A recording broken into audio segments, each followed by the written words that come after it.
Introduction. An all-pervading feeling of profound responsibility to society in general can be the only reason for a man by far the most celebrated expert in his special field of endeavor not to try to maintain a monopoly of his scientific findings, but make them accessible to the public. Such altruism is so much more remarkable if this man happens to be a member of the Sculopian priesthood, a clan which, not unlike the Holy Roman Church, always assumed, and still assumes to a certain extent, an air of mysticism for the purpose of barring the layman, for the very same reason that, of maintaining a monopolized and obsolete languages, are resorted to for recording experiences in the form of technical terms, and even for the writing of prescriptions. Of course, it must be admitted that the activities of insufficiently informed people, known as quacks, have done great damage to society. On the other hand, nobody will deny any more that the popularizing of modern 14 hygiene bacteriology, anatomy, and pathology has proven a boon to humanity in general.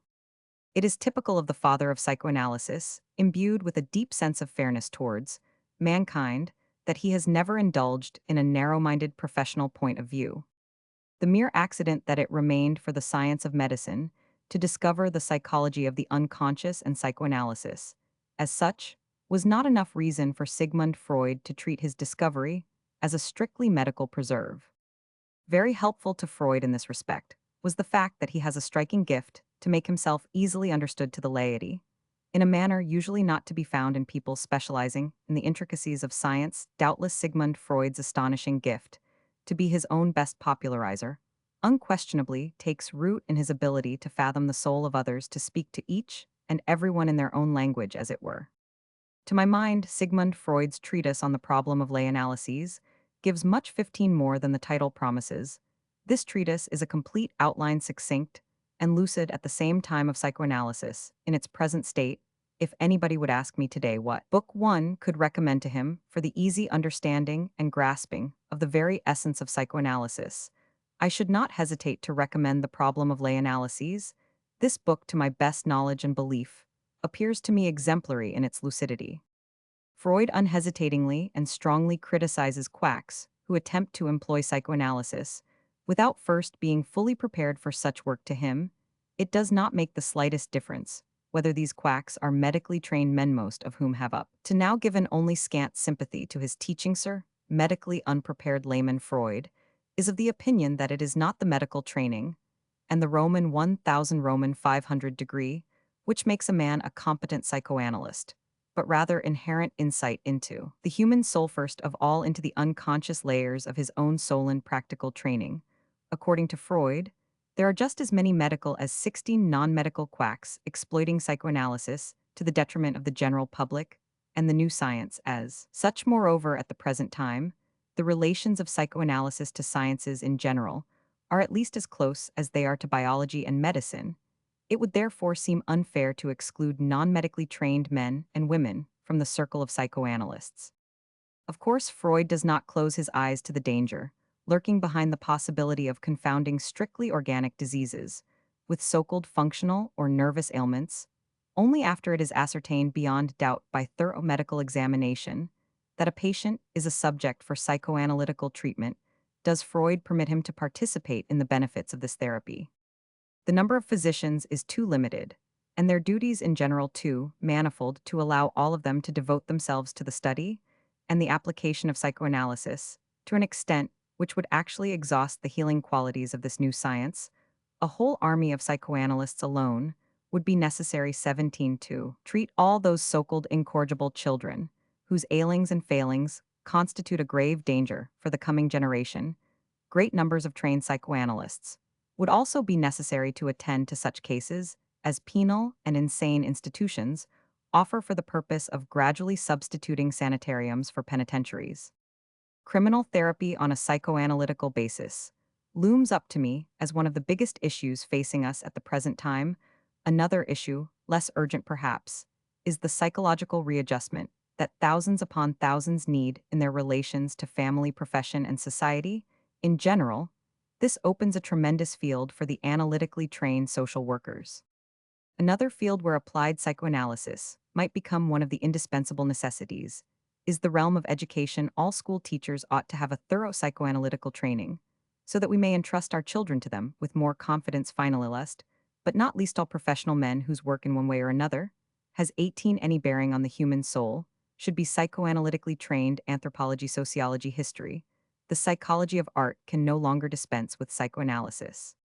It is in view of the extreme importance of psychoanalysis in all these fields of human endeavor that Freud asks whether the immeasurable advantages which the new science presents should be restricted from sheer fear of a more or less studiously overemphasized danger, resulting from quackery. Dissemination of information seems to be the best agent for discouraging quackery and spreading dependable facts on the subject.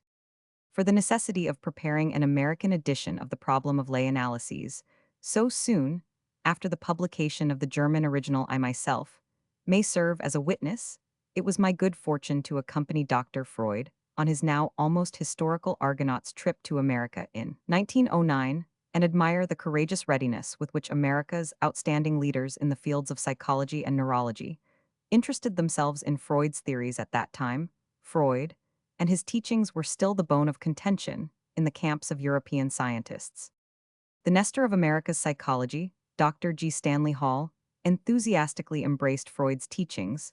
Dr. William James, the great philosopher and psychologist, listened to our gospel with great interest, though not as enthusiastic as Dr. Hall. Touching to the extreme was that youthful thirst of knowledge with which Dr. James J. Putnam, that grand old man of Harvard University, hung on the lips of Dr. Freud. It is due to the untiring efforts of these men and the translation of Freud's books by Dr. A. Brill that psychoanalysis in a comparatively short time, and to a surprisingly great extent gained ground in all strata of society in the United States. It is a matter of record that America became interested in psychoanalysis much quicker than Europe. Now visiting America again, after almost 20 years, I had occasion to observe how lasting and far-reaching an influence Dr. Freud's teachings exert on all strata of American society. Of course, not only Freud, and 20 what he stands for, but also psychology in general, especially as it is applied to education. Time and again, I have noticed that it seems fairly impossible to listen to a conversation for any length of time without hearing problems of psychoanalysis and the name Freud mentioned. Not less stimulating and informative than the first is the second part of the present volume, containing Freud's own story of his life and his science. It is common knowledge today that Freud, in his inimitable objectivity, has always published facts and fancies, which other scientists would have been only too careful to hide from the eyes of their contemporaries. On the occasion of Freud's 70th birthday, I wrote in the International Journal of Psychoanalysis, July-October 1926. So far as his personality is concerned, he has completely taken the wind from the sails of modern methods of inquiry, which attempts to gain fresh insight into the development of a scientist's views by studying the intimate details. 21 of his private life in his Traumdeutung and Psychopathologie des Alltagslebens. Freud has undertaken this task himself in a way previously unknown and has not only indicated new lines of research for this kind of inquiry, but given for all time an example of a candor quite ruthless towards himself. He has also revealed unhesitatingly the secrets of the laboratory, the inevitable vacillations and uncertainties that are usually so carefully kept hidden. I hope that the reader will agree with me that the part of this book which contains Freud's an autobiographical study again displays candor and frankness to an astonishing degree. This part of the present volume, aside from other information, will also demonstrate to the student of psychology the tolerance Freud manifests in regard to former disciples of his, who, apparently driven by an overpowering impatience or because they did not fancy to dwell in the depths of the unconscious only too early, and with deplorable rashness hastened to generalize their ideas, notwithstanding the insufficiency of their theories, to explain complicated facts. As 22 far as I am personally concerned, I cannot help considering Freud as one of the most progressive disciples of his own teachings, while the apostates of his doctrine appear to me as prematurely aged reactionaries. Equipped with devious excuses and devices, these apostates deserted the paths of Freud's teachings, paths that require the courage of the born pioneer to return to the broad and beaten paths of orthodox psychology and biology. May I not once more quote myself in this connection? On December 28, 1926, speaking before the midwinter meeting of the American Psychoanalytical Association, I said, "It is a great mistake to gauge the age of a person by the number of years he has lived to remain productive, and to be capable of changing one's opinions, is to stay young. Both of these attributes are highly characteristic of Professor Freud as his latest works. A test one finds nothing in them of stagnation in dogmatic assertions, or of exhaustion of the fantasy against his own earlier theses. He is perhaps often too unsparing, and the breadth of 23, his perspective often exceeds everything which he has created in the past. In conclusion, I wish to express the hope that this book will assist in dissipating an erroneous belief prevalent in certain circles. It appears that the general public have a decided tendency to confound Freud's teachings and psychoanalysis. As such, with the subject of sex, according to Freud, there is only one causa movens, and that is sex is one of their misstatements. Of course, faithful students of Freud's teachings will never arrive at such fallacious deductions. True, the attentive reader of this book will find that Freud, as far as sex is concerned, allots to this instinct more importance than the prudery and hypocrisy of present-day society is ready to grant it. But ever and again, Freud emphasizes the mastering of urges not by repression, to be sure, but by elimination of all that which appears logically, ethically, and aesthetically undesirable. Dr. S. Ferenczi, Budapest, Hungary, New York, September 1927. The problem of lay-analyses. It appears to me that the title of this treatise may require an explanation. Let me therefore state that the problem of lay-analyses expresses itself most succinctly in the question of whether medically untrained laymen should be permitted to practice psychoanalysis. This problem, timely in general, is subject to national laws. It is a timely question insofar as up to now apparently nobody ever cared who was practicing psychoanalysis. As a matter of fact, too little attention was paid to the question into whose hands the employment of this new science was entrusted, with unanimity prevailing only in reference to a more or less strong tendency to wish that nobody at all should 28 practice psychoanalysis. There were different reasons for this well-nigh general aversion. The demand then now put before the legislatures of certain countries that only physicians be permitted to apply psychoanalysis proves that, after all, a new and apparently more tolerant opinion is becoming prevalent as regards the recognition of our science. This new trend of putting the stamp of official and scientific approval on psychoanalysis by reserving the monopoly of its application to medically trained men must, however, first successfully clear itself of any and all suspicion of being nothing other than just a modification of the resistance hitherto shown towards psychoanalysis. Today, at last, it is admitted that under certain circumstances psychoanalytical treatment is in order. However, if it is to be applied, certain countries stand ready to impose the restriction that licensed physicians only shall be permitted to administer this treatment. The problem before us right now, then, is why only physicians should be permitted to practice psychoanalysis. This is a problem 29 subject to national laws in the United States and Germany. For example, this problem does not amount to more than just an academic discussion, because in these countries, a patient may receive treatment from anybody he chooses. In these countries, anybody who feels the inclination may treat as a quack, to be sure, cases provided he stands ready to assume full responsibility for the effect of his treatment, not before the authorities are actually appealed to retaliate for such tangible harm as a patient may have suffered from the hands of an unlicensed practitioner of psychoanalysis. Does the law interfere in the United States, Germany, and many other countries? In Austria, however, where I am writing this treatise, bearing in mind the special conditions which prevail there in regard to the administration of psychoanalytical treatment, the authorities employ the law of the country as a preventive. In my country, without considering ultimate results, the law, in sweeping restrictions, enjoins all and sundry laymen from treating ailing people. In the Republic of Austria, therefore, there is a very practical aspect to the question of whether laymen should be permitted to treat ailing people with psychoanalysis. As a matter of fact, under present conditions, this question seems to be settled, since it is already answered by the wording of the law now appearing on the statutes of my country. Nervous people are unquestionably sick people. Laymen are doubtlessly no licensed physicians. Psychoanalysis is a remedy for the healing or improvement of nervous disorders. As in the eyes of the law, the latter are considered diseases, and the treatment of all such ailments reserved for licensed physicians exclusively, laymen are liable to severe punishment when employing psychoanalysis for the treatment of nervous people. In view of this plain state of affairs, one scarcely dares to approach the question of permitting the laity to practice psychoanalysis in Austria. However, In spite of the obviousness of the situation as a whole, there are some additional aspects to the question, which 31, albeit the law does not take cognizance of them, should nevertheless be considered. It may develop that in connection with psychoanalysis, people in need of treatment are not sick people in the broad meaning of this term, laymen, not always to be considered laymen, nor physicians what physicians are generally supposed to bet very premise upon, which these physicians base their claims. If such a state of affairs becomes apparent, it would be justifiable to insist upon a modification of the law prohibiting the unlicensed practice of medicine as far as the application of psychoanalytic treatment is concerned. Roman 2. Whether this modification shall be enacted as a law will depend mostly on people who may not be expected to know the peculiarities of analytical treatment. It will be our task, therefore, to instruct these impartial referees, these typical laymen, whom we will assume, for the time being, are completely uninformed. It is regrettable that we cannot arrange for them to attend an analytical treatment in the role of an observer. It is one of the peculiarities of the analytical situation that it will not suffer the presence of a third party.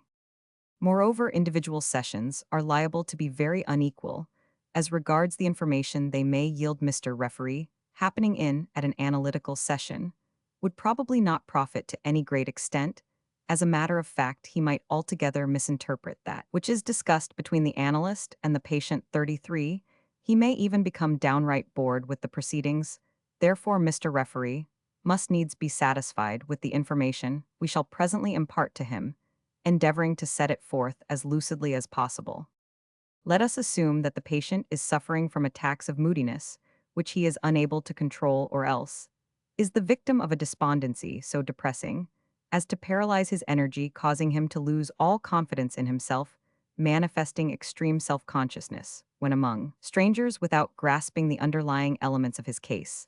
The patient may observe that not only the discharge of his daily duties becomes more and more arduous for him, but also that he experiences difficulties when called upon to make a decision or embark upon some enterprise.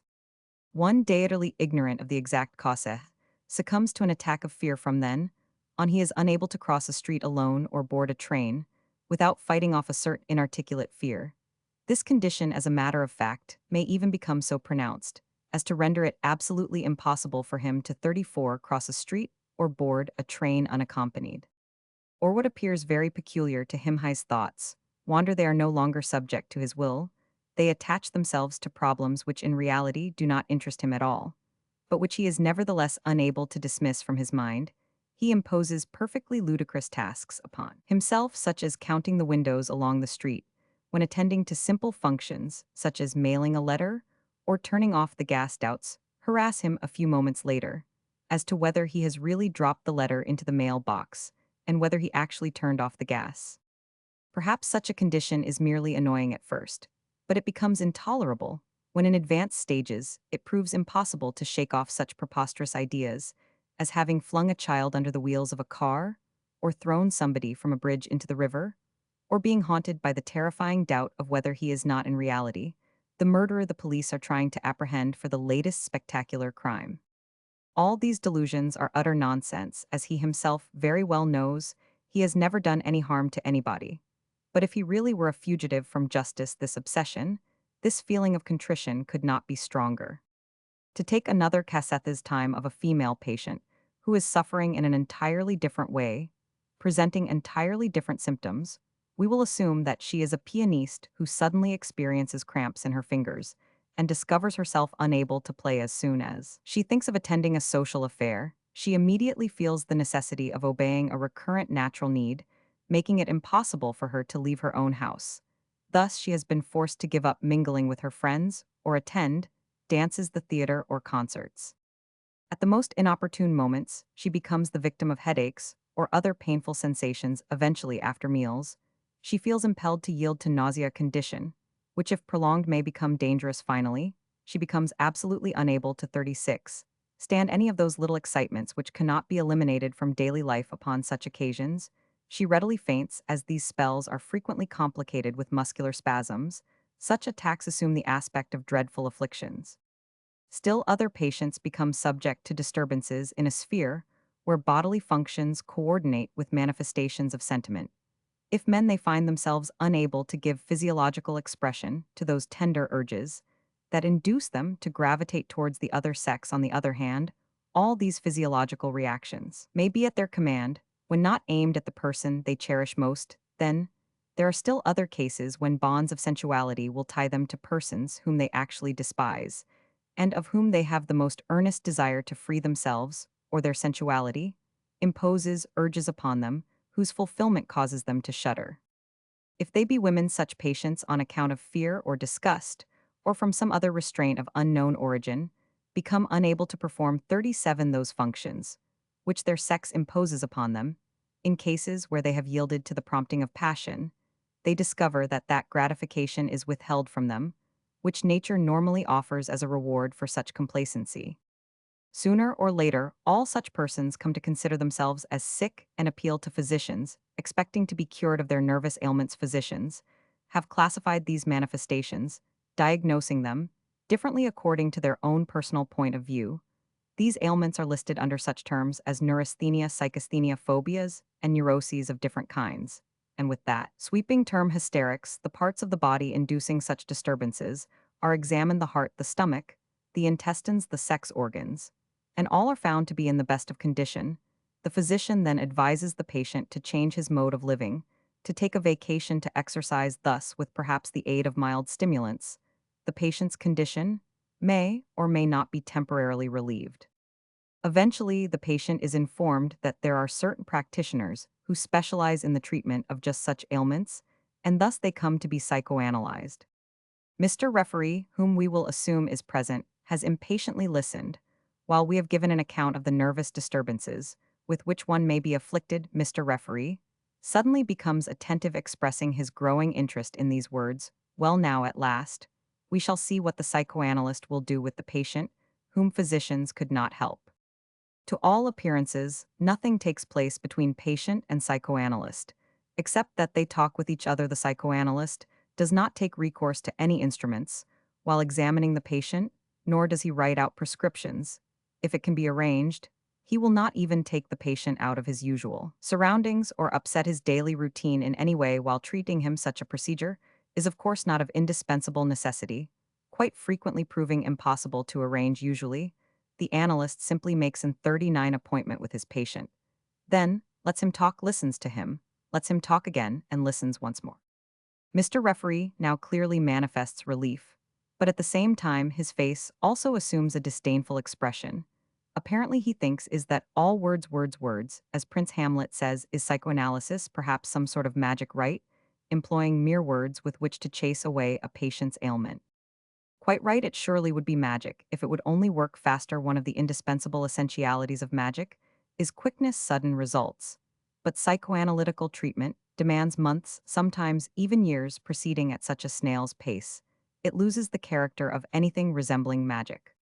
As far as words, words, words are concerned, they are surely not to be looked down upon. Words, after all, are a powerful instrument, the means by which we express our feelings to each other, the agent through which we influence one another. Words are able to benefit us in the extreme or liable to hurt us to the quick. Doubtless in the beginning was 40 the deed, and the word came only later under certain circumstances. The reduction of the deed to the mere word may even prove a cultural achievement. At any rate, the word was originally an implement of sorcery, a magic manifestation, which even today still retains much of its old potency.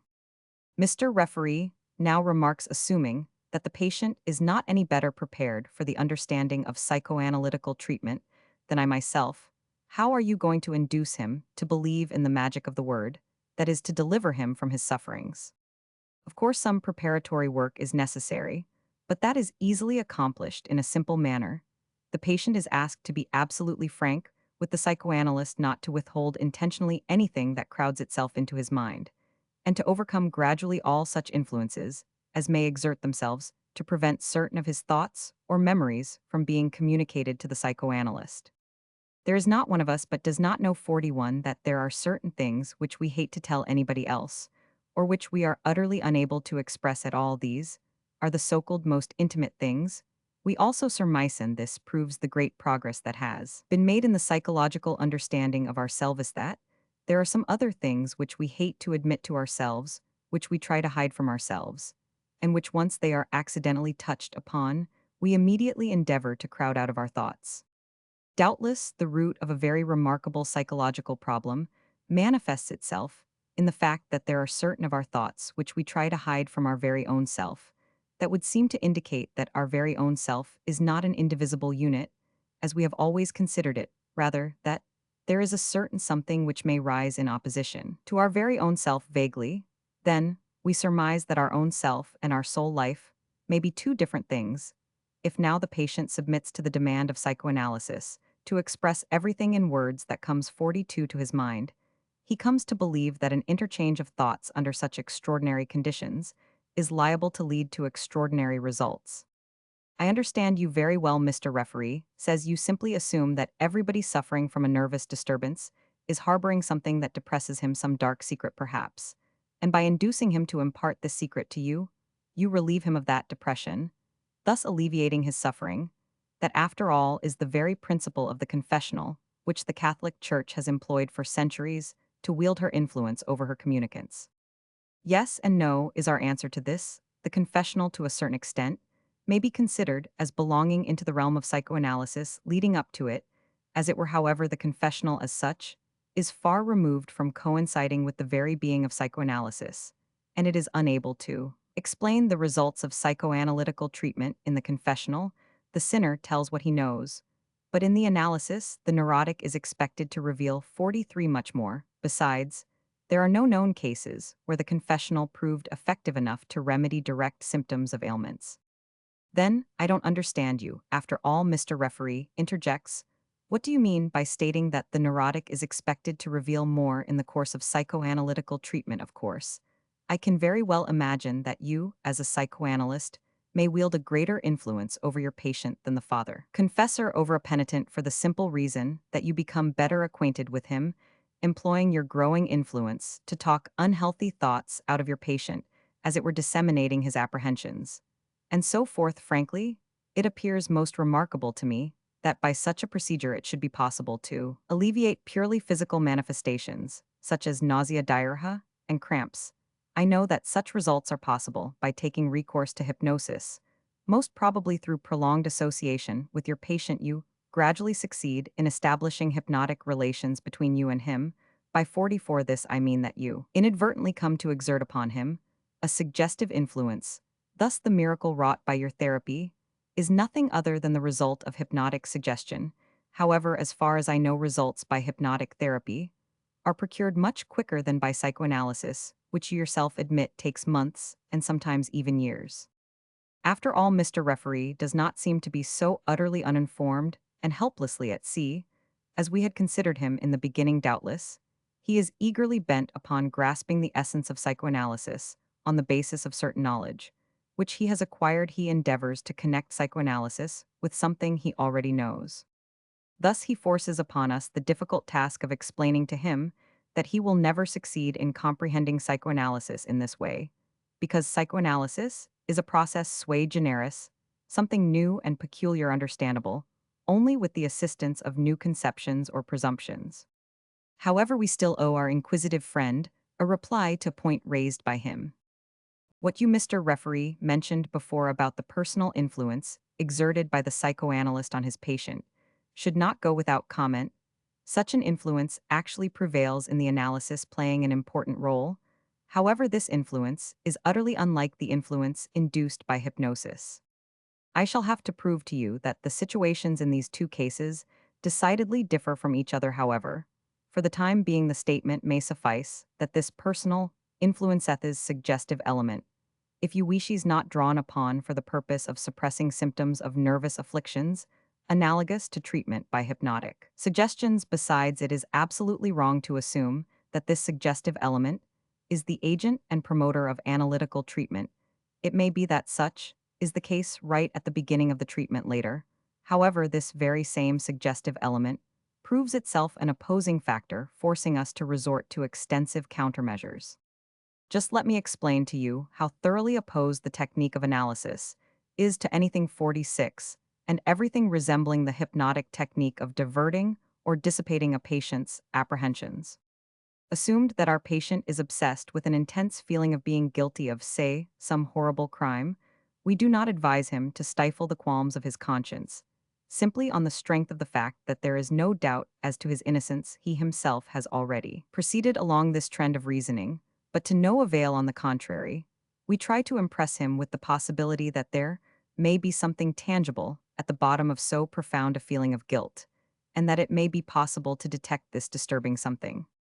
I should be greatly astonished, Mr. Referee, interrupts, if you could really assuage your patient's feeling of guilt by agreeing that there may be some tangible reason for his apprehension. But what is the mode of procedure which is applied in your analysis, and to what treatment do you subject your patient? Romans 3. To make myself perfectly plain to you, it will be necessary for me to acquaint you with certain psychological teachings, which are not known beyond the circle of analysts, and accordingly not appreciated beyond this group. On the basis of this theory, it will be easy for you to deduce what we expect of the patient, and how we go about obtaining it.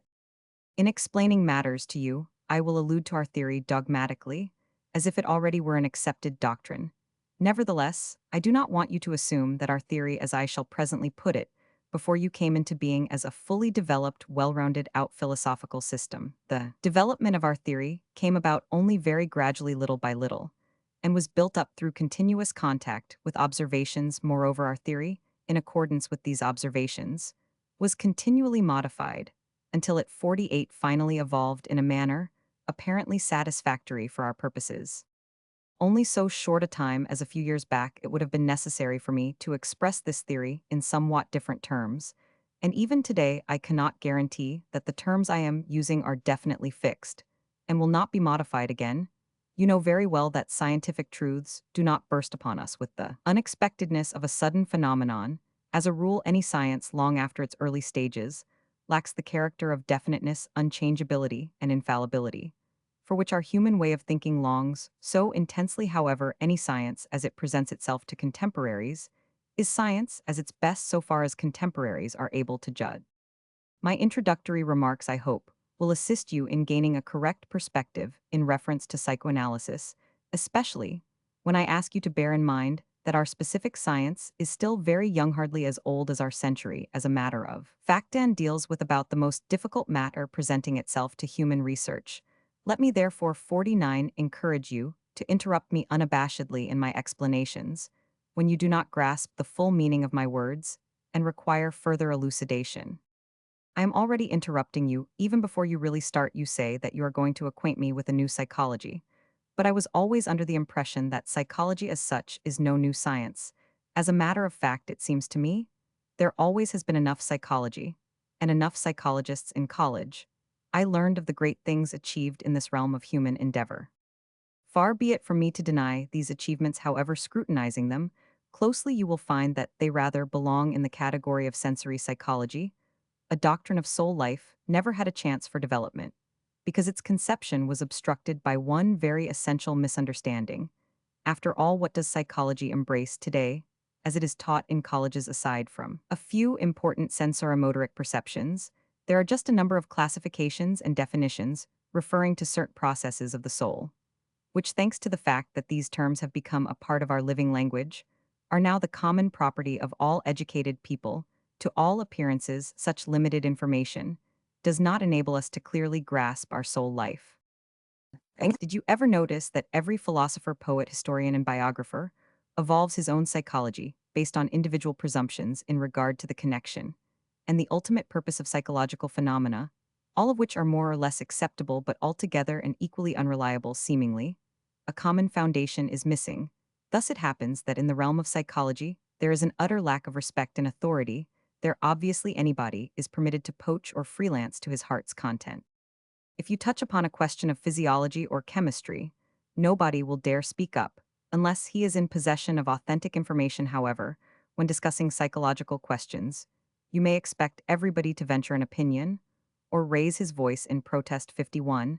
Evidently, there is no professional knowledge in his realm, inasmuch as everybody has a soul life, everybody considers himself a born psychologist. There is a story of an old woman who offered her services to take care of babies. When asked whether she knew anything about babies, her answer was, "Why, sure, haven't I been a baby myself once?" And this common foundation of soul life, overlooked by all psychologists, you claim to have discovered through the observation of ailing people.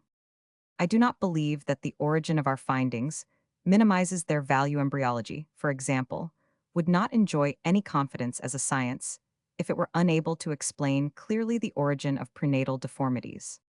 You will remember that I have mentioned before persons whose thoughts insist upon traveling their own way to such an extent, as a matter of fact, that such persons are forced to ponder about problems which do not interest them at all.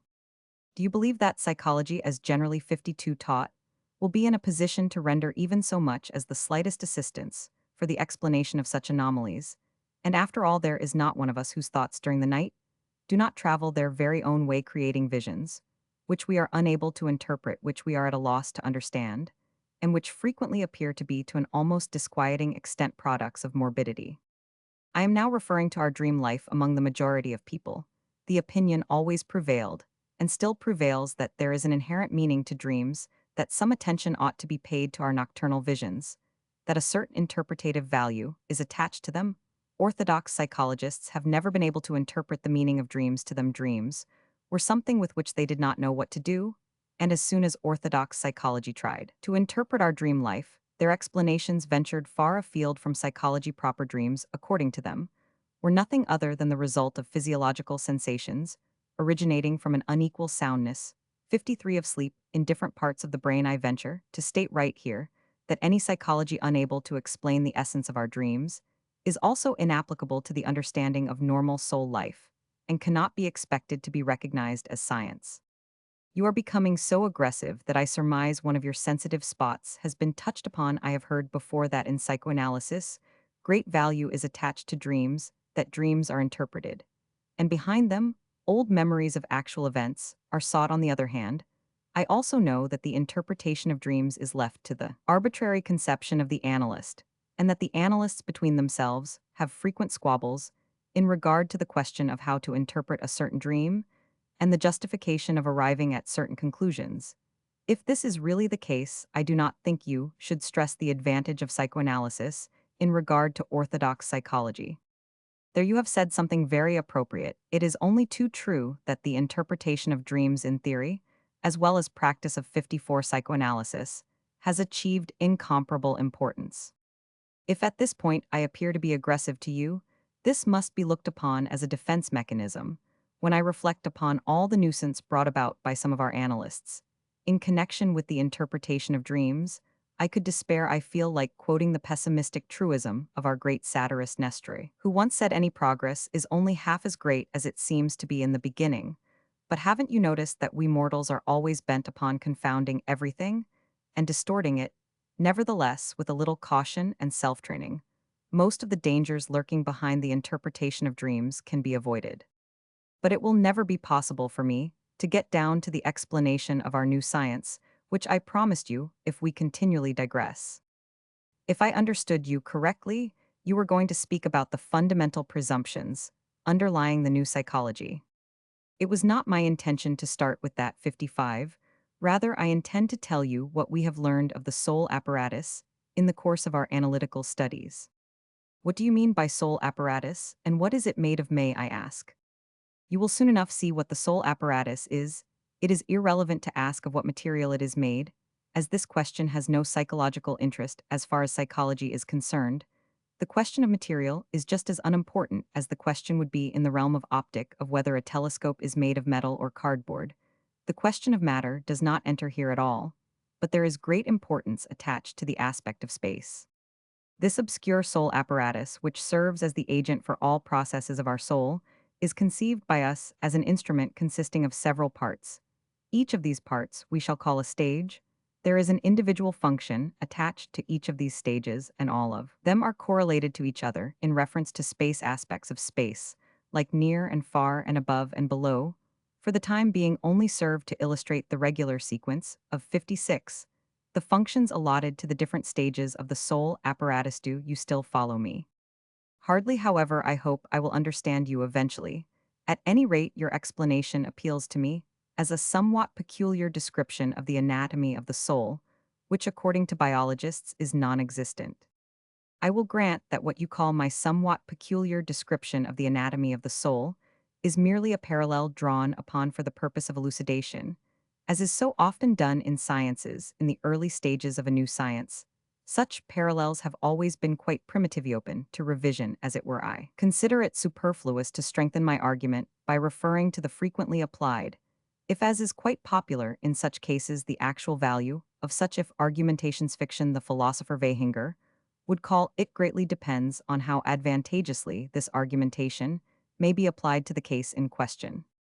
However, for argument's sake, let us accept the popular conception and assume that within 57 us, there is a psychical organization recording sensations and perceptions of physical wants on one hand, and releasing motoric actions on the other. This medium for establishing this definite cooperation we call the Roman one. Of course, this is nothing new. Each one of us takes this for granted, if he is not a philosopher, and some despite being philosophers. However, our description of the psychical apparatus is not by far complete. Aside from the eye, we perceive another region of the soul, much more extensive, much more impressive, and much more obscure than the eye, which we designate the it. It is the relation between the I and the it upon which we shall dwell first. Doubtless you will raise an objection against our intention to refer to these two regions or stages of the soul with simple pronouns, instead of giving them beautiful euphonious Greek names. However, in psychoanalysis, we prefer to remain in contact with the popular way of thinking and attach commonplace terms to our scientific conceptions, rather than look upon such nomenclature in 58 contempt. We do not expect to receive credit for this popularization of psychoanalytical terms, inasmuch as we are forced to do this in order to make ourselves plain to our patients, who are frequently very intelligent, but not always exactly learned people. The impersonal pronoun it is most appropriate for our purposes, as is plainly proved by the fact that we frequently speak of something averring that it came to me quite suddenly. It gave me a shock. It was stronger than Roman 1 set 8 plus fort que moi. In the realm of psychology, we can only make ourselves understood by taking recourse to comparisons. This, after all, is no special peculiarity of psychology, inasmuch as other sciences also find it necessary to avail themselves of analogous expedients. These comparisons, however, must be modified time and again, as their application generally proves too limited. If you're seeking an explanation of the relation of the I to the it would be well to remember that the I serves as a foreground to the it. The I is, as it were, the outer front layer of the it. We may so 59 much more readily accept this comparison, inasmuch as layers say of a trio, their peculiar characteristics to the modifying influence of that exterior medium with which they are in contact. Thus we visualize that the I, being the outer layer of the psychical apparatus, is the it modified in accordance with the influence which the outer world exerts upon it. Here you will perceive how conceptions of space applied to psychoanalysis, to all intents and purposes, the I is actually the front layer, the obvious, whereas the it is the inner layer, the hidden. To make it even more plain, the I is inserted between the reality of the outer world, and the it, the latter, constituting the soul, proper the essence of the soul, as it were. I am not going to inquire how you came to know all this. I should first like to know how this differentiation between the I and the it assists you in your psychoanalytical work, and why you need it. Your question clearly shows me how to proceed. It is most important and extremely valuable to know that the I and the it, in many instances, greatly differ from each other as far as the I is concerned. Psychical activations are subject to a different rule than the one applying to the it. The I has different intentions from the it, availing itself of means other than those resorted to by the it. Of course, much could be said in this respect, but perhaps it will be best if I give you a new comparison and a new example. Just remember the differences which developed during the late war between the actual front and the hinterland. We were apparently never surprised to observe that there were certain things going on at the front, utterly different from analogous developments in the hinterland, and that in the hinterland, many a thing was permissible which had to be strictly prohibited at the front. In the war, the deciding factor, of course, was the proximity of the enemy in our psychical life. The deciding factor is the proximity of the outer world. Remember that in ancient times, outside, strange, hostile, used to be identical conceptions. And now the example I promised you, the it is never assailed by any conflicts within the it. Contradiction and opposition dwell undisturbed in close proximity to each other, frequently equalizing one another by means of compromise. However, While the it thus remains undisturbed, the I cannot avoid facing conflicts. And the only way for the I to escape the dilemma is by renouncing some particular intention or urge for the benefit of the other. The I is controlled by a very remarkable trend for unification for synthesis, a characteristic utterly lacking in the it. The latter never manifests such unity of intention, but rather displays a tendency towards dissipation and a diversity of aims utterly independent of one another, and without regard to each other. If there really is such an important hinterland of the soul, how do you explain the fact that it was never discovered before the advent of psychoanalysis? By this question, you are leading us back to one of your former inquiries. Let me advise 62, you then that orthodox psychology blocked its own way to the it by holding on tenaciously to a presumption which in itself seemed obviously enough, but which nevertheless cannot be successfully sustained any more. It was presumed that all psychical activations are conscious, that consciousness is the characteristic of any psychological process, and that if there really were unconscious processes of our brain, these processes did not deserve to be termed psychological processes, having nothing at all to do with psychology proper. I should say that this is self-evident. Of course, that is exactly what all the orthodox psychologists claim. However, it is easy enough to prove that such a view is incorrect, or rather amounts to an impractical separation. Observing ourselves, we easily perceive that many of our thoughts could not have arisen unless they were induced by certain premises. However, of the preparatory stages of these thoughts, which must have been psychical too, we are unaware inasmuch as only 63, the complete result, enters into our consciousness.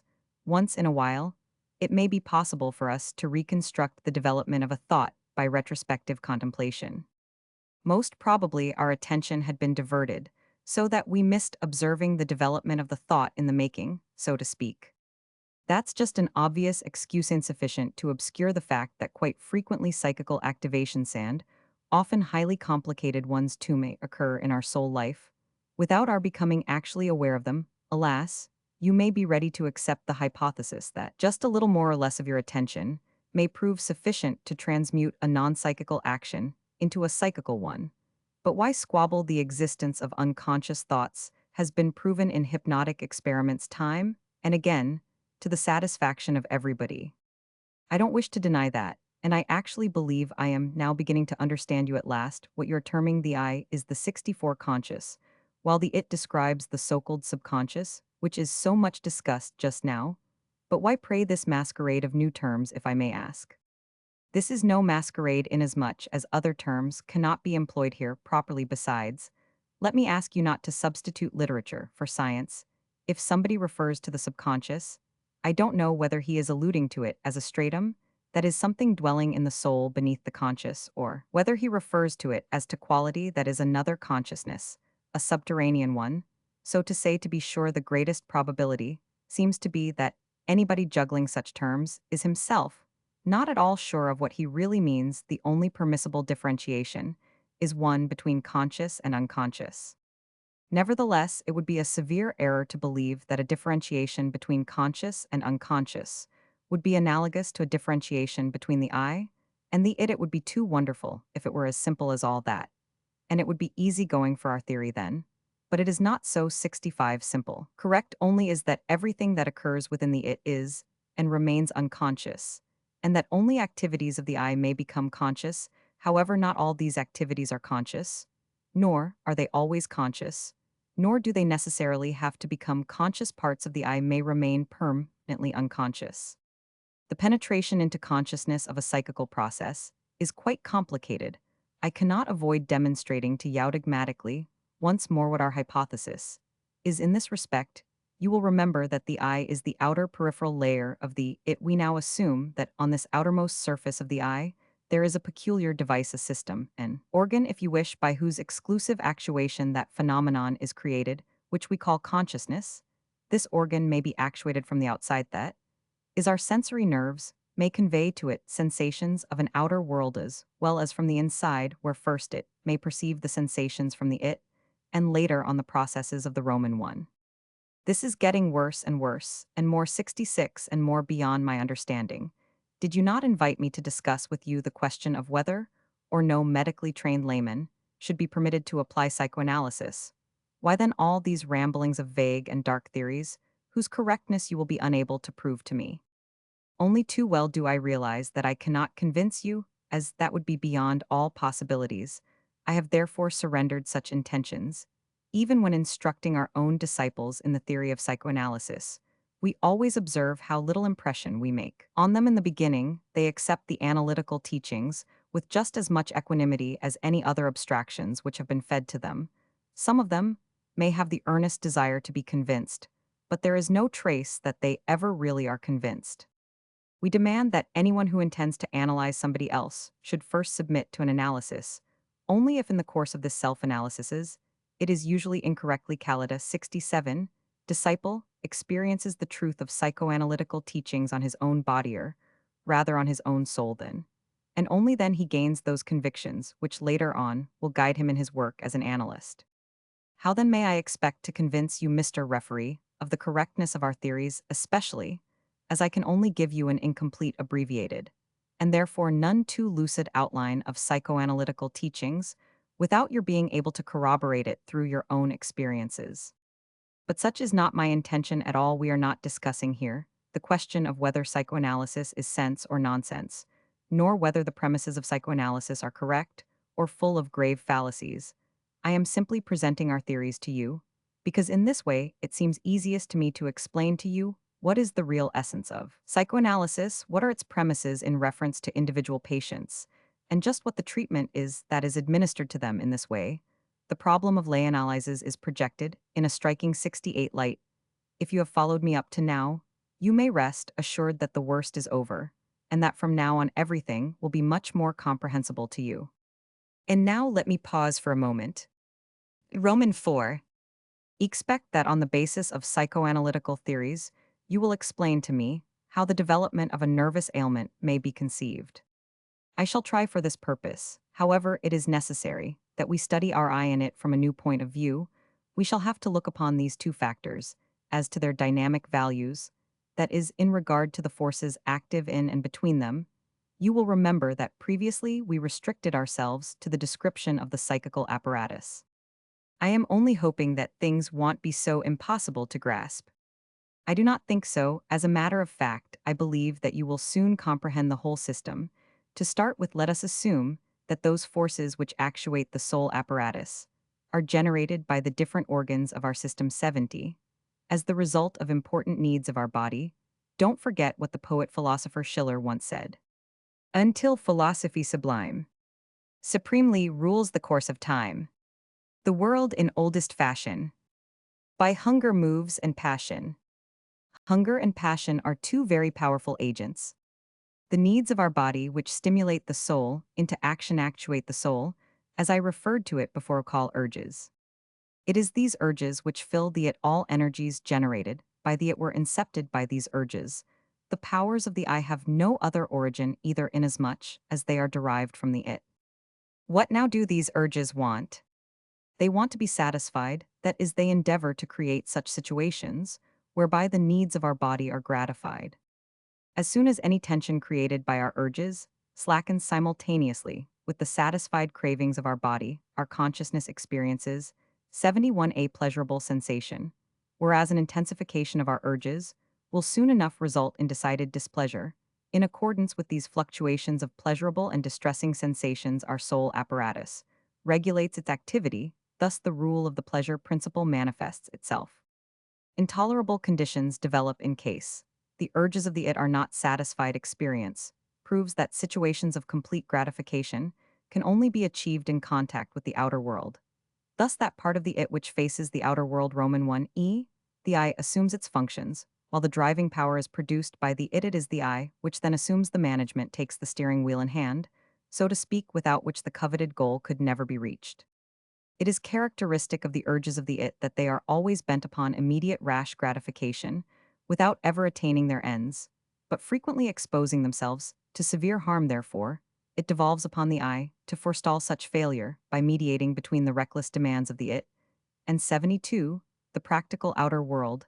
Thus the sensorial activity of the I makes itself felt in two different directions. On one hand, the eye, assisted by that organ which conveys to it the reactions of an outer world, scans the horizon, as it were, in an attempt to seize upon the most opportune moment for a harmless gratification of the urges prompting it. On the other hand, the I exerts a restraining influence on the it, controlling its passions and inducing its urges to postpone their gratification or modify them, or renounce them for some compensation, as the case may be. Restraining the reckless it in such a way, the I replaces the formerly predominant pleasure principle with the so-called reality principle, which, although striving for the same ends as the pleasure principle, nevertheless considers such practical necessities as the outer world imposes. Later on, the I discovers that there is another way of ensuring gratification of urges than adaptation to the outer world. This newly discovered method consists of changing conditions 73 in the outer world in such a way as to bring about circumstances favorable for gratification. This activity of the I constitutes its most supreme achievement, sufficient discernment to perceive when it is opportune to stifle passions, and when it is opportune to either face or fight the realities of the outer world, is after all the alpha and omega of practical wisdom. As I understand you, the it is by far the stronger of the two. How then is it possible that the it will permit the weaker I to hold sway over it? The I is well in a position to exert such influence over the it provided its organization and efficiency is in no way hampered. Besides, access to all parts of the it must be such as to enable the I to bear sufficient influence on the it. There is no inherent opposition between the I and the it, both belonging together in cases of normal health. It is practically impossible to distinguish between the two. All this appears quite clear to me. However, what I cannot understand is that, under 74 such ideal conditions, there could be any chance at all for disturbances to arise. You are perfectly right as long as the I discharges its duties fully, and its relations to the it are maintained in a satisfactory manner. No nervous disturbances will develop. However, disturbances are liable to arise at some unsuspected spot. This will not surprise the well-informed pathologist, but merely confirms the fact that the most essential developments and evolvements contain the very germ for diseased conditions and the breakdown of functions. This is too learned for me. I cannot follow you anymore. I shall have to digress for a little. You will admit that a human being is a puny, helpless thing in comparison to that tremendous outer world full of destructive agencies. Any primitive being who did not develop a sufficiently strong I organization is subject to all these traumata. Such a primitive being will achieve no more than just a blind gratification of its urges, frequently to be destroyed in this way. The evolvement of an I is most of all a step towards ensuring maintenance of life. Destruction, as such, does not teach anything, but after overcoming a trauma successfully, attention will be attracted by similar situations, and danger will be signalized by a fear effect, a shortened reproduction of what was lived through during the trauma. This reaction to approaching danger results in an attempt at flight which is maintained until sufficient strength is generated to oppose the danger arising from the outer world in an active manner, perhaps even by taking recourse to aggression. All this seems to be far, far different from what you promised me. You don't realize how close I have already come to the fulfillment of my promise to you, even in such living beings who later on develop an efficient I organization. This I is quite weak in the years of childhood and only slightly different from the it. And now I ask you to visualize what would happen in case this powerless I is actuated by an urge arising from the it, an urge 76, which the weak I would like to resist, because it feels that a gratification of this urge may involve danger, may result in a traumatic situation, a collision with the outer world. Alas, the weak I cannot sum up enough strength to resist. Then what? Then the I deals with the danger arising from an it-inspired urge. In exactly the same way that an exterior danger would have to be faced, the I makes an attempt at flight, deserting this specific part of the it, and leaving it to its fate. It refuses all such assistance, as it usually renders to urges arising from the it. We refer to such a case as a repression of urges by the Roman one.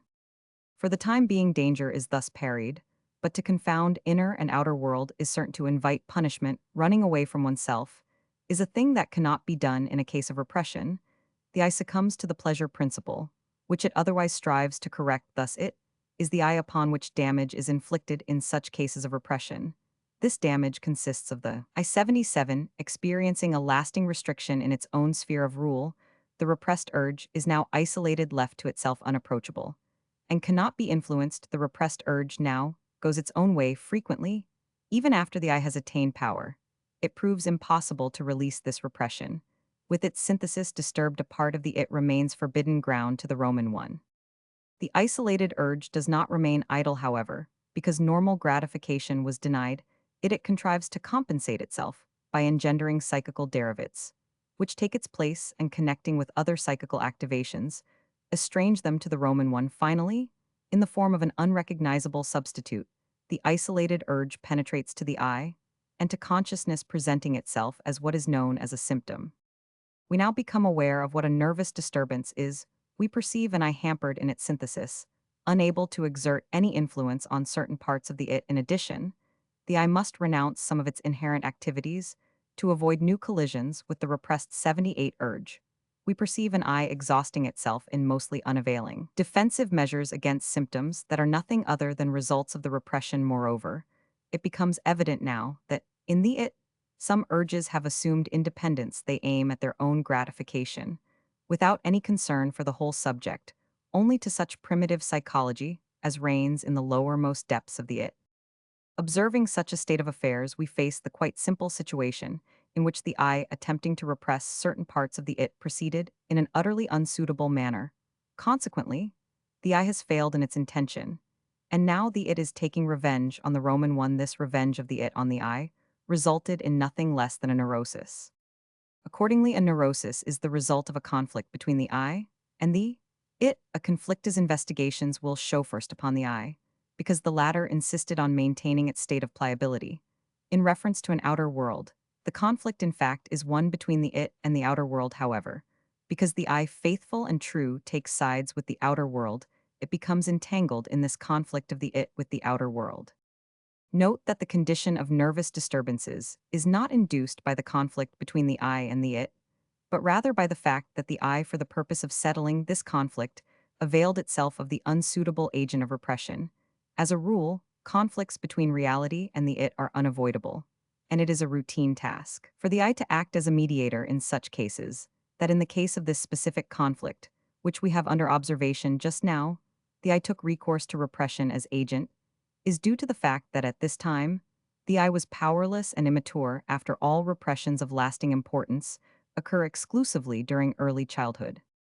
What a roundabout route you are taking, however, I shall heed your advice, and will try not to criticize you. You were going to explain to me what psychoanalysis assumes to be the reason for neurosis, and how such conditions may be combated. There are quite a number 80 of questions, which I shall ask you later on. At present, I am tempted to venture a theory based on your own trend of thought.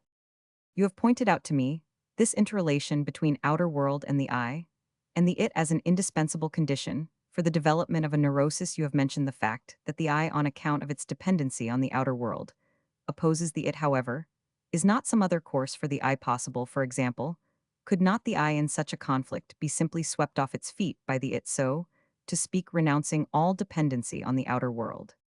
What then happens in such a case? Of course, I have merely the conception of the typical lay mind when it comes to visualizing the development of mental diseases, but it seems to me that such diseases may be easily induced if the I would really decide to side with the it. To all appearances, such disregard for realities is the very reason for mental diseases. Of course, I have thought of this myself. I 81 even believe this assumption to be correct. But in order to prove this hypothesis, quite a complicated discussion would be necessary. Neurosis and psychosis, to all appearances, are closely related to one another. However, at some important point, they widely diverge from each other. The partisanship of the I with the it, in a case of conflict, may prove to be the crossroad, where the two seek different directions. In both cases, the it would persist in its character of blind obstinacy. But pray tell me what advice your theory offers for the treatment of neurotic conditions. It is quite simple to describe our therapeutic goal. We aim at restituting the I and liberating it from its restrictions, restoring to the I once more the sovereignty over the it, which it lost on account of early repression. Psychoanalysis in general aims at this goal. Our whole technique strives. For this end, it is up to us to discover those repressions, to induce the I to correct them with our assistance, and to settle conflicts more satisfactory than 82 by a mere flight. Inasmuch as these repressions are part of our early childhood psychoanalysis, must needs go back to those years of our life.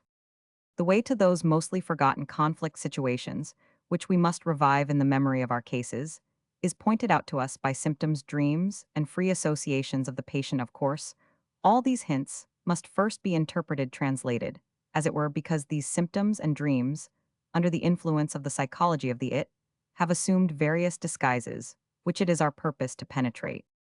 If a patient communicates to us certain ideas, thoughts, and memories after long hesitation, only we feel safe in assuming that they have some connection with his early repressions, or are at least derivatives of such. By encouraging the patient to conquer his hesitancy when talking to us, we are training his eye to overcome its tendency to run away and rather face that early repression at the end after we have been successful in reproducing the situation, which originally induced his repression 83. The complacency of the patient is splendidly rewarded. The number of years that have meanwhile elapsed prove to be all in favor of the patient. What once scared his immature eye and threw it into panic and flight appears to the adult strengthened, I nothing more than just a childish bugaboo. V. Everything you spoke of so far pertained to psychology frequently. It sounded somewhat strange and far-fetched to me, and altogether none too clear. But at any rate, everything you said was, if I may say so, clean. I admit without hesitation that I have never had more than just superficial information. In regard to psychoanalysis, however, I have been told time and again that your psychoanalysis deals for the most part with things to which generally the word clean may not be applied readily. To be quite frank with you, I have a slight suspicion that up to now you have intentionally avoided to touch upon this phase of psychoanalysis. There is still another doubt in my mind which I cannot suppress. Neuroses, as you said yourself, are the result of disturbances of our soul life. How is it possible, then, that such 85 important factors, as our ethics, our conscience, our ideals, apparently do not enter at all into the development of these far-reaching disturbances? I understand you quite well. It appears to you that, in the information I have given you so far, I have attached insufficient importance to the most vulgar as well as the most sublime aspects of the matter. The reason for this is simply that up to now we have not spoken about the substance of psychical life at all. For once, permit me to delay the progress of our conversation. I have told you so much about psychology, in order that you may see that our analysis is just a part of applied psychology. To be sure, that part of psychology which is unknown beyond the field of analysis. From this, it follows that it must be the first task of the analyst to become acquainted with the psychology of the depths, or psychology of the unconscious, to the very extent it is known today. It will be well to bear this fact in mind, as we shall later on refer to it. And now I wish you would explain what 86 you meant when referring to the lack of cleanliness in psychoanalysis. Well, the general impression which prevails is that, in the course of the analysis, the most intimate and the most revolting phases of sex life are aired with all their sordid details. Of course, I do not draw this conclusion from the lecture on psychology you have given me so far, but if this is really true, it would constitute a strong argument in favor of the demand that the practice of psychoanalysis should be restricted to physicians. How else would it be possible to confide such details to persons whose discretion may be open to doubt, and whose character may not warrant such frankness on the part of a patient? It is true enough that physicians are privileged characters as regards sexual matters in our times. Physicians may even examine sex organs, a prerogative denied to them in the Dark Ages. However, you wish to know whether sexual matters play an important part in psychoanalysis. They do. There is a necessity for this because, in the first place, frankness is an indispensable condition for the efficacy of the analysis. But don't forget that, in the course of an analysis, the patient will be just as frank in financial matters. He will give details which he otherwise would withhold, not only from the tax collector and his competitors, but practically from everybody. That such frankness on the part of the patient puts the analyst under a heavy obligation, imposing upon him a severe moral responsibility. I surely do not deny, but rather stress energetically. The second necessity for airing the sex life in psychoanalysis is proved by the established fact that among the reasons and causes for nervous disturbances, phases of the sex life play a tremendously important, a most essential part. They may even prove to be the specific reason of such disturbances. Could psychoanalysis, under such circumstances, do anything else than adapt itself to this state of affairs? The analyst never persuades his patient to venture into the realm of sex. He will never tell a patient in advance 88 intimacies of your sex life. Are involved here, the analyst permits the patient to start where he feels inclined to start, encouraging him to roam in any fashion that suits his fancy, waiting calmly for the patient himself to touch upon sex matters. It is one of my strictest rules to remind my disciples time and again, our opponents are reiterating continuously, that we shall run across cases in which the sexual moment does not play any part, whatever therefore beware of introducing it into the analysis. Do not let us spoil the possibility of really discovering cases in which there is no sexual moment to be sure. Up to now, we have never been fortunate enough to detect such a case. Of course, I know very well that the recognition we give sex life is admitted, or not, strongest argument of those who oppose the analysis. But is this fact liable to make us waver in our scientific convictions? An argument of this kind only proves how widespread neurosis is in civilized life, when allegedly normal people behave so very much like nervous people. At a time when learned societies with much pomp and circumstance used to sit in judgment on psychoanalysis, they are not doing it so frequently. Tadion of the speakers once commanded special attention as an authority because, according to his statement, he permitted his patients to talk about their ailments. Apparently, he indulged in such tolerance for reasons of diagnosis and for the purpose of checking up analytical claims, but this great authority added, as soon as patients start to discuss sex matters, I shut them up. How does such a procedure strike you?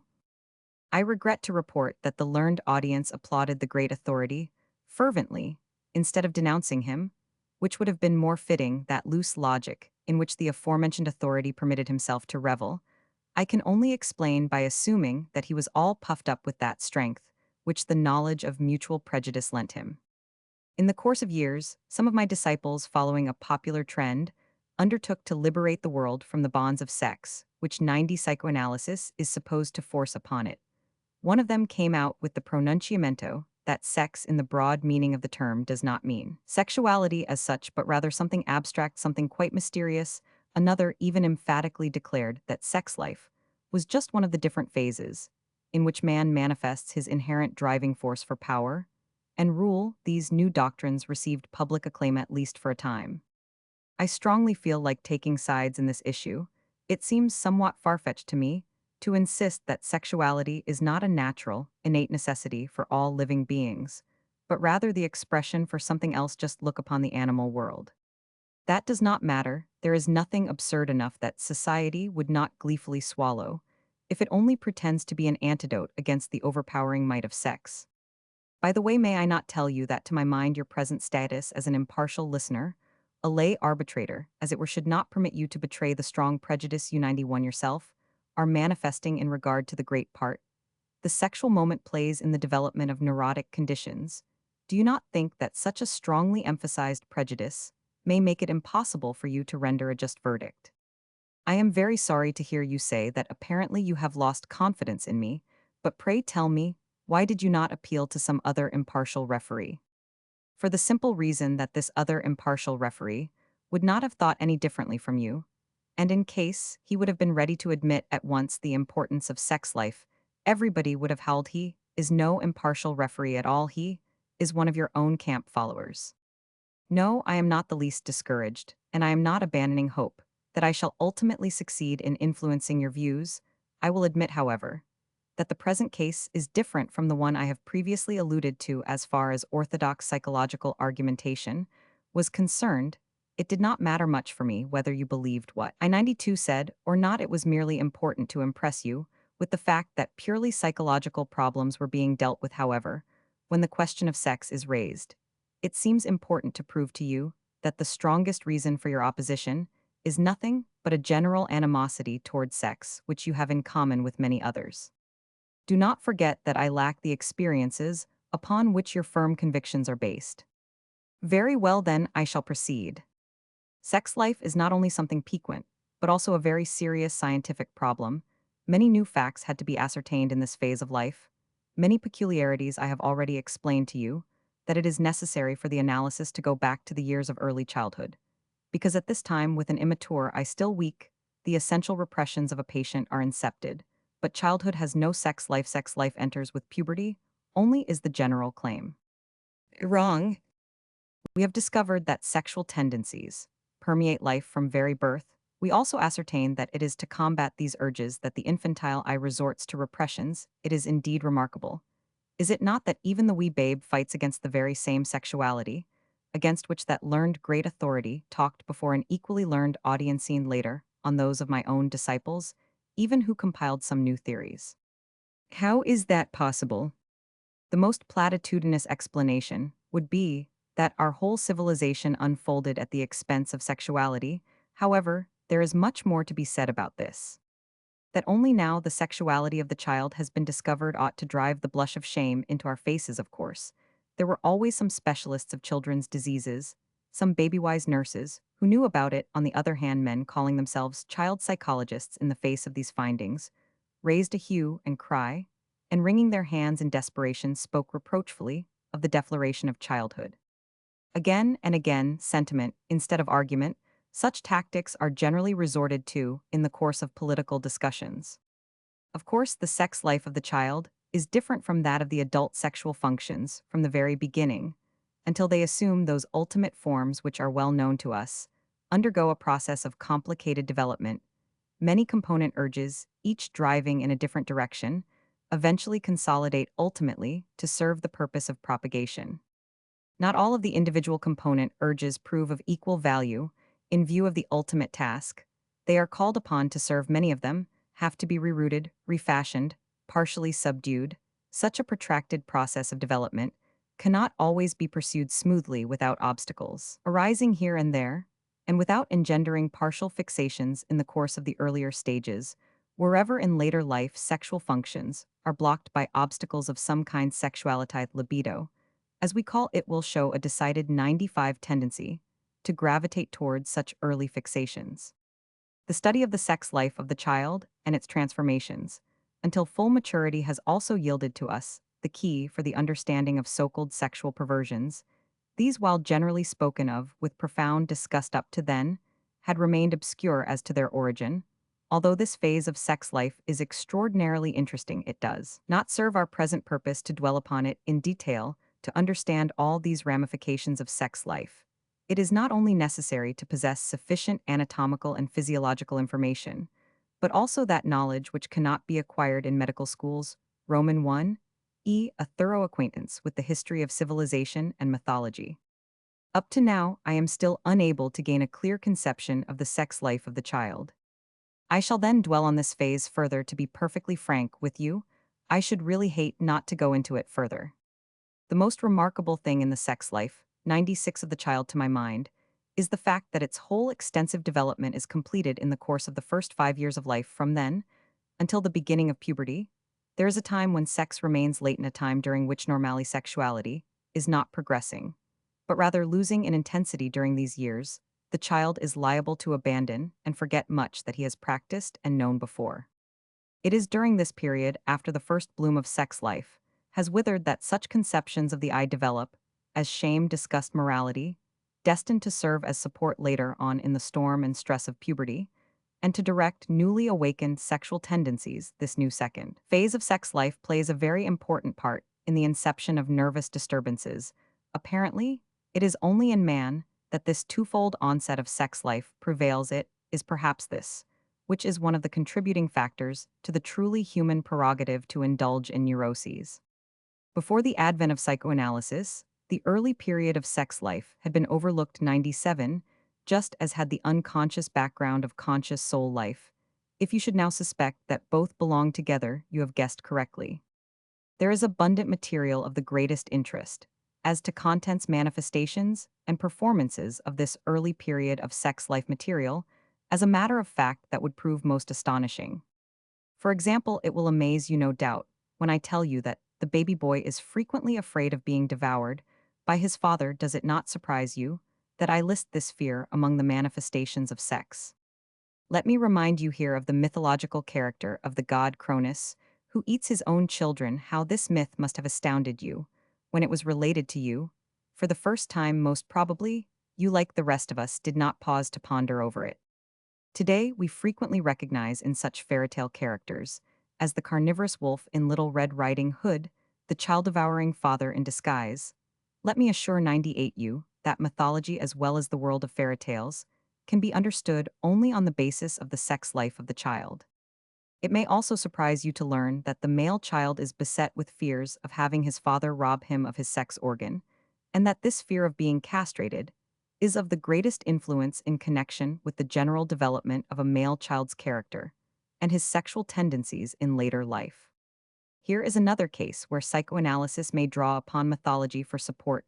Remember that the same Cronus who devoured his own children also emasculated his own father Uranus to be castrated in revenge by his son Zeus, who had been saved through the perspicacity of his mother.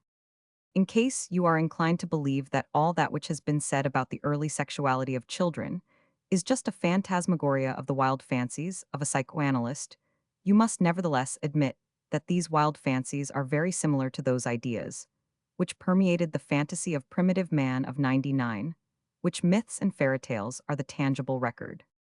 Does it not seem more acceptable and more probable that in the sole life of present-day children, the same archaic moments still prevail which generally prevailed at the time of primitive civilization? To all appearances, the child, in the development of his soul, simply recapitulates the evolution of his species analogous to the recapitulation of his physical development, which has long since been accepted by embryology. Another characteristic of the early sexual life of the male child is that the female sex organ as such does not play any part in it. It has not been discovered for him, yet all interest is directed to the male organ, all attention concentrated on the question of whether this organ is really existent. We know less about the early sex life of the female child than about that of the male offspring, a fact not so surprising since the sex life of even the mature woman still presents a dark continent to psychology. Nevertheless, 100 we know that the female child is extremely sensitive about the lack of a sex organ equal to that of the male child. Accordingly, the girl comes to consider herself inferior to the boy, developing a condition of penis envy, from which may be traced a whole chain of reactions characteristic of the female. Another characteristic of the child is that excremental discharges of the body are drawn into the sphere of sexual interest.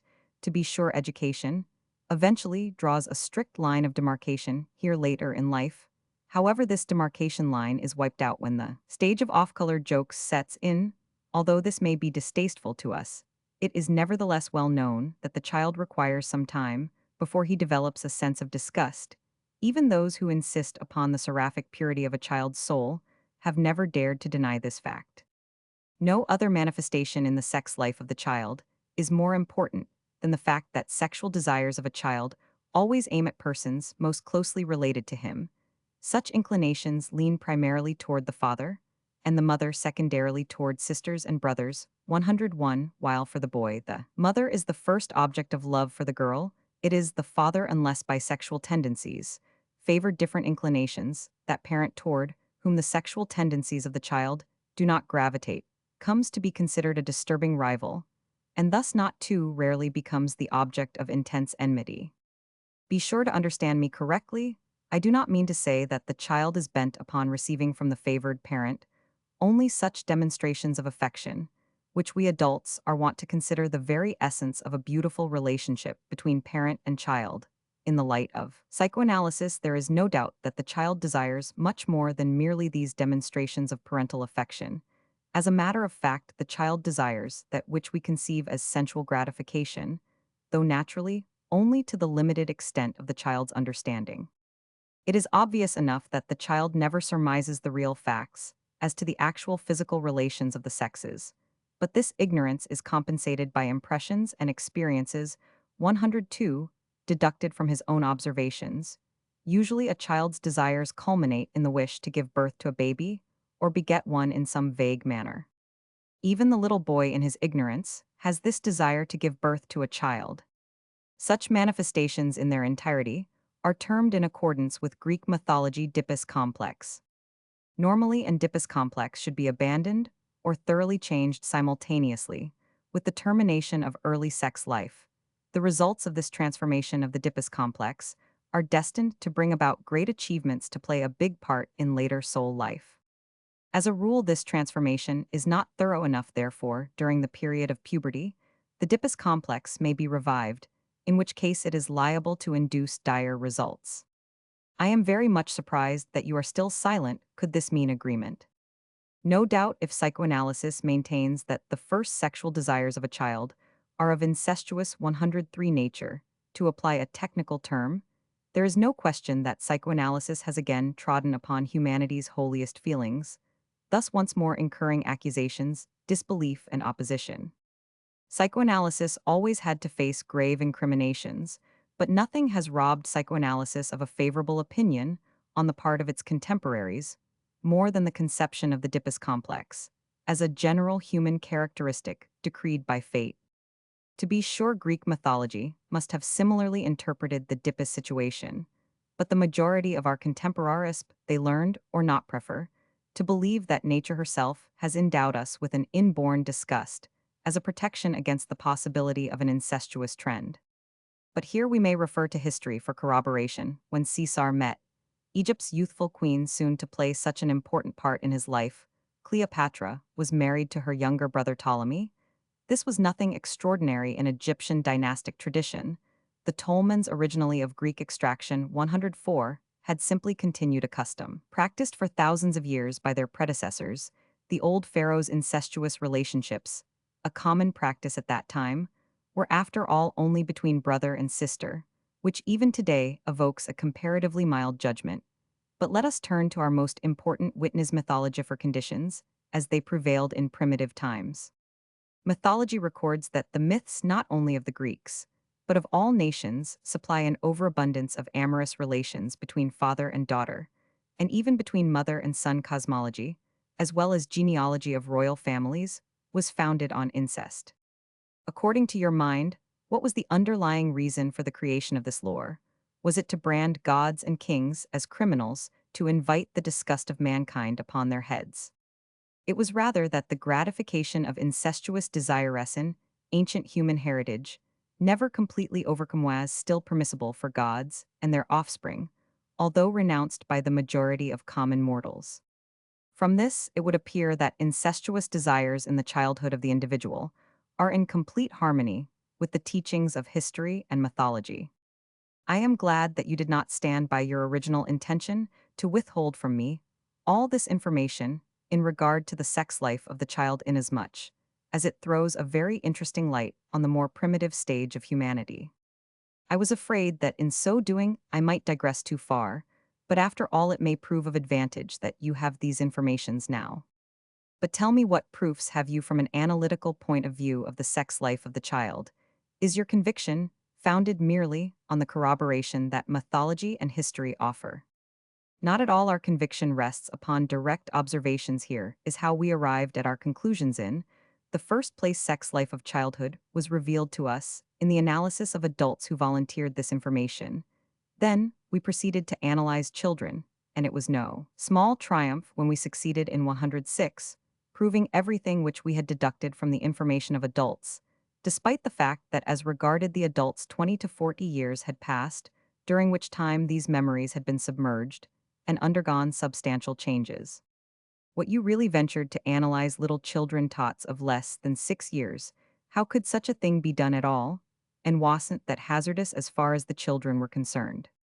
It was easy enough to do.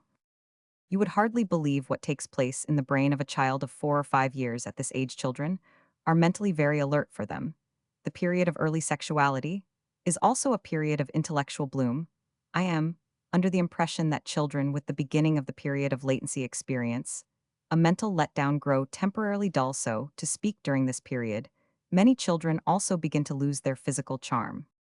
As far as possible damage arising from an early analysis is concerned, let me assure you that the first child to undergo this experiment about 107 years ago has meanwhile grown up to be a sound and efficient young man who, despite severe psychological traumata, passed through his pubescent period. Without complaint, this fact encourages me to expect that all the other victims will not fare any worse. Analyses of children yield various interesting results. Possibly in future, they will grow in importance as far as theoretical findings are concerned. There can be no doubt as to the value of these analyses, as children give unequivocal information on questions, which only yield hazy results. In the analyses of adults, the analyst is protected against mistakes, which might have proved to be serious. Analyses of children have the added advantage in that those moments are seized upon unaware, When a neurosis is in the process of development, there can be no mistake about such observations in children.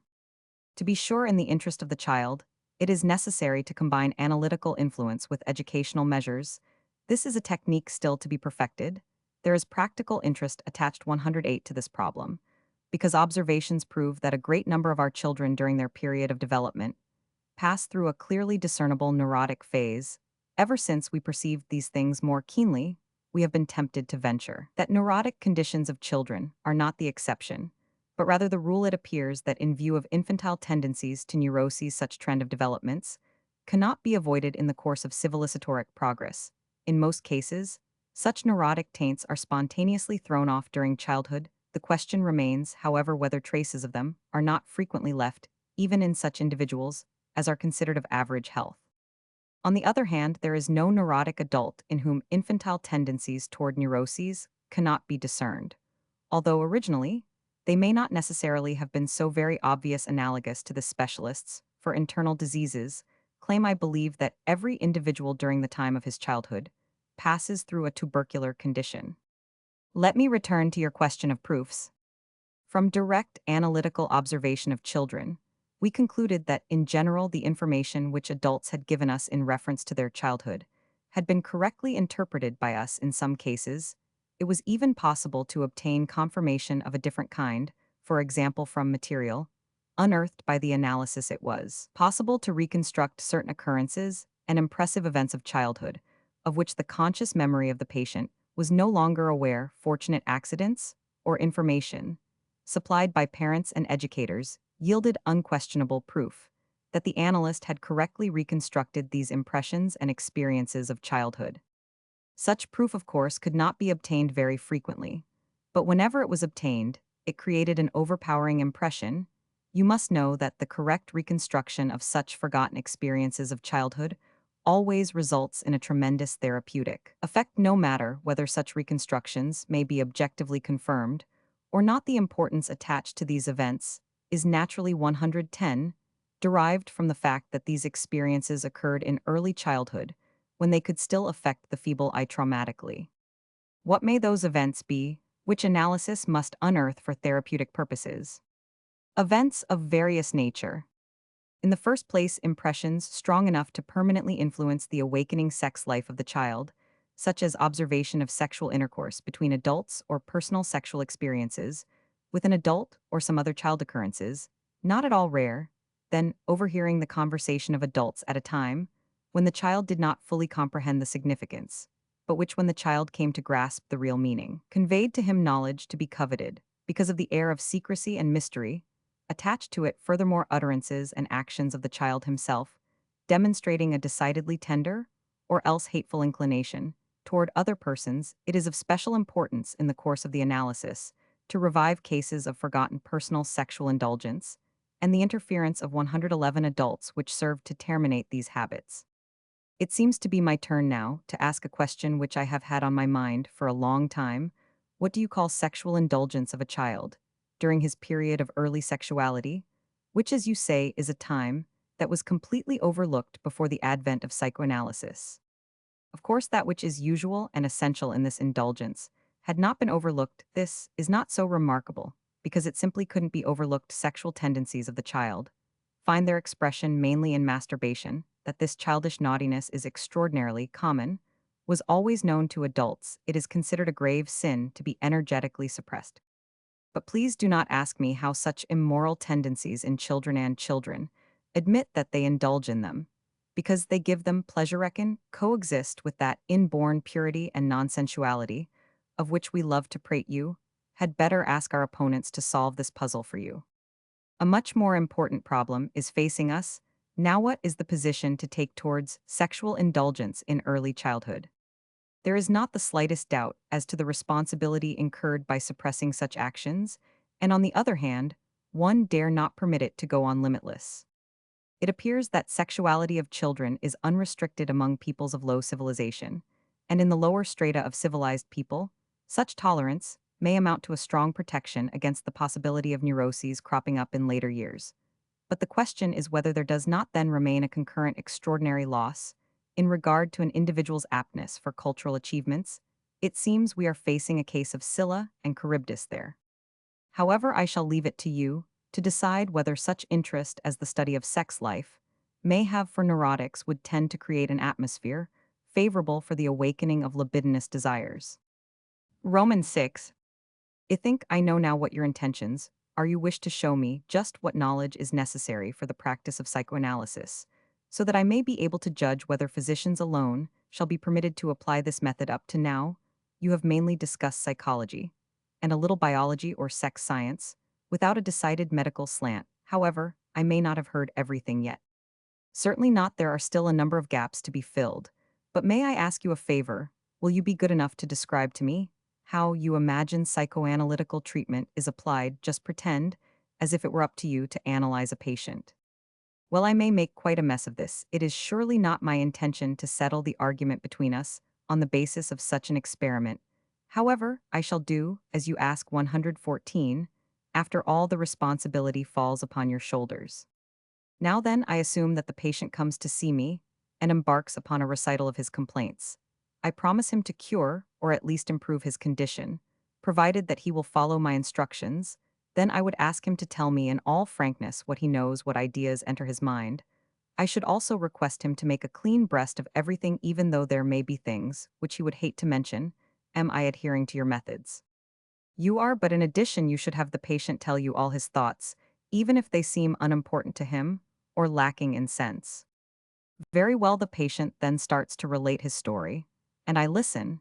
And what next? Oh, yes, his information will make it possible for me to conclude what impressions, experiences, and desires he may have repressed, because he came face to face with them at a time when his eye was still weak and too intimidated to face the dilemma squarely. After I have told that to the patient, he will reconstruct the old situations and correct his reactions to them with my assistance. Thus, the repressions his eye had been forced to resort to will disappear, and he is cured. Is that correct? Very good indeed. I already foresee that more people are going to reproach me for having trained a non-medical man to practice psychoanalysis. I surely must admit that you digested what I told you. I have only repeated what you told me, like reciting something that has been committed to memory. But I do not feel able to clearly visualize how I really would go about it. I cannot understand why such an analysis should require an hour, or more a day, for a period of months. As a rule, the average human being has not met with so many experiences, and as far as repressions during childhood are concerned, I assume that these are probably identical in all cases. There are many new experiences to make in the course of an analysis. For example, you would find that it is not so simple at all. From the information, a patient may volunteer to draw conclusions as to those of his experiences, which he has forgotten, the urges which he once repressed. A patient may tell you something which at the moment has just as little sense for you as for him. You will have to make up your mind that the material which the patient lays before you, in accordance with the instruction you gave him, must be interpreted in a special way, analogous perhaps to the treatment iron ore receives for the purpose of extracting from it valuable steel by some special process. In retaining this picture for the purpose of comparison, you must know that tons and tons of iron ore contain only very little of the valuable steel for which you are looking. This is one reason which would account for the fact that psychoanalytical treatment is such a long, drawn-out process. But how is this iron ore to be converted? To apply your comparison once more, by assuming that the information and ideas of a patient are nothing but distorted pictures. 117 of those impressions and experiences, you are trying to unearth hints, as it were, from which you would have to conclude what is really behind them to press it into a formula. The information a patient yields, be it memories, ideas, or dreams, will have to be interpreted first. This interpretation, of course, must be guided by the expectations you formed of the case on the basis of professional knowledge while listening to the patient's recital. Interpretation, what a dreadful word! I do not like to hear this term, because in applying it, you are depriving me of all confidence. If everything depends on my interpretation, who is going to assure me that my interpretation is correct? Such a state of affairs, according to my mind, simply means that everything is left to fancies and whims. Just a moment, now things are not as bad as all that. Why exclude processes of your own soul from the same rule which you are ready to admit to that of others? Provided you have acquired a certain self-discipline, and are in the possession of sufficient 118 information, your interpretations will not be influenced by personal peculiarities and are bound to prove correct. Do not draw the conclusion from this that it is my opinion that the personality of the analyst does not make any difference for this phase of the analysis. A certain sensitiveness for that which was unconsciously repressed is necessary, also an aptness with which everybody is not equally endowed, most of all it is here, where the absolute necessity for a thorough and searching self-analysis of the analyst is proved for the purpose of precluding any prejudice that may drag a distorted element into the interpretation. One thing, of course, still remains personal equation, which as an element of individuality is destined to play a much more important part in psychoanalysis than anywhere else. Although an abnormal man may develop into an expert physicist, an analyst will always be handicapped by his own anomalies when it comes to conceive pictures of soul life free from distortions. Inasmuch as it is impossible to prove to 119 anybody his anomalies' general unanimity in the matter of psychology of the depths will prove especially difficult to achieve, there are even a handful of psychologists who claim it to be practically impossible ever to achieve such unanimity, and who also insist that every fool is entitled to proclaim his special brand of foolishness as wisdom. I admit I am more optimistically inclined. After all, our experiences prove that even in psychology, harmony of opinion may be achieved to a tolerably satisfactory degree. No doubt each individual realm of science presents its own individual difficulties, which have to be eliminated. Moreover, there are some aspects of the art of interpretation, as applied in analysis, which, like some other knowledge, may be acquired by study, for example, those aspects pertaining to the peculiarly indirect representation by symbols. To be frank with you, I have lost all ambition, even to dabble theoretically with the application of psychoanalysis. Heaven knows what further surprises are still in store for me. You are perfectly correct to abandon such an intention. You have already convinced yourself how much training and practice is necessary, and once you have found the correct interpretations, a new problem presents itself. It is then up to you to lay in wait and virtually pounce upon the psychological moment, if you wish to acquaint your patient of your interpretations, with the idea of benefiting him. How to tell what is the psychological moment? That is a matter of extreme tact, which, by the way, may be greatly improved through experience. You would commit a very grave error if you would fling your interpretation as soon as it had been ascertained at the patient. This would only lead to resistance, refusal, indignation, but never result in his getting a firm hold of whatever it was that caused his repressions. It is an ironclad rule to permit your patient to approach this elusive cause of repression close enough to make it possible for him to obtain an immediate and strong 121 grip on it under the correctly timed guidance of the interpretation you may suggest. I am very much afraid that I would never master this art, but suppose that I observe this rule strictly, then what? Then it will be your lot to make a discovery which you did not expect to make. What kind of a discovery? That you had an entirely wrong opinion about your patient, that there is no reason in the world for you to depend on his cooperation or complacency, that as a matter of fact your patient is resolved to raise as many obstacles as possible against your combined exertions, with one word, that he does not altogether want to get well. Well, that is about the most ludicrous statement you have made so far. I simply don't believe it. The patient, suffering so intensely, complaining, so heartrendingly, sacrificing so much to be cured, actually does not want to get well. Is it possible you really mean what you say? I mean every word of it. What I have just stated is the truth, not the whole truth, but a 122 good deal of it. The patient wants yet does not want to get well, because his eye has lost its unity of purpose. It is preventing him from summing up undivided will power were the state of affairs. A different one, our patient would not be a neurotic. The results of his repression have simply invaded his I, firmly holding their ground there. So to speak, the I is wielding just as little influence over these effects as over the repression itself. Usually, the I is not at all aware of the prevailing state of affairs. These patients are of a peculiar type, putting difficulties in our way which we do not expect to encounter. All our social institutions are organized to fit individuals with a unified normal I, which may be classified as either good or bad. This I either functions properly or is impeded by some overwhelming influence. Thus the forensic alternative, mentally responsible or not responsible. But all these standard terms do not fit the neurotic.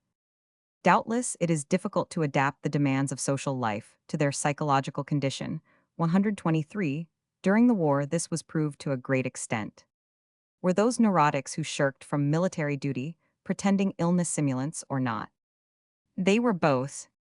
As soon as such patients were treated as simulants, by making it uncomfortable for them to indulge in sickness, they recuperated. And as soon as allegedly cured patients had been returned to the rank and file, they once more became Roman 99, there was simply no way to deal effectively with them. Analogous to this is the case of the neurotic in everyday life. They complain about their sickness at the same time exploiting it to the limit. As a matter of fact, if an attempt is made to cure them of their ailment, they will protect this most cherished possession of theirs with the selfsame fervor with which a lioness defends her offspring. But there would be no sense in blaming neurotics for the contradictory behavior they display. Would it not be best, then, not to treat such 124 difficult people at all, simply leave them to themselves? It seems to me that it cannot possibly be worthwhile to spend as much effort on them as appears necessary according to what you say. I do not agree with you on this point. Doubtless, it seems wiser to simply submit to the complications which life presents rather than to fight them. Not each and every one of the neurotics we treat may be worth the exertions of an analysis, but there are surely enough worthwhile individuals among them. It must be our goal to decrease the number of persons who are forced to face the exasperations of civilized life with a soul insufficiently prepared to this end. We must collect experience upon experience and come to fully grasp many problems. Every analysis is bound to prove instructive, yielding new knowledge, aside from the personal benefit it may confer upon an individual patient. Supposing that the eye of a patient developed such tendencies, which would make him wish to retain the sickness of which he complains, would not these tendencies be justified? 125 on the basis of certain reasons and motives? It is impossible for me to understand why somebody should want to be sick. What satisfaction could he derive from that? Just remember the war neurotics who were exempt from duty, because they were considered sick in everyday life. Sickness may be successfully employed as a screen behind which to hide professional insufficiencies, or in the circle of family life is a means to induce relatives to make sacrifices, demonstrations of affection, or to foist one's will upon them. Generally, all this is quite obvious and comes under the term sickness profit, analogous to war profit. It is remarkable, however, that the neurotic, or rather his eye, proves unable to grasp the connection of such motives with their logical consequences. The influence of such tendencies to gain sickness profit is combated by forcing the eye to become aware of them. But there are still other more obscure motives for holding on to sickness, which cannot be disposed so easily. As a matter of fact, these reasons cannot be understood without venturing once 126 more into the sphere of psychological theories. Oh, go right ahead. A little theory, more or less, what does it matter? When I explained to you the relations between the I and the it, I withheld from you an important part of the soul apparatus you see within the I itself. There persists a particular faction, which we call the superego. This superego enjoys a privileged position between the I and the it. It belongs to the I, sharing with it its intricate psychological makeup. On the other hand, it entertains very close relations with the it. The superego is in reality the record of first impressions as conceived by the it. It is the heir of the dissolved Oedipus complex. This superego, as a matter of fact, is able to oppose the I, act towards it, as if it were something inferior, and in general treat it almost with contempt for the I. It is just as important to remain in agreement with the superego, as with the it. Disagreement between the superego and the I is of far-reaching consequences for the soul life. Doubtless you have already surmised that the superego is the agent of that phenomenon, which we call our conscience. For the maintenance of healthy soul life, it is very important that the superego develop normally, that is, becomes sufficiently impersonal. It is just this development which is insufficient in the neurotic. Because his Oedipus complex was not properly transformed, his superego in regard to the I still assumes the role of the strict father to the child, with the morality of the I manifesting itself in a primitive manner, by meekly submitting to punishment meted out by the superego. Sickness is resorted to as the means of this self-punishment, the neurotic behaving as if under a burden of guilt, accepts sickness as a punishment to assuage this feeling of delinquency. That sounds very mysterious, but the most remarkable thing seems to be that the patient remains unconscious of the power of his conscience. Well, we are only now beginning to appreciate the importance of all these vital conditions. 128. That is the reason why my explanations were so puzzling to you. But now, I believe I can continue. All those agents which oppose the recuperation of a patient, we term the resistance of the patient, while sickness profit is the source of such resistance, the unconscious feeling of guilt, represents the resistance of the superego of which, as the strongest factor, we are very much in fear. But there are other manifestations of resistance which become evident in the process of treatment. If the I at an early period was induced through fear to take recourse to repression, this fear still persists manifesting itself, now as a resistance as soon as the I approaches that which was repressed. It is easy enough to realize that difficulties may be encountered if a certain tendency, which for decades has proceeded along a specific course, is suddenly expected to swing into a new path open to it. Such a condition may be termed the resistance of the it. The battle against all these resistances is our 129 main work during the analytical treatment, in comparison with which the task of interpretation almost fades into insignificance. But by this battle, and the ensuing defeat of resistances, the eye of the patient is so transformed and strengthened that his future behavior after the termination of the treatment may be regarded with complete equanimity. On the other hand, you will understand now why our treatment is so protracted expanse and multifariousness of the material are not as decisive factors as the question of whether the way is clear. Remember that the same course which in times of peace may be traveled in a few hours by railroad may take an army during wartime weeks and weeks, because the resistance of the enemy must first be overcome. Battles to overcome resistance require time in soul life. Also, I am sorry to say that up to now all exertions to shorten the duration of analytical treatments to any appreciable degree have proved unavailing. It seems that the best way to shorten the length of the treatment is simply to apply it as correctly as possible. If I ever felt the temptation to dabble with your science and to attempt to analyze a patient, your information, in reference to those resistances that may be encountered, cured me thoroughly of any such ambition. But tell me about the element of personal influence, which you have admitted is present in the analysis. Is this not a valuable factor in the battle against resistance? I am glad that you bring this question up. This personal influence is our strongest dynamic weapon. It is the agent which we introduce as something new into the analytical situation, thus lending it impetus. This could never be accomplished by the intellectual substance of our interpretation alone, because the patient sharing all the prejudices of his environment need not have more faith in us than our scientific critics. The neurotic cooperates with the analyst simply because he believes in him, and he believes in him because he gradually develops a certain sentimental trend toward the analyst. A child also believes only persons to whom it is attached. I have already told you how we employ this especially great suggestive influence, not to suppress the symptoms. It is here where the analytical method is utterly unlike any other psychotherapeutical method, but, as a driving power, to induce the eye of the patient to defeat his resistances. And suppose you succeed, would that ensure easy sailing from then on? Such ought to be the case, but an unexpected complication arises. It was perhaps the greatest surprise for the analyst to observe that the sentimental relations which the patient endeavors to establish are of a very particular nature. Already, the first physician who attempted analysis it was not it discovered this phenomenon which served to bewilder him. Intensely, these sentimental relations are, to express it bluntly, of an amorous nature. Remarkable, isn't it? If you take into consideration the fact that the analyst does nothing to invite such emotions, but rather endeavors to maintain distance, sentimentally speaking, between the patient and himself. All this is so much more remarkable, as these odd sentimental relations utterly disregard all such obstacles as difference in age, sex, and social strata. This amorousness appears fated, not that it constitutes a characteristic otherwise alien to spontaneous love. You are well aware that the contrary of this may be only too frequently observed, although it is the rule in the analytical situation. The latter as such cannot serve as a rational explanation for this development. To all appearances, nothing else should result from the relation between the patient and the analyst than just a certain measure of respect, confidence, gratitude, and humane sympathy. However, what really results from it is this condition of attachment, which in itself gives the impression of being some disorder. Well, I should say that such a development would tend to favor analytical purposes. If one is enamored, one is complacent, and ready to do almost anything for love's sweet sake.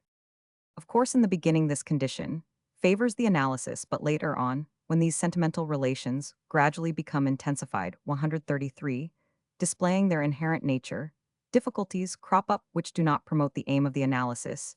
You see, an enamored patient is not satisfied merely to obey the analyst. The patient becomes presumptuous, demanding tenderness and sensual gratification.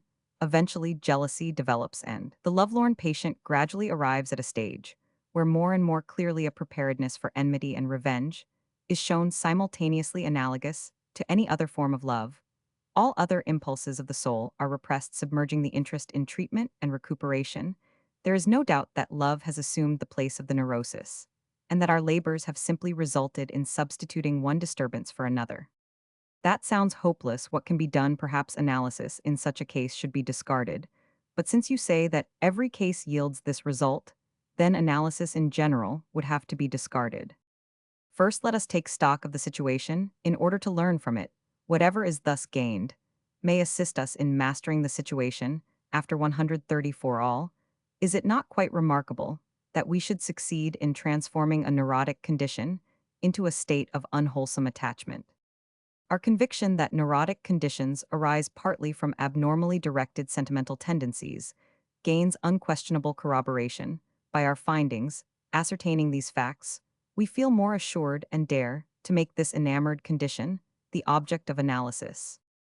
We also make another observation: this condition of amorousness, as part of the analysis, is not always so apparent in all cases as I have tried to picture it to you. And why isn't that the case we shall soon see. In the same measure as the sensual and hostile aspects of a patient's attachment endeavor to manifest themselves, the inherent opposition of the patient against such tendencies asserts itself. He combats them and attempts to repress them before our very eyes. Thus we come to comprehend the whole development. The patient merely repeats in the form of being enamored with the analyst experiences 135 of his soul life of days gone by. Certain tendencies of his soul, ready to burst forth and closely connected with the inception of his neurosis, have simply been transferred by him to the analyst. He also repeats before our eyes all those gestures of opposition gone through before, and would like nothing so much as to repeat in his relations with the analyst all the phases of that forgotten period of his life. What the patient is showing us now is accordingly the very nucleus of the most intimate story of his life. He is reproducing this nucleus in a tangible form, as if actual, instead of just remembering this incipient stage of his condition. Thus the riddle of transferred love has been solved, and the analysis with the assistance of this new discovery, which for a time almost seemed to wreck it, may be continued. That is surely complicated. Does the patient believe so easily that he is not in love, and merely feels forced to revive an old episode, as it were? Everything now depends upon the greatest dexterity in handling this transference. To 136, achieve our objective. You will easily see that the demands of the analytical technique at this point are very exacting. It is here where the most serious mistakes may be committed, or the most splendid results achieved. Any attempt to evade these difficulties by suppressing or neglecting the transference would be senseless.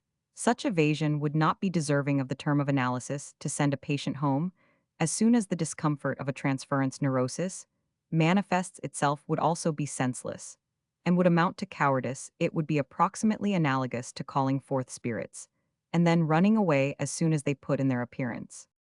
Of course, there is no other way out. Sometimes there are cases in which it is impossible to master an unshackled transference, and the analysis must then be terminated. But at least one should wrestle with these evil spirits to the best of one's ability. To give in to the demands of a transference of desires of a patient for tenderness or sensual gratification is impossible, not only for moral reasons, but also as it would prove 137 impractical, if resorted to, as a means to achieve a successful analysis. A neurotic cannot be healed by being permitted to indulge in uncorrected repetitions of situations which he unconsciously prepared when making a compromise with a neurotic. By meeting him halfway, it is necessary to take care not to be maneuvered into the ludicrous position of the clergyman who tried to convert the insurance agent with the result that the insurance agent did not join the church, but the clergyman took out a policy. The only way out of the dilemma of transference is to delve into the past of the patient and reconstruct events, as they were actually lived through by the patient, or else only pictured with the assistance of his urge-stimulated imagination. For all this, the analyst requires much dexterity, patience, calmness, and self-effacement. And where do you think did the neurotic meet the original of this transference love?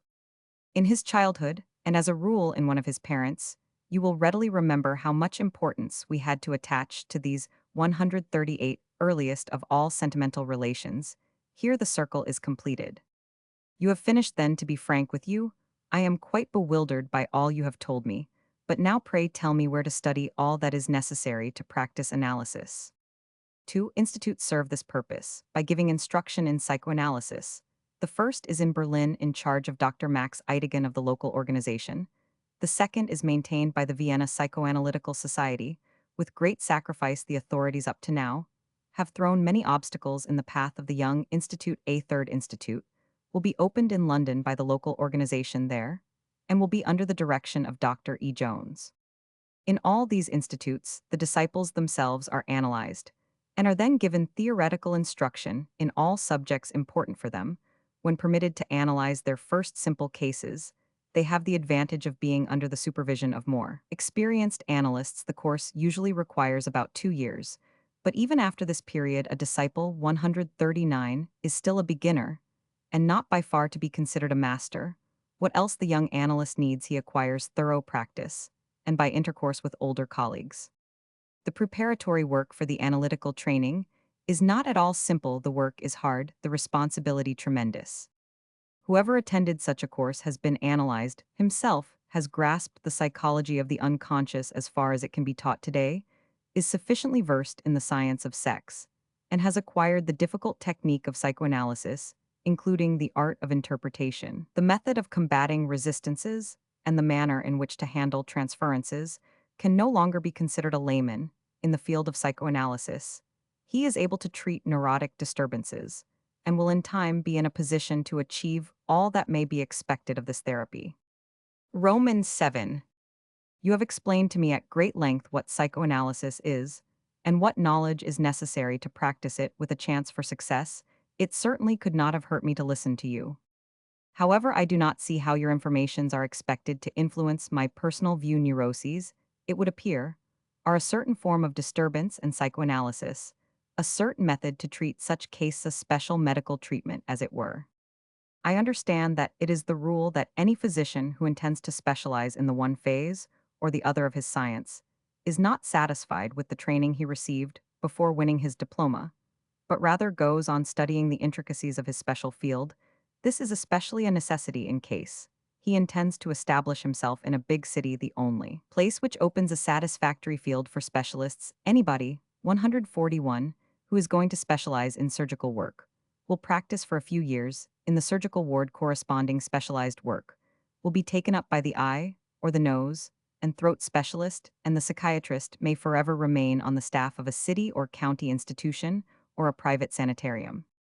The same method of development may be expected of the psychoanalyst. Whoever decides to take up this new medical specialty, after finishing his studies proper, will have to attend those institutes for the duration of 2 years, which you have mentioned before. Provided it really takes as long as that to gain the necessary knowledge, he will then also learn that it would be to his advantage to join a psychoanalytical society in order to remain in contact with his colleagues.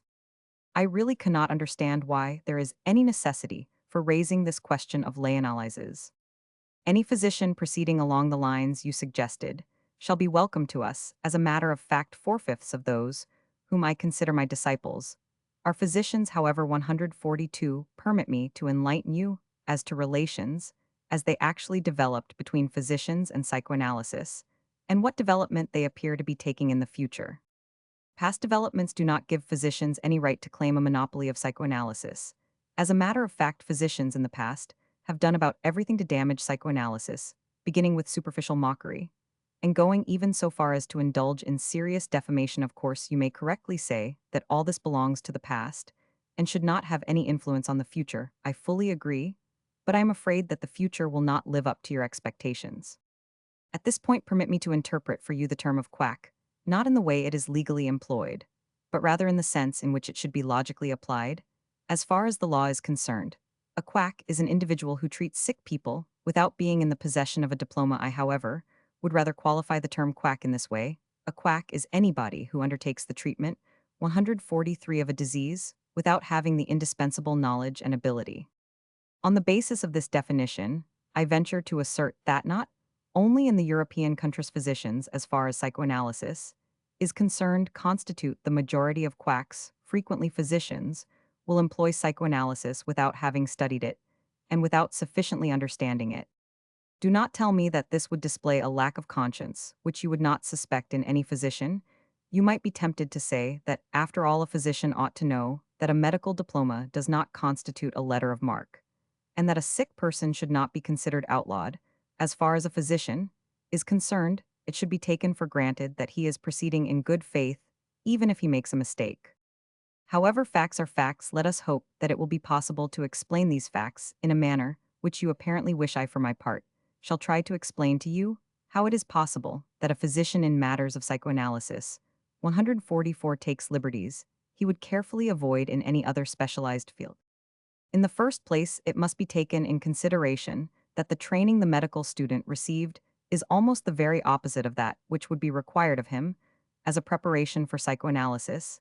His attention has simply been focused upon facts, which may be objectively ascertained, such as present themselves in anatomy, physics, and chemistry, and which must be understood properly and applied correctly to achieve results.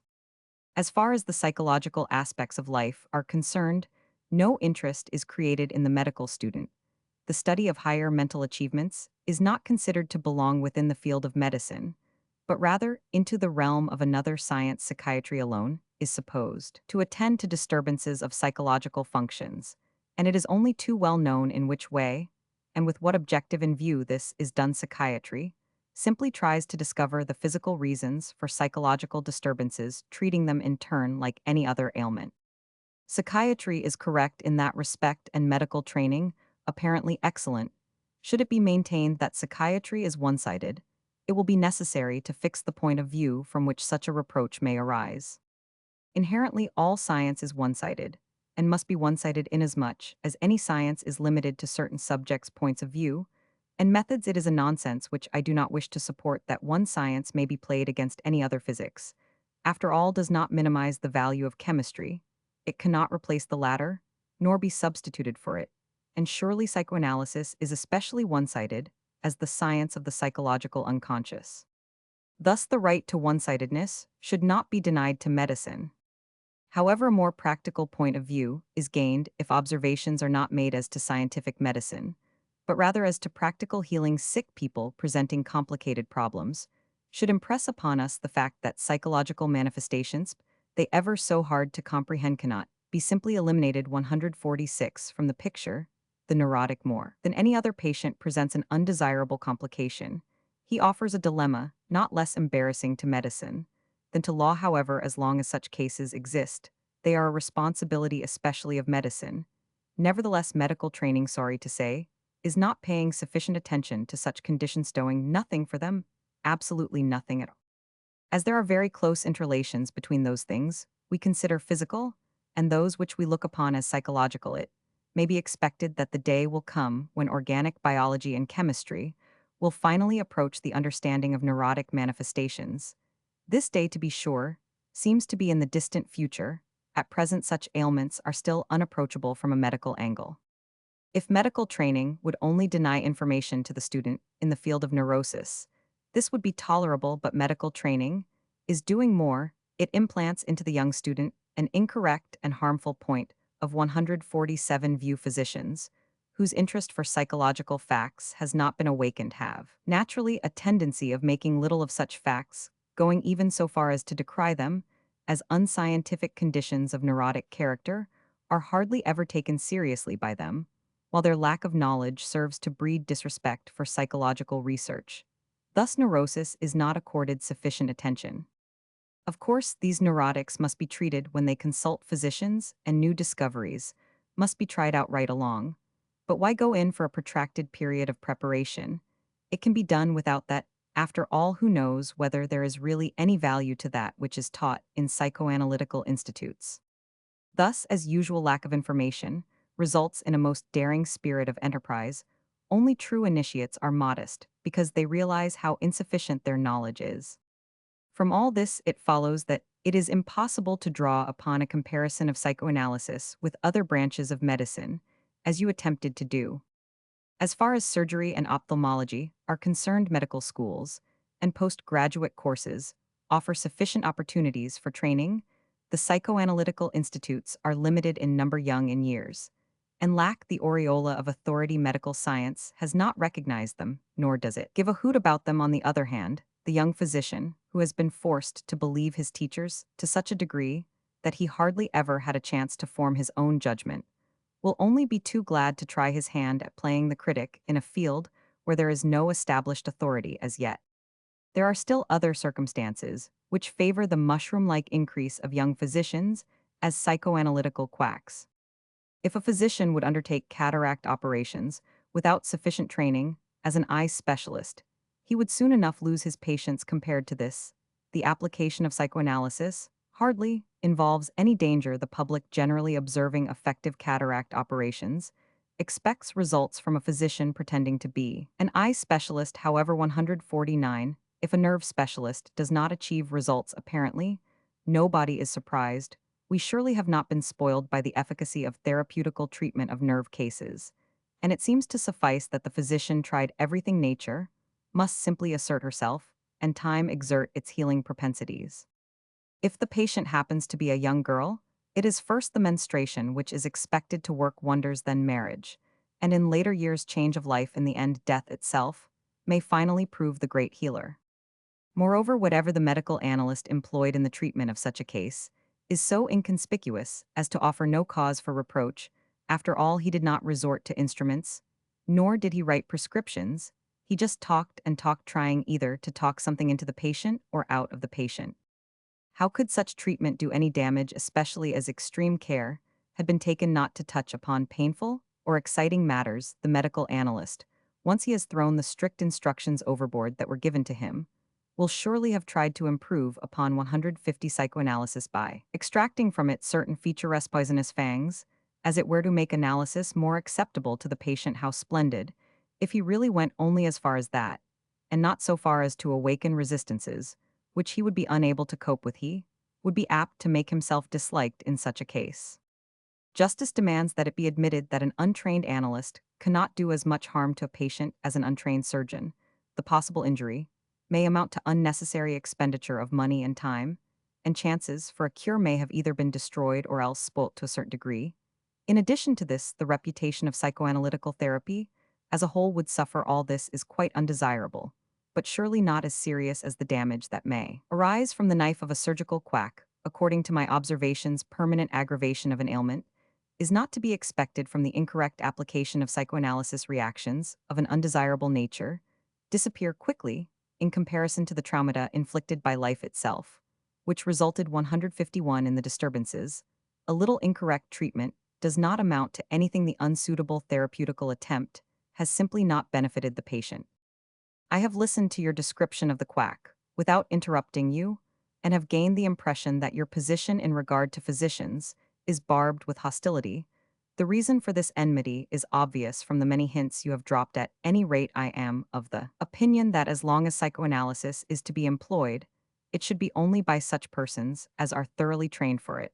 But it seems that you believe that even those physicians who may take up psychoanalysis in the course of time will not go in for the necessary thorough training. Exactly, as long as the relation between the medical schools and the psychological institutes prevail, as they do today, I do not think that young physicians will resist the temptation of making things easy for themselves. It appears to me that you constantly avoid making any direct statement in regard to the problem of lay-analyses. Apparently, what 152 you wish me to surmise now is that it would be your suggestion to withhold, as a means of revenge, as an act of punishment, so to speak, the monopoly of practicing psychoanalysis from physicians, because such physicians as employ analysis are beyond control. You would, however, permit the application of such medical activity to laymen.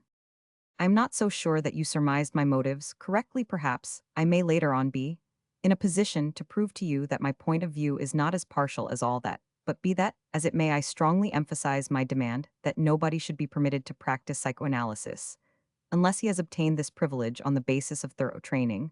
Whether such a person is a qualified physician or not does not seem important to me. What then are your practical suggestions? I am not as far as that yet. I don't even know whether I shall ever get that far. There is some other question, which I wish to take up with you, and by way of introduction, touch upon a certain point. It is reported that the authorities, on the strength of suggestions made by medical bodies, may put a sweeping prohibition for the practice of psychoanalysis by laymen on the statute books. Such prohibition would naturally also hit the non-medical members of psychoanalytical societies, men and women who have undergone a very thorough training and improved themselves greatly by practice. Should such a sweeping prohibition become an actual fact, the incongruous condition would then present itself whereby people really capable of applying psychoanalysis properly would be excluded from this practice, while on the other hand, this privilege would be extended to individuals insufficiently informed and not specially trained for such work. Of course, no legislature aims at so absurd an effect, but the dilemma that presents itself with this piece of legislature is neither important nor difficult. It would concern only a handful of people who would not even suffer appreciably analogous to measures enacted by 154 monarchical Austria. Republican Austria could also resort to exception laws under the Habsburg regime. It happened that certain quacks whose ability in the treatment of certain diseases was convincing were privileged ad personam to treat sick people. These were mostly cases of rustic healers, who enjoyed the recommendation of one of those exalted, once so plentiful archduchesses. However, it should be possible to assume that the benefit of such exception laws should also pertain to city inhabitants who are recommended by mere experts. Of course, if the law is put on the statutes, in accordance with the wording of the bill, now pending, the Vienna Psychoanalytical Institute, for example, would no longer be permitted to accept students unless they belong to the medical profession. All these endeavors to restrict the application of psychoanalysis hark back more or less to obsolete legislature dealing with quackery.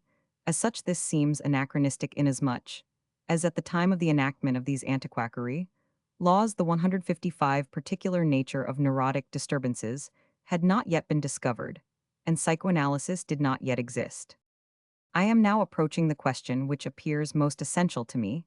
Is the practice of psychoanalysis of such a nature as to lend itself to the interference of legislative authorities, or would it not be much better to leave psychoanalysis to its natural development?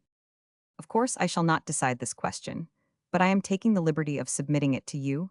It appears that in Austria, not unlike other countries, by the way, there prevails a real furor prohibendi, a veritable mania for prohibition and general interference, a trend which usually, as is only too well known, makes for unsatisfactory results. According to my own personal view, a superabundance of ordinances and prohibitions will only serve to injure the dignity of the law. It may usually be observed that wherever there are just a few laws, these laws are strictly adhered to, whereas where laws exist in great numbers, the temptation arises to break them.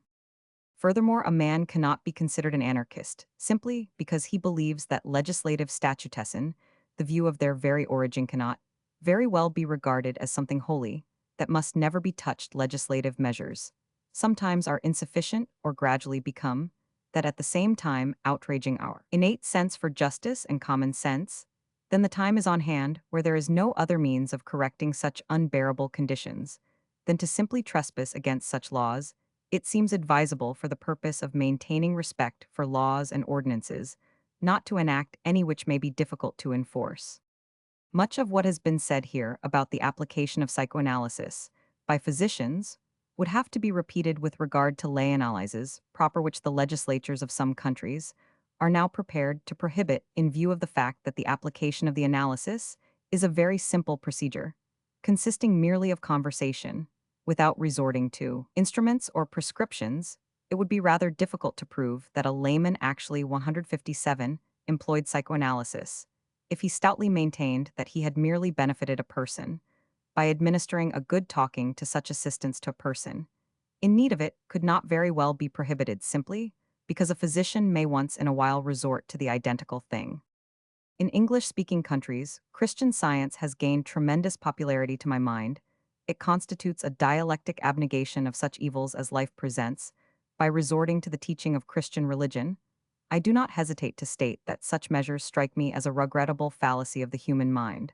But who in the United States or England would ever think of prohibiting Christian Science or seek to punish its followers? Generally speaking, is governmental authority, always so certain to be on the right side, assumed, even that many left to their own devices would encounter danger and experience harm? Would it not just the same be much better if governmental authority would merely indicate dangerous ground, but on the whole leave it to the individual to be 158 taught by experience and mutual influence? Psychoanalysis is so new, the broad masses so insufficiently informed about it, the official view of science still so vacillating, that it appears to me as premature to impede its progress by legislative measures. Why not leave it to the patients themselves to learn that it is dangerous for them to apply for psychological assistance to persons who are not sufficiently informed? If people are sufficiently enlightened, and warned, prohibition will surely prove superfluous. On Italian highways, poles carrying high-tension electric power display this warning Kai Taka Muir, which has proven perfectly sufficient in contrast to this in other countries, for example Austria and Germany. This warning is of an insulting verbosity inasmuch as touching these high-tension wires is dangerous to life. It is herewith strictly prohibited to meddle with them. Why this prohibition? Whoever cherishes his life will not touch them, and whoever wants 159 to commit suicide will surely not be detained by the warning. But there are cases which may be quoted as precedent for the prohibition of lay-analyses, for example the law against the practice of hypnosis by laymen, and another enacted against occult seances, and the organization of spiritualistic societies one. I must admit that it is beyond me to admire these measures, as far as the last mentioned prohibition is concerned. It surely constitutes a case of grave overficiousness, encroaching upon intellectual freedom. As far as I am personally concerned, I do not think that anybody would suspect me of having faith in occult phenomena, or of being interested in its general acceptance. However, such prohibitive measures will never serve to stifle the interest that some people manifest for the alleged secrets of an occult world. Such officious interference may do a lot of damage by preventing impartial seekers for truth to arrive at a finding, which would do away with 160 occult misconceptions. Here also we observe the fact that other countries do not interfere with so-called parapsychic research, but only Austria. As far as hypnosis is concerned, it is somewhat different from analysis. Hypnosis is nothing else but induction of an abnormal condition of the soul, serving the layman merely as a means of entertainment. Had hypnotic therapy fulfilled its early promise, conditions would have evolved similar to those now prevailing in psychoanalysis. Aside from this, the history of hypnosis contributes another precedent for the fate of psychoanalysis. When I was still a young instructor of neuropathology, physicians fervently fought against hypnosis, claiming it to be nothing but a fake and infernal delusion, a most dangerous practice. Today, this same hypnosis has been monopolized by them.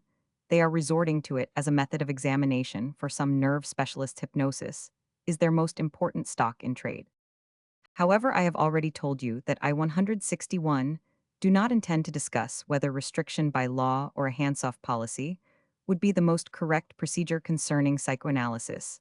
I know very well that this is a question of principle which will be decided by the inclination of influential people rather than by strict argumentation. What seems to me to suggest a policy of laissez-faire I have already mentioned, but if the decision should be one for active interference, then, to be sure, it would appear to me as a one-sided and unjust measure to enact a sweeping prohibition against the practice of psychoanalysis by laymen. Then it would be up to the legislature to fix the conditions under which the application of psychoanalysis would be permissible. For those who would be privileged to employ it, it would also be necessary to appoint an authority who could be appealed to for information, who would decide what constitutes psychoanalysis, what the training would be, and how to administer it.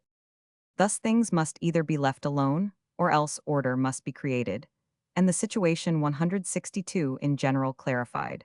But there is no use in simply interfering with a complicated situation by means of a prohibition, which is based without much discretion upon obsolete acts of an antiquated legislature. Roman 8. But the physicians, it seems I am really unable to bring you to the main point of our conversation. You are continually evading me after all the question before us is whether physicians should be given the exclusive right to employ psychoanalysis, that is, after they have fulfilled certain conditions. If you should insist upon such according to your own statement, the majority of quacks dabbling with psychoanalysis does not consist of physicians. You also admit that the greatest number of your disciples and followers are physicians. I have heard that these do not share your point of view in regard to lay-analyses. Of course, it is to be expected that your disciples agree with you in the question of sufficient training. Just the same, they hold the layman should be excluded from the practice of psychoanalysis. Is that really the case, and if so, how do you account for it? You are correctly informed. Not all but a great number of my medically trained collaborators do not side with me in this matter, but insist that psychoanalytical treatment of neurotics be exclusively reserved for physicians. From this, you may gather that even within the limits of our own camps, there prevails a difference of opinion. Although my point of view is very well known, the divergence of opinion in matters of lay analyses in no way interferes with an otherwise splendid harmony. How to explain this position of some of my disciples? I'm not so sure, but I assume that professional pride is behind it. You see, their process of development has been different from mine, that they find themselves somewhat isolated from their colleagues, is still annoying them. They would like to be considered by the profession as a whole as members in good standing. So, to say thus, in order to win the tolerance of their Sculapian brothers, they are willing to make a sacrifice whose value is apparently not clear to them. Of course, I may be wrong here to assume that fear of competition is dictating their position would not only amount to suspecting them of a low motive, but also condemn them for a peculiar short-sightedness. After all, as long as they are ready to initiate colleagues into psychoanalysis, it can be of no importance to them whether they will have to share prospective patients with them or with laymen. Probably there is something else to be considered. They may be impressed by certain features, which in the practice of psychoanalysis assure the physician of an unquestionable advantage over the layman. There you are, assure the advantage at last, you admit this advantage. I should think this admission settles our argument. I admit this advantage. Perhaps, by doing so, I shall prove to you that I am not as passionately deluded as you think. I postponed mentioning these conditions, because, in airing them, additional theoretical discussion is necessary. What are you driving at now?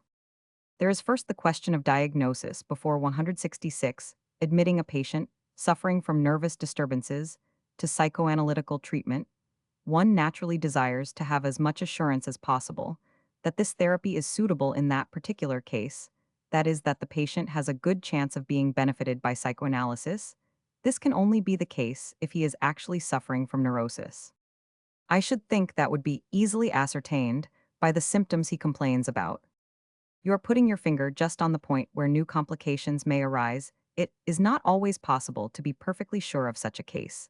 The patient, in spite of displaying all the visible symptoms of neurosis, may actually be suffering from something else, the incipient stage of a mental disease, for example, or the beginning of a process destroying his brain. To distinguish between such symptoms is not always easy or possible. Responsibility for such a decision must naturally be assumed by the physician alone. And as mentioned before, it is not so easy for him. For the longest time an ailment may appear absolutely 167 harmless, until finally manifesting its malignant character. Nervous people, as a rule, fear that they may be on the road to some mental disease. Assume that a physician has not correctly diagnosed a case, or has been unable to discover its true nature. Nothing has been lost. No damage has been done. Analytical treatment, although not doing any harm to the patient, would have been superfluous. In such a case, it might have given any number of people a chance to lay the blame for the unfortunate development of the case at the door of psychoanalysis, unjustly, so to be sure, but such a likelihood should be avoided nevertheless. That sounds hopeless. It apparently tears out by the very roots everything you told me about the nature and development of a neurosis. Not at all, it only strengthens the fact that neurotics are a nuisance and a dilemma for all parties concerned, including the psychoanalysts. I may be able to alleviate your new apprehensions. If I make myself clearer, probably, it would be more correct to say of such 168 cases, as we now have under discussion, that they actually present neuroses. However, these neuroses are not psychic, but rather somatic, that is, they do not originate from the soul, but rather from the body. Do you understand me? I do, but I am at a loss to connect all this with the psychological aspect. That can easily be done if only complications of the living substance are sufficiently taken into consideration. What was the inherent feature of a neurosis? That the I, constituting the very essence of the soul, so to speak, developed and improved by the influence of the outer world, proved unable to fulfill its mediating functions between the it and reality, that the I, on account of its weakness, shirked its duties in regard to the it, thus incurring repressions from which it suffers it, is because such weakness of the I regularly takes place in all of us in childhood, that events of our tender years exert such great importance in later life. In the few years of our childhood, we have to cover the enormous distance of development, 169, from primitive man of the Stone Age to civilized man of today. In addition to this tremendous burden, the child has to ward off the urges of an early sexuality. Small wonder, then, that our eye takes recourse to repressions, thus exposing itself to childhood, neuroses, the effects of which in turn furnish the disposition for nervous disturbances in more mature years. Everything now depends upon how the growing up individual will be treated by fate. If life is too hard, the divergence between urges and the opposition of reality too great, the I may remain unsuccessful in its endeavors to mediate between the two. This is the more probable the more the I is encroached upon by such infantile dispositions as it may have acquired in tender years. Thus the process of repression is repeated urges tear themselves free from the sovereignty of the I to gain by way of regression a substitute for the gratification they crave, while the poor I has become helplessly neurotic. Let us hold on firmly to this, that the most important, the pivotal point in the whole situation, 170, so to speak, is the relative strength of the I in all its phases. It is easy then to complete our whole etiological survey, that is our endeavor to assign causes to the phenomena observed. We already know the normal causes for nervousness to be the infantile weakness of the I, the checking of early sexual urges, and the influence of chance episodes in our childhood. But is there no possibility that there are also some other contributory factors antedating childhood, for example, an inborn strength and unruliness of those urges, which constitute the it presenting right from the very start a task much too difficult for the I, or could a certain weakness existing for reasons unknown in the development of the I be held responsible? Of course, all these possibilities will exert an etiological importance, in some cases of surpassing value. The specific driving power of the it must always be taken into consideration, and wherever it is developed to an excessive degree, there are only meager chances for a successful application of our therapy of the reasons, 171, that block the development of the I. We still know too little to account for such cases of neurosis, which arise on a constitutional basis. It may be assumed that neurosis hardly ever develops unless there are constitutional or congenital factors increasing the possibility for such a condition. However, if it is correct that the relative weakness of the I is the deciding factor for the development of neuroses, then it would also appear possible that later physical disturbances may result in a neurosis, provided it also results in a weakening of the Roman one. This happens only too frequently. Such a physical disturbance may aim at the it, intensifying its urges to an extent where the I is not able to cope with them anymore. As an example for such developments, the changes induced in woman by the disturbances of menstruation and menopause could perhaps be drawn upon other reasons that may weaken the I are general physical disturbances, organic diseases of the central nervous system.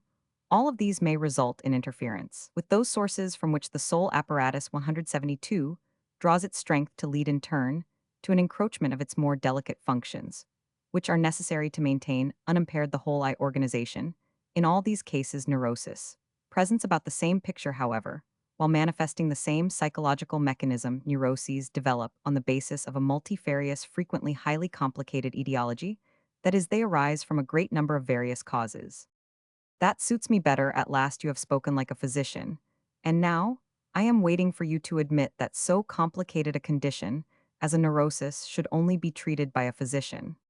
I am afraid you are expecting too much. What we have just discussed belonged in the realm of pathology. Psychoanalysis, however, is a therapeutical process. I admit no, I even insist that a physician should first diagnose each and every case where psychoanalysis seems applicable. Fortunately, the greater number of neuroses are of a psychical nature and not pathologically induced. As soon as the physician has ascertained this, he may safely 173 leave the treatment to the lay analyst. We have always followed this procedure within our analytical societies. thanks to this close cooperation between the medically trained and non-trained members, errors almost never occur.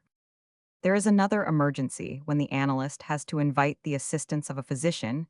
It is possible that, in the course of psychoanalytical treatment, symptoms mostly of physical nature appear, which may either be part of the neurosis or else manifestations of independent organic disturbances. Here the decision must once more be left to the physician. From all this, there follows that the analysts, even during the analysis, cannot dispense with the physician. This is another argument against lay-analyses. No, this possibility cannot be drawn upon as an argument against lay-analyses, because in an analogous case, the medically trained analyst would not proceed any differently. I do not understand that. There is a rule that even a medically trained analyst running across such dubious symptoms, 174 in the course of the treatment, is not to depend on his own judgment, but to consult some colleague, preferably a specialist of internal diseases. Why this rule apparently so superfluous? This rule is not superfluous at all. There are several reasons for it. In the first place, it is hard to combine organic and psychical treatment. In the second place, the particular condition of transference frequently prevailing in analyses may make it inadvisable for the analyst to subject his patient to physical examination. In the third place, there are all the reasons in the world for the analyst to doubt his own opinion inasmuch as he is so intensely interested in the psychical aspects of the case. I now understand your position towards lay-analyses. You insist that there must be lay-analysis, however, as you have to admit their insufficiency. For the task you compile everything that could serve to excuse them, and make things in general easier for them. To be frank with you, I cannot understand why we should have lay-analysts at all, inasmuch as they would never be more than second class, 175, therapeutists. This need not include those few laymen who have already received their training, but institutes for psychological training should not accept laymen anymore. I would assent to all this if I could be shown that such restrictions would benefit all parties interested. You will admit that these interests are trifled. There is the interest of the patient, the interest of the physicians, and last but not least the interest of science, which in turn includes the interest of all patients of the future. Let us investigate these 3 points. It does not matter whether the patient be analyzed by a physician or a layman, as long as any danger of mistaking his condition is excluded by being properly examined by a physician before the beginning of the treatment or re-examined as soon as developments in the course of the analysis make this advisable.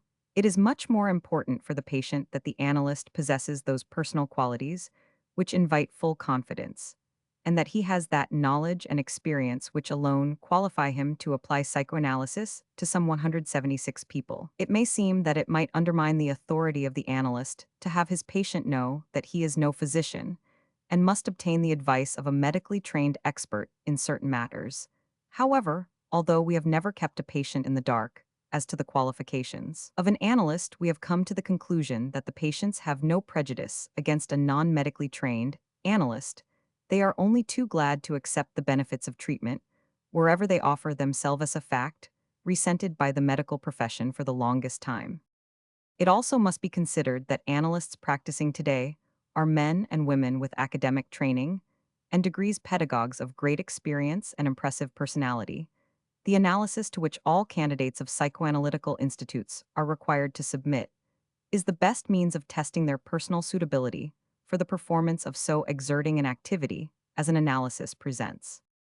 In reference to the interest of the physicians, I do not believe that medicine has anything to gain by annexing psychoanalysis. Today, medical 177 training requires 5 years, with almost a whole sixth year taken up with examinations. Ever so often new demands in regard to training are made with which the young student must comply if his medical education is to be considered adequate. Generally speaking, while it is difficult today to enter the medical profession, the practice of medicine is neither very satisfactory nor very advantageous, and as soon as the undoubtedly justified necessity is realized that the physician be also informed of the psychological aspects of diseases, thus including in medical training a partial preparation for psychoanalysis, there would follow an extension of the medical curriculum and a corresponding extension of the period of training. I do not know how physicians would like such a development arising from the monopoly they claim on psychoanalysis, but these demands would then have to be fulfilled, and at a time when, in general, the material aspects of those strata of society, which contribute the greatest contingent to the medical profession, are such that young physicians must establish a practice as soon as possible. However, the medical profession may not intend to include preparation for psychoanalysis into the medical curriculum. The general opinion may be that it is much more practical for the young physician to acquire psychoanalytical knowledge only after having completed his medical education. It may be said that such a procedure would not involve any actual loss of time, inasmuch as a young man under 30 never gains that confidence of patients which is an indispensable condition for benefiting a patient. Psychoanalytically, of course, it could be said that a young physician, too, who has just won his diploma, cannot command too much respect as regards his opinion of the physical ailments of his patients, and that the young analyst could very well utilize his time by working in a psychological clinic under the supervision of an experienced practitioner. It seems to me that the aforementioned demand amounts to a waste of energy, which in view of economic conditions does not seem justified, although analytical training invades the field of medical training. It neither includes 179 this training, nor is included by it if a psychoanalytical college were to be organized, which today may strike one as being a fantastic idea. The curriculum of this institution would have to include much of what is taught in medical schools, aside from the psychology of the depths, which would naturally always be the main subject taught. Biology would have to be included in the course, and science of sex would also be one of the major subjects. In addition, adequate instruction would have to be given on such disturbances, which belong in the realm of psychiatry. Psychoanalytical training would have to include a number of subjects which have no connection with medicine and never enter the physician's practice, such as history of civilization, mythology, psychology, of religion, and literature. Without being well acquainted with these subjects, the analyst will be unable to grasp the problems that will face him in the course of his practice. Most of the subjects, however, belonging to medical training, will not be of any use to him, and although all this knowledge is highly 180 valuable, for those who need it, it would not assist the analyst to understand a neurotic condition, nor to alleviate it, in case the objection is made here that specialists in other fields of medical endeavor also do not need all the details they acquire in the course of their training. It must be said that such a case could not be considered analogous for many branches of medicine. Such facts, as for example pathology presence, are of great importance. The analyst, however, reaches out for a variety of experiences, with different phenomena, underlying different laws. Although philosophy may succeed in bridging the chasm between body and soul as far as our own experience is concerned, this chasm nevertheless exists, presenting itself in an especially striking light as regards our practical endeavors. It seems unjust and impractical to force a person to take a roundabout route via medical training, if this person be bent upon relieving another individual from the agonies of a phobia or a fixed idea. Moreover, such a procedure would be ineffective as long as psychoanalysis in general is not suppressed. Just imagine that somewhere in the country, there is a certain mountain top that can be reached by two different roads, the one being short and straight, and the other long and winding. An attempt is made to block the short road by a no trespass sign. There is some chance of this sign being respected if the short road is steep and difficult to climb, whereas the long road is easy to travel. However, if the detour should be the more difficult road, you can easily surmise how little the trespassing sign would be respected. I am very much afraid it will be just as difficult to force the layman to study medicine as it is for me to induce physicians to study psychoanalysis. Human nature is like that. If you're correct in your assumption that analytical treatment cannot be administered without a special training, but that on the other hand, the medical curriculum could not bear the burden of psychoanalytical training, and that medical knowledge to the greatest extent is superfluous for the analyst, how will we ever achieve the ideal medical personality? 182. The physician who can cope with all the demands of his profession. I am unable to foresee how to solve these difficulties, and I do not feel called upon to make any suggestions. I only perceive two things clearly. Firstly, that the analysis seems to constitute a dilemma, but certainly the neurotic is also a dilemma. Secondly, that for the time being all interests would be served if physicians resolve to tolerate a class of therapeutists who will relieve them of the arduous treatment of those tremendously frequent psychical neuroses, in addition benefiting the patients by remaining in constant contact with them. Is that your last word in reference to the problem of lay-analyses, or is there something else? There is a third interest to be considerate, that of science, although what I have to say in that respect may not mean much to you, it nevertheless means a good deal to me. We do not consider it advisable that psychoanalysis be swallowed up by medicine, finally to be shelved in a textbook of psychiatry, 183, under the chapter heading of therapy, together with such other treatments as hypnotic suggestion, autosuggestion persuasion, which due to lack of knowledge were indebted for their short lives to the indolence and ignorance of the broad masses. Psychoanalysis deserves a better fate, which let us hope it will really attain. As the psychology of the depths, the teaching of the unconscious psychoanalysis may prove indispensable to all sciences, which deal with the development of human culture, and such of its great achievements as art, religion, and civilized society. Psychoanalysis has already appreciably assisted these sciences in the solution of their problems, but all this is insignificant compared to what may be achieved through psychoanalysis in the future, when students of history, psychology of religion, and etymology will avail themselves to the fullest extent of the assistance psychoanalysis will be able to render them. The employment of psychoanalysis for the treatment of neuroses is only one of its possibilities, and time may yet prove that this is 184, not even the most important of them. At any rate, it would be unfair to sacrifice all other advantages of psychoanalysis, simply because there is just one phase where the application of psychoanalysis encroaches upon the preserves of medicine. Here another aspect manifests itself, which cannot be interfered with without causing damage, if the representatives of the different sciences should really take up the study of psychoanalysis to apply it in their own spheres of interest. It would not suffice for them to merely avail themselves of such results as have been recorded in psychoanalytical literature. They will have to come to an understanding of psychoanalysis in the only way possible, that is, by submitting themselves to analysis. Thus, to the neurotics in need of analysis, a second class of persons would be added, those who undergo analysis for intellectual reasons, and who would welcome that intensification of their efficiency, which would result incidentally from analysis, to undertake these analyses. A number of analysts would be necessary for whom medical knowledge would be of 185 specially limited importance.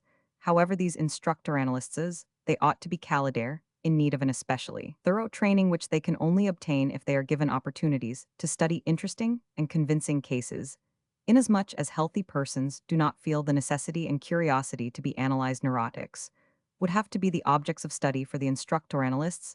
Their study would be guided by expert analysts with a special eye to their future non-medical work. Of course, all this necessitates a certain amount of freedom of action and would not brook petty interference.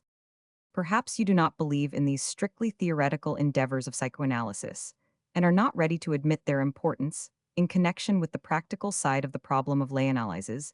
In that case, let me remind you that there is another field for the application of psychoanalysis, outside the hunting ground of the quacka field, which physicians will hardly claim as their own. I allude to the application of psychoanalysis to pedagogy.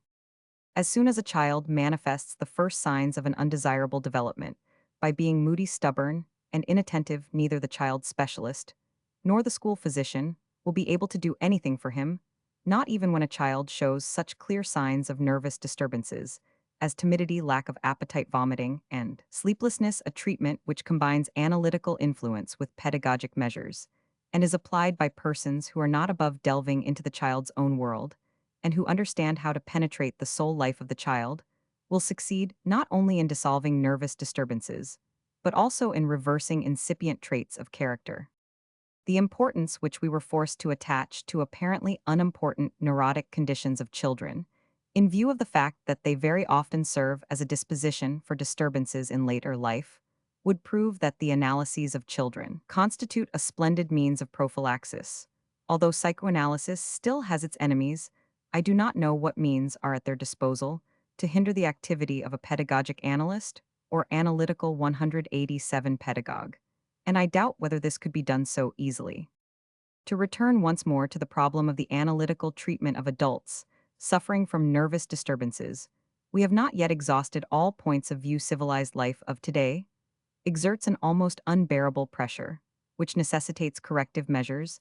Does it seem too fantastic to expect that psychoanalysis, in spite of the many difficulties it encounters, should be called upon to furnish this corrective agent? Maybe, some American millionaire, will one day donate enough money for the psychoanalytical training of the social workers of his country, thus creating an emergency corps to fight neurotic conditions brought about by present-day life. You mean some sort of a new Salvation Army? Why not, after all, our fancy always follows existing patterns? The stream of eager students that will then flood towards Europe will of course have to pass Vienna, because there the development of psychoanalysis may have prematurely died on account of governmental 188 interference. You smile. I am not saying this to sway your judgment. I know you don't believe me, and I surely cannot guarantee that my predictions will come true. But there is one thing I know: it is not at all important what the opinions of individuals and of individual governments may be in respect to the problem of lay-analyses. All this can only have limited effects. What is really important is that potentialities for the development of psychoanalysis cannot be affected by ordinances and prohibitions. An autobiographical study. And several of the contributors to this series of autobiographical studies, too, have begun by expressing their misgivings at the unusual difficulties of the task. They have undertaken. The difficulties in my case are, I think, even greater, for I have already more than once published papers upon the same lines as the present one, papers which, from the nature of the subject, have dealt more with personal considerations than is usual or than would otherwise have been necessary.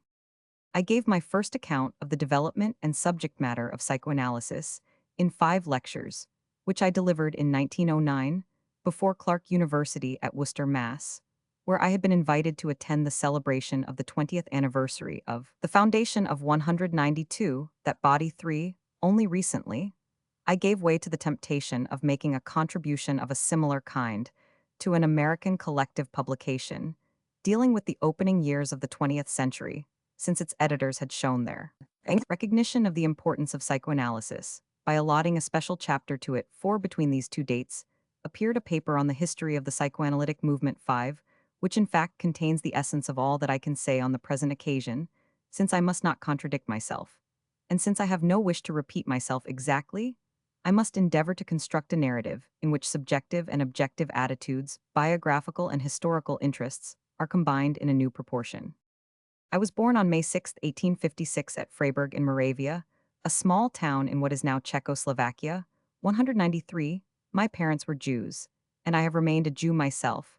I have reason to believe that my father's family were settled for a long time on the Rhine at Cologne, that as a result of a persecution of the Jews during the 14th or 15th century, they fled eastwards, and that in the course of the 19th century, they migrated back from Lithuania through Galicia into German Austria.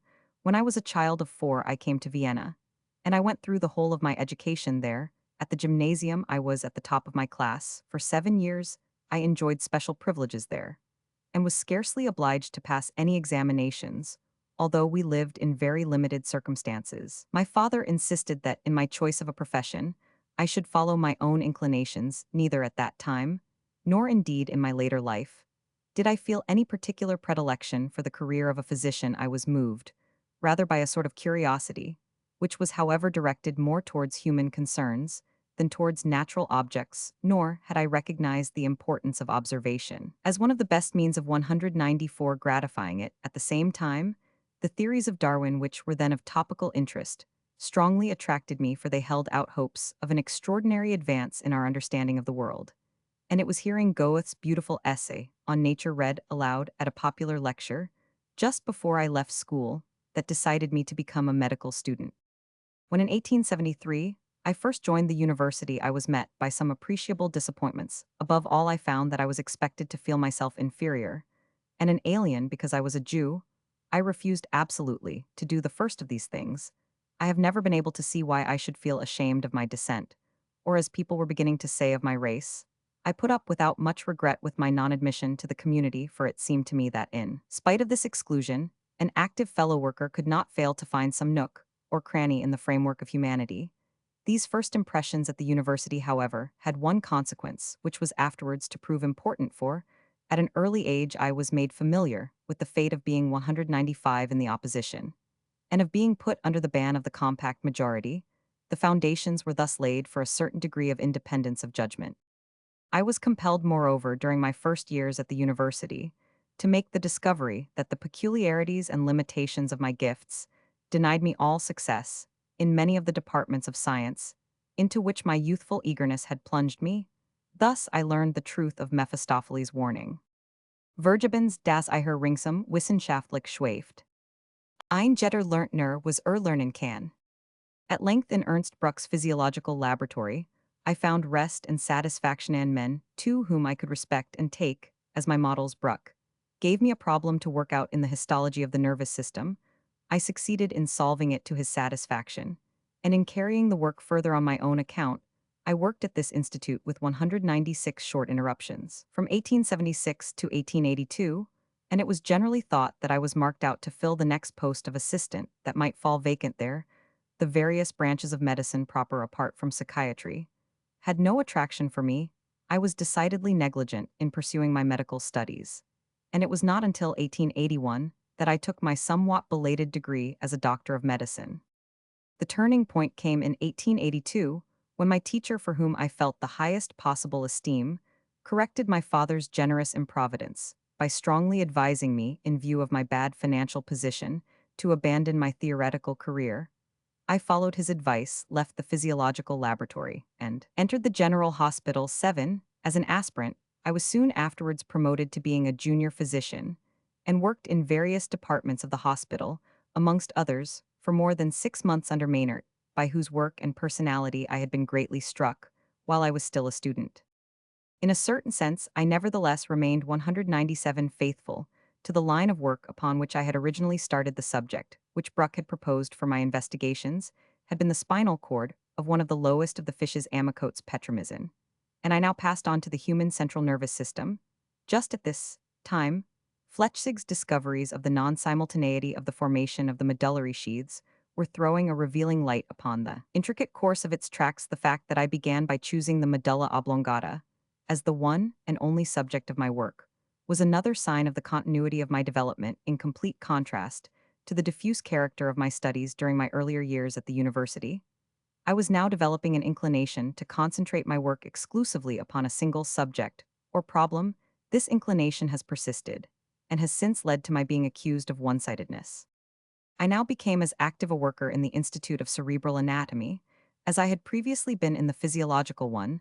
Some short papers upon the course of the tracks, and 198 the nuclear origins in the medulla oblongata date from these hospital years, and my results were regularly noted down by Edinger. One day Maynard, who had given me access to the laboratory, even during the times when I was not actually working under him, proposed that I should definitely devote myself to the anatomy of the brain, and promised to hand over his lecturing work to me, as he felt he was too old to manage the newer methods. This I declined in alarm at the magnitude of the task. It is possible, too, that I had guessed already that this great man was by no means kindly disposed towards me. From the practical point of view, brain anatomy was certainly no better than physiology, and with an eye to material considerations, I began to study nervous diseases. There were at that time few specialists in that branch of medicine in Vienna. The material for its study was distributed over a number of different departments of the hospital. There was no satisfactory opportunity of learning the subject, and one was forced to be one's own teacher. Even Nothnagel, who had been appointed a 199 short time before on account of his book upon cerebral localization, did not single out neuropathology from among the other subdivisions of medicine. In the distance glimmered the great name of Charcot, so I formed a plan of first obtaining an appointment as lecturer on nervous diseases in Vienna, and of then going to Paris to continue my studies. In the course of the following years, while I continued to work as a junior physician, I published a number of clinical observations upon organic diseases of the nervous system. I gradually became familiar with the ground. I was able to localize the site of a lesion in the medulla oblongata so accurately that the pathological anatomist had no further information to add. I was the first person in Vienna to send a case for autopsy with a diagnosis of polyneuritis. Acute. The fame of my diagnoses and their post-mortem confirmation brought me an influx of American physicians to whom I lectured upon the patients in my department in a sort of pidgin English. I understood nothing about the neuroses. On one occasion, I introduced to my audience a neurotic suffering 200 from a persistent headache as a case of chronic localized meningitis. They quite rightly rose in revolt against me and my premature activities. As a teacher came to an end by way of excuse, I may add that this happened at a time when greater authorities than myself in Vienna were in the habit of diagnosing neurasthenia as cerebral tumor. In the spring of 1885, I was appointed lecturer on neuropathology on the ground of my histological and clinical publications. Soon afterwards, as the result of a warm testimonial from Bruck, I was awarded a traveling fellowship of considerable value. In the autumn of the same year, I made the journey to Paris. I became a student at the Salpêtrière, but as one of the crowd of foreign visitors, I had little attention, paid me to begin with one day in my hearing. Charcot expressed his regret that since the war he had heard nothing from the German translator of his lectures. He went on to say that he would be glad if someone would undertake to translate the new volume of his lectures into German. I wrote 201 to him, and offered to do so. I can still remember a phrase in the letter to the effect that I suffered only from l'aphasie motrice, and not from l'aphasie sensorielle du Francais. Charcot accepted the offer. I was admitted to the circle of his personal acquaintances, and from that time forward, I took a full part in all that went on at the clinic. As I write these lines, a number of papers and newspaper articles have reached me from France, which gave evidence of a violent objection to the acceptance of psychoanalysis, and which often make the most inaccurate assertions in regard to my relations with the French school. I read, for instance, that I made use of my visit to Paris to familiarize myself with the theories of Pierre Janet, and then made off with my booty. I should therefore like to say explicitly that, during the whole of my visit to the Salpêtrière, Janet's name was never so much as mentioned. What impressed me most of all while I was with Charcot were his latest investigations upon hysteria, some of which were carried out under my own eyes.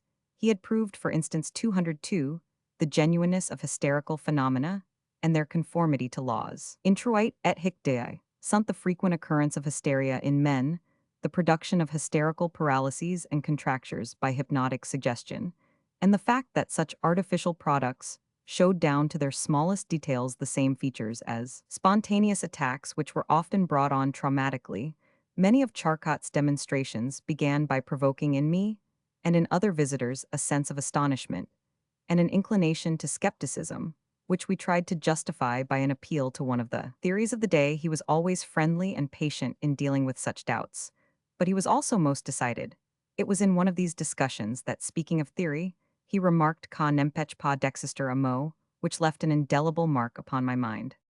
No doubt the whole of what Charcot taught us at that time does not hold good today. Some of it has become doubtful, some has definitely failed to withstand the test of time, but enough is left over, and has found a permanent 203 place in the storehouse of science. Before leaving Paris, I discussed with the great man a plan for a comparative study of hysterical and organic paralyses. I wished to establish the thesis that in hysteria, paralyses and anesthesias of the various parts of the body are demarcated according to the popular idea of their limits, and not according to anatomical facts. He agreed with this view, but it was easy to see that in reality he took no special interest in penetrating more deeply into the psychology of the neuroses. When all is said and done, it was from pathological anatomy that his work had started. Before I returned to Vienna, I stopped for a few weeks in Berlin in order to gain a little knowledge of the general disorders of childhood. Kassovitz, who was at the head of a public institute in Vienna for the treatment of children's diseases, had promised to put me in charge of a department for the nervous diseases of children in Berlin. I was given assistance and a friendly reception by Baginski. In the course of the next few years, I published from the Kassovitz Institute several 204 monographs of considerable size on unilateral and bilateral cerebral palsies in children. And for that reason, at a later date, in 1897, Nothnagel made me responsible for dealing with the same subject in his great Handbuch der Allgemeinen und speziellen Therapie. In the autumn of 1886, I settled down in Vienna as a physician and married the girl who had been waiting for me in a distant city for more than 4 years. I may here go back a little and explain how it was the fault of my fiancé that I was not already famous at that early age. A side interest, though it was a deep one, had led me in 1884 to obtain from Merck some of what was then the little-known alkaloid cocaine, and to study its physiological action. While I was in the middle of this work, an opportunity arose for making a journey to visit my fiancé, from whom I had been parted for 2 years. I hastily wound up my investigation of cocaine, and contented myself in my book on the subject with prophesying that further uses for it would soon be found. I suggested, however, to my friend 205 L. Konigstein the ophthalmologist that he should investigate the question of how far the anesthetizing properties of cocaine were applicable in diseases of the eye when I returned from my holiday. I found that not he but another of my friends, Carl Collar, now in New York too, whom I had also spoken about cocaine, had made the decisive experiments upon animals' eyes, and had demonstrated them at the Ophthalmological Congress at Heidelberg. Collar is therefore rightly regarded as the discoverer of local anesthesia by cocaine, which has become so important in minor surgery. But I bore my fiancé no grudge for my neglected opportunity. I will now return to the year of 1886, the time of my settling down in Vienna as a specialist in nervous diseases. The duty devolved upon me of giving a report before the Gesellschaft der Erste Society of Medicine upon what I had seen and learnt with Charcot. But I met with a bad reception persons of authority, such as the chairman Bamberger.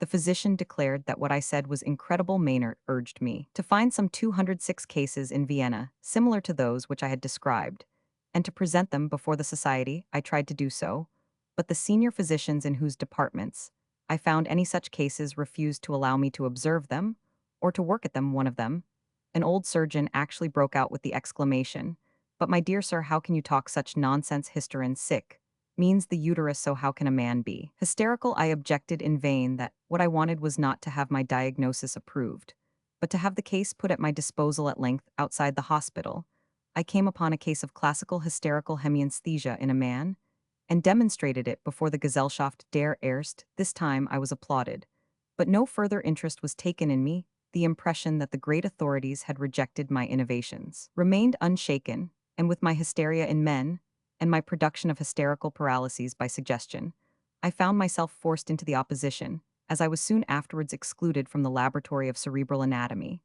and for a whole term had 207 nowhere to deliver my lectures. I withdrew from academic life, and ceased to attend the learned societies. It is a whole generation since I have visited the Gesellschaft der Erste. Anyone who wanted to make a living from the treatment of nerve patients must clearly be able to do something to help them. My therapeutic arsenal contained only two weapons: electrotherapy and hypnosis.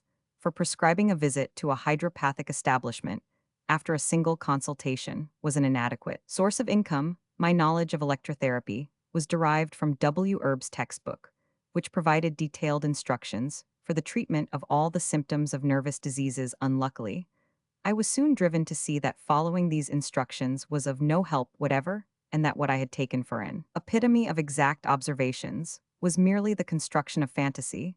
The realization that the work of the greatest name in German neuropathology had no more relation to reality than some Egyptian dream book, such as are sold in cheap bookshops, was painful, but it helped to rid me of yet another piece of the 208 innocent faith in authority, by which I was still obsessed. So I put my electrical apparatus aside even before Mobius had solved the problem, by explaining that the successes of electric treatment in nervous disorders, insofar as there were any, were the effect of suggestion on the part of the physician. With hypnosis, the case was better. While I was still a student, I had attended a public exhibition given by the magnetist Hansen, and had noticed that one of the persons experimented upon had become deathly pale at the onset of cataleptic rigidity, and had remained so as long as that condition lasted. This firmly convinced me of the genuineness of the phenomena of hypnosis. Scientific support was soon afterwards given to this view by Heidenhain, but that did not restrain the professors of psychiatry from declaring for a long time to come that hypnosis was not only fraudulent but dangerous, and from regarding hypnotists with contempt. In Paris, I had seen hypnosis used freely as a method for producing symptoms in patients, and then removing them again, and now the news reached us 209 that a school had arisen at Nancy, which made an extensive and remarkably successful use of suggestion with or without hypnosis for therapeutic purposes. It thus came about as a matter of course that, in the first years of my activity as a physician, my principal instrument of work, apart from haphazard and unsystematic psychotherapeutic methods, was hypnotic suggestion. This implied, of course, that I abandoned the treatment of organic nervous diseases, but that was of little importance, for, on the one hand, the prospects in the treatment of such disorders were in any case never promising, while on the other hand, in the private practice of a physician working in a large town, the quality of such patients was nothing compared to the crowds of neurotics, whose number seemed further multiplied by the manner in which they hurried with their troubles unsolved from one physician to another, and apart from this, there was something positively seductive in working with hypnosis for the first time. There was a sense of having overcome one's impotence, and at 210 was highly flattering to enjoy the reputation of being a miracle worker. It was not until later that I was to discover the drawbacks of the procedure. At the moment, there were only 2 points to complain of: first, that I could not succeed in hypnotizing every patient, and secondly, that I was unable to put individual patients into as deep a state of hypnosis as I should have wished. With the idea of perfecting my hypnotic technique, I made a journey to Nancy in the summer of 1889 and spent several weeks there. I witnessed the moving spectacle of old Liebald. Working among the poor women and children of the laboring classes, I was a spectator of Bernheim's astonishing experiments upon his hospital patients, and I received the profoundest impression of the possibility that there could be powerful mental processes which nevertheless remained hidden from the consciousness of men. Thinking it would be instructive, I had persuaded one of my patients to follow me to Nancy. She was a very highly gifted hysteric, a woman of good birth, who had been handed over to me because no 211 one knew what to do with her. By hypnotic influence, I had made it possible for her to lead a tolerable existence, and I was always able to take her out of the misery of her condition. But she always relapsed again, after a short time, and in my ignorance, I attributed this to the fact that her hypnosis had never reached the stage of somnambulism. With amnesia, Bernheim now attempted several times to bring this about, but he, too, failed. He frankly admitted to me that his great therapeutic successes, by means of suggestion, were only achieved in his hospital practice, and not with his private patients. I had many stimulating conversations with him, and undertook to translate into German his 2 works upon suggestion and its therapeutic effects. During the period from 1886 to 1891, I did little scientific work and published scarcely anything. I was occupied with establishing myself in my new profession, and with assuring my own material existence, as well as that of a rapidly increasing family. In 1891, there appeared the first of my studies upon the 212 cerebral palsies of children, which was written in collaboration with my friend and assistant Dr. Oscar an invitation which I received in the same year to contribute to an encyclopedia of medicine led me to investigate the theory of aphasia, which was at that time dominated by the views of Wernicke and Lichtheim, which laid stress exclusively upon localization. The fruit of this inquiry was a small critical and speculative book, Zur Auffassung der Aphasie. But I must now show how it happened that scientific research once more became the chief interest of my life. Roman 2.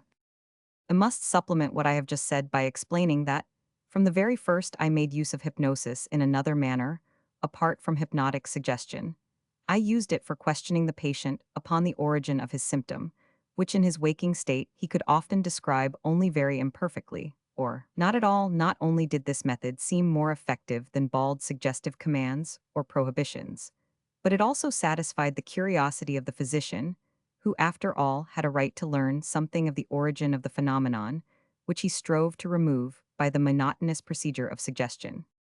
The manner in which I arrived at this other procedure was as follows. While I was still working in Bruck's laboratory, I had made the acquaintance of Dr. Joseph Breuer, who was one of the most respected family physicians in Vienna, but who also had a scientific past 214, since he had produced several works of permanent value upon the physiology of breathing and upon the organ of equilibrium. He was a man of striking intelligence and 14 years older than myself. Our relations soon became more intimate, and he became my friend and helper in my difficult circumstances. We grew accustomed to share all our scientific interests with each other. In this relationship, the gain was naturally mine. The development of psychoanalysis afterwards cost me his friendship. It was not easy for me to pay such a price, but I could not escape it. Even before I went to Paris, Breuer had told me about a case of hysteria, which between 1880 and 1882 he had treated in a peculiar manner, which had allowed him to penetrate deeply into the causation and significance of hysterical symptoms. This was at a time, therefore, when Janet's works still belonged to the future. He repeatedly read me pieces of the case history, and I had an impression that it accomplished more towards an understanding of neuroses than any previous observation. I 215 determined to inform Charcot of these discoveries when I reached Paris, and I actually did so, but the great man showed no interest in my first outline of the subject, so that I never recurred to it, and allowed it to pass from my mind. When I was back in Vienna, I turned once more to Breuer's observation, and made him tell me more about it. The patient had been a young girl of unusual education and gifts, who had fallen ill while she was nursing her father, of whom she was devotedly fond. When Brewer took over her case, it presented a variegated picture of paralyses and contractures' inhibitions and states of mental confusion. A chance observation showed her physician that she could be relieved of these clouded states of consciousness if she was induced to express in words the affective fantasy by which she was at the moment dominated. From this discovery, Brewer arrived at a new method of treatment. He put her into deep hypnosis and made her tell him each time what it was that was oppressing her mind after the attacks of depressive confusion had 216 been overcome in this way. He employed the same procedure for removing her inhibitions and physical disorders in her waking state. The girl could no more describe than other patients how her symptoms had arisen, and she could discover no link between them and any experiences of her life in hypnosis. She immediately revealed the missing connection. It turned out that all of her symptoms went back to moving events which she had experienced while nursing her father. That is to say, her symptoms had a meaning and were residues or reminiscences of those emotional situations. It turned out in most instances that there had been some thought or impulse which she had had to suppress while she was by her father's sickbed, and that in place of it, as a substitute for it, the symptom had afterwards appeared. But as a rule, the symptom was not the precipitate of a single such traumatic scene, but the result of a summation of a number of similar situations. When the patient recalled a situation of this kind, in a hallucinatory way, under hypnosis and carried through to its conclusion with a free expression of 217 emotion, the mental act which she had originally suppressed, the symptom, was wiped away, and did not return. By this procedure, Brewer succeeded, after long and painful efforts, in relieving his patient of all her symptoms. The patient had recovered and had remained well, and in fact had become capable of doing serious work. But over the final stage of this hypnotic treatment, there rested a veil of obscurity which Brewer never raised for me, and I could not understand why he had so long kept secret what seemed to me an invaluable discovery. Instead of making science the richer by it, the immediate question, however, was whether it was possible to generalize from what he had found in a single case. The state of things which he had discovered seemed to me to be of so fundamental a nature that I could not believe it could fail to be present in any case of hysteria, if it had been proved to occur in a single one. But the question could only be decided by experience. I therefore began to repeat Brewer's investigations with my own patients, and eventually 218, especially after my visit to Bernheim in 1889, had taught me the limitations of hypnotic suggestion. I worked at nothing else after observing for several years that his findings were invariably confirmed in every case of hysteria that was accessible to such treatment. And after having accumulated a considerable amount of material in the shape of observations analogous to his, I proposed to him that we should issue a joint publication. At first he objected vehemently, but in the end he gave way, especially since in the meantime Janet's works had anticipated some of his results, such as the tracing back of hysterical symptoms to events in the patient's life, and their removal by means of hypnotic reproduction in statu nascendi in 1893. We issued a preliminary paper on the psychical mechanism of hysterical phenomena 8, and in 1895 there followed our book Studien über History. If the account I have so far given has led the reader to expect that the Studien über History must, in all essentials of their material content, 219, be the product of Brewer's mind, that is precisely what I myself have always maintained, and what it has been my aim to repeat here as regards the theory put forward in the book. I was partly responsible, but to an extent which it is today no longer possible to determine. That theory was in any case unpretentious, and hardly went beyond the direct description of the observations. It did not seek to establish the nature of hysteria, but merely to throw light upon the origin of its symptoms. Thus, it laid stress upon the significance of the life of the emotions, and upon the importance of distinguishing between mental acts which are unconscious and those which are conscious, or rather capable of being conscious. It introduced a dynamic factor by supposing that a symptom arises through the damming up of an effect and an economic factor, by regarding that same symptom as the product or equivalent of a quantity of energy, which would otherwise have been employed in some other way. This latter process was described as conversion. Brewer spoke of our method as cathartic, its therapeutic aim was explained 220 as being to provide that the accumulated affect used for maintaining the symptom, which had got onto the wrong lines, and had as it were become stuck there should be directed onto the normal path along which it could obtain discharge or abreaction. The practical results of the cathartic procedure were excellent. Its defects, which became evident later, were those of all forms of hypnotic treatment. There are still a number of psychotherapists who have not gone beyond catharsis, as Brewer understood it, and who still speak in its favor. Its value as an abridged method of treatment was shown afresh in the hands of E. Simmel in the treatment of war neuroses in the German army. During the Great War, the theory of catharsis had not much to say on the subject of sexuality in the case histories, which I contributed to the Studium. Sexual factors played a certain part, but scarcely more attention was paid to them than to other emotional excitations. Brewer wrote of the girl, who has since become famous as his first patient, that her sexual side was extraordinarily undeveloped. 221. It would have been difficult to guess from the Studium Huber history what an importance sexuality has in the theology of the neuroses. The stage of development which now followed the transition from catharsis to psychoanalysis proper has been described by me several times already in such detail that I shall find it difficult to bring forward any new facts. The event which formed the opening of this period was Brewer's retirement from our common work, so that I became sole administrator of his legacy. There had been differences of opinion between us at quite an early stage, but they had not been a ground for our separating. In answering the question of when it is that a mental process becomes pathogenic, that is, when it is that it becomes impossible for it to find a normal discharge, Brewer preferred what might be called a physiological theory. He thought that the processes which could not find normal outcome were such as had originated during unusual hypnoid mental states. This opened the further question of the origin of these hypnoid states. I, on the other hand, was inclined to 222, suspect the existence of an interplay of forces, and the operation of intentions and purposes, such as are to be observed in normal life. Thus, it was a case of hypnoid hysteria versus defense neurosis. But such differences as this would scarcely have alienated him from the subject if there had not been other factors at work. One of these was undoubtedly that his work as a physician and family doctor took up much of his time, and that he could not like me devote his whole strength to the work of catharsis again. He was affected by the reception which our book had received both in Vienna and in Germany. His self-confidence and powers of resistance were not developed so fully as the rest of his mental organization. When, for instance, the Studium met with a severe rebuff from Strumpel, I was able to laugh at the lack of comprehension which his criticism showed.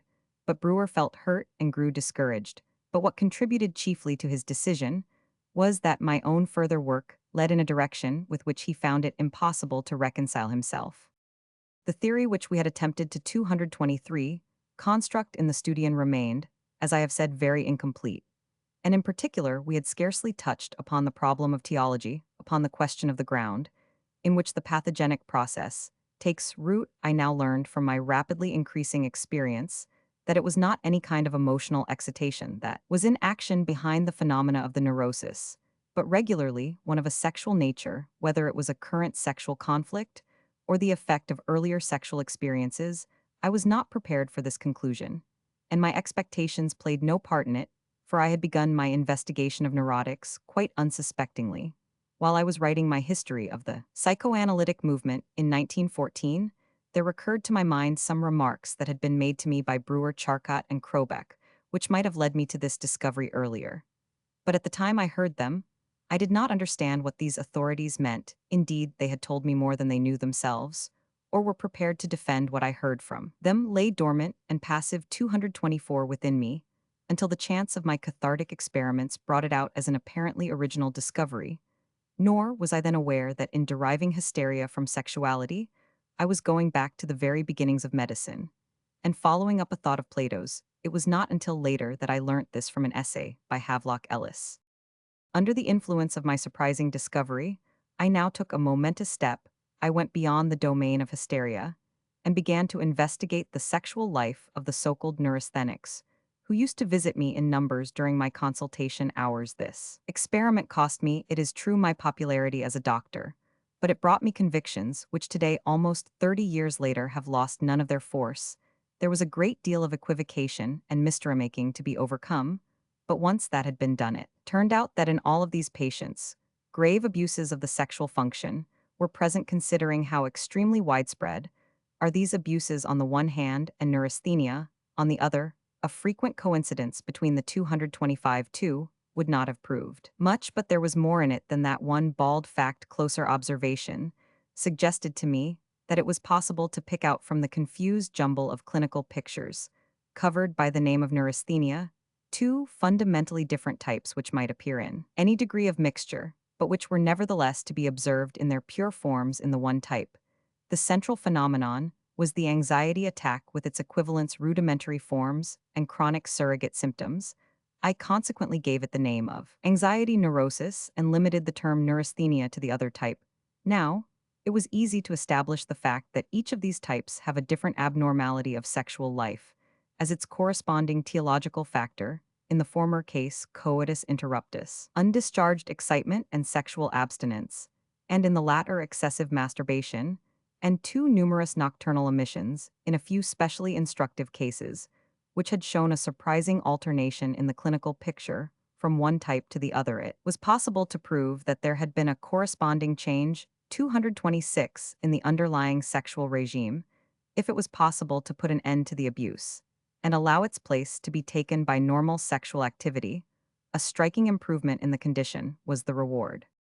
I was thus led into regarding the neuroses as being without exception disturbances of the sexual function, the so-called actual neuroses being the direct toxic expression of such disturbances, and the psychoneuroses their mental expression.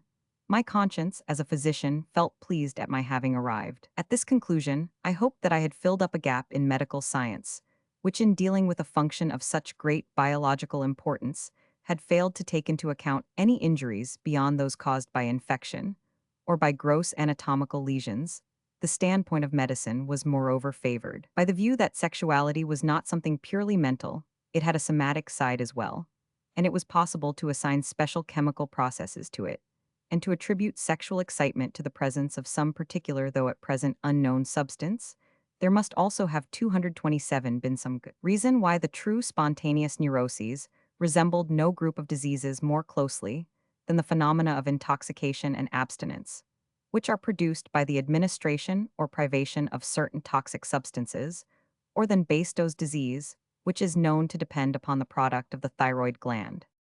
Since that time, I have had no opportunity of returning to the investigation of the actual neuroses, nor has this part of my work been continued by anyone else.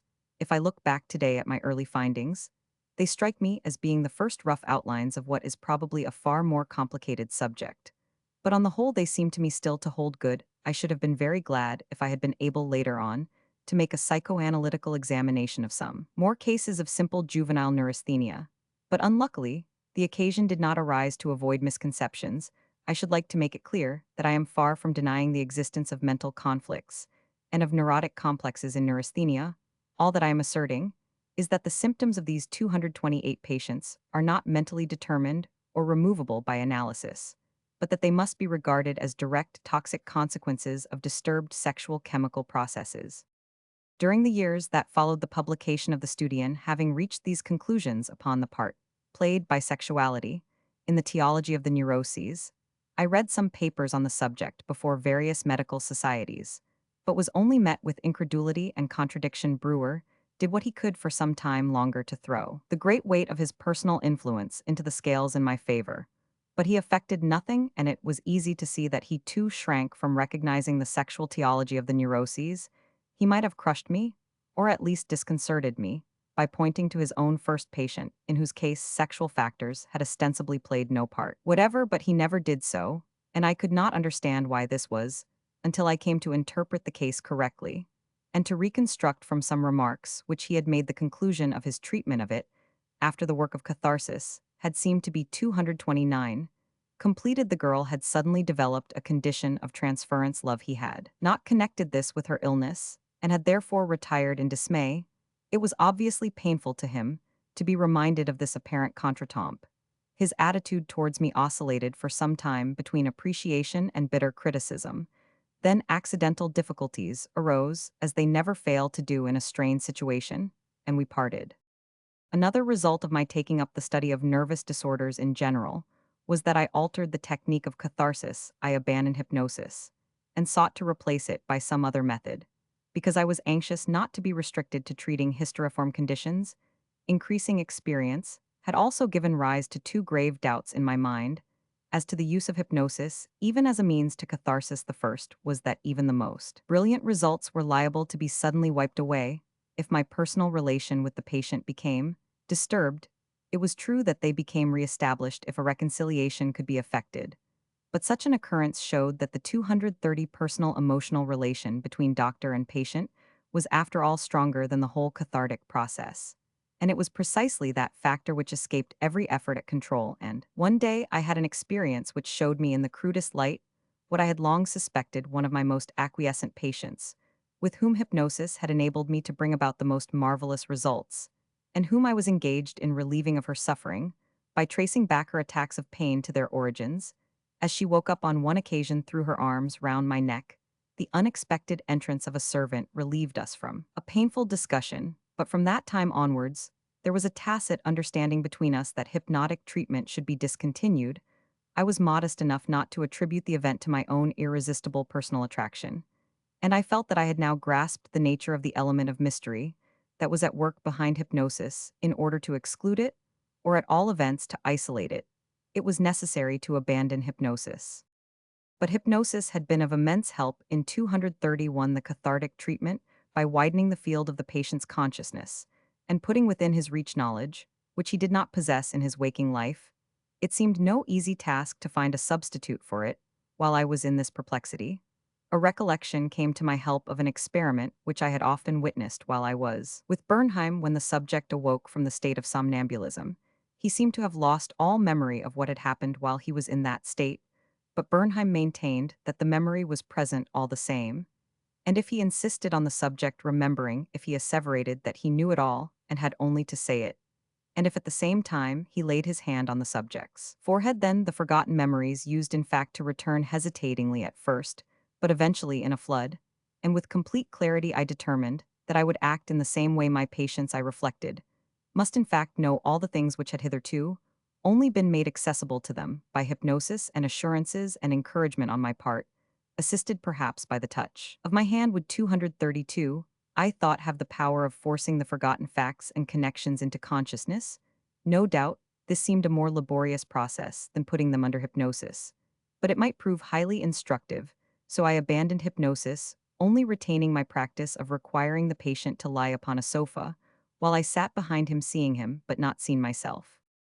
Romans 3. My expectations were fulfilled. I was set free from hypnosis.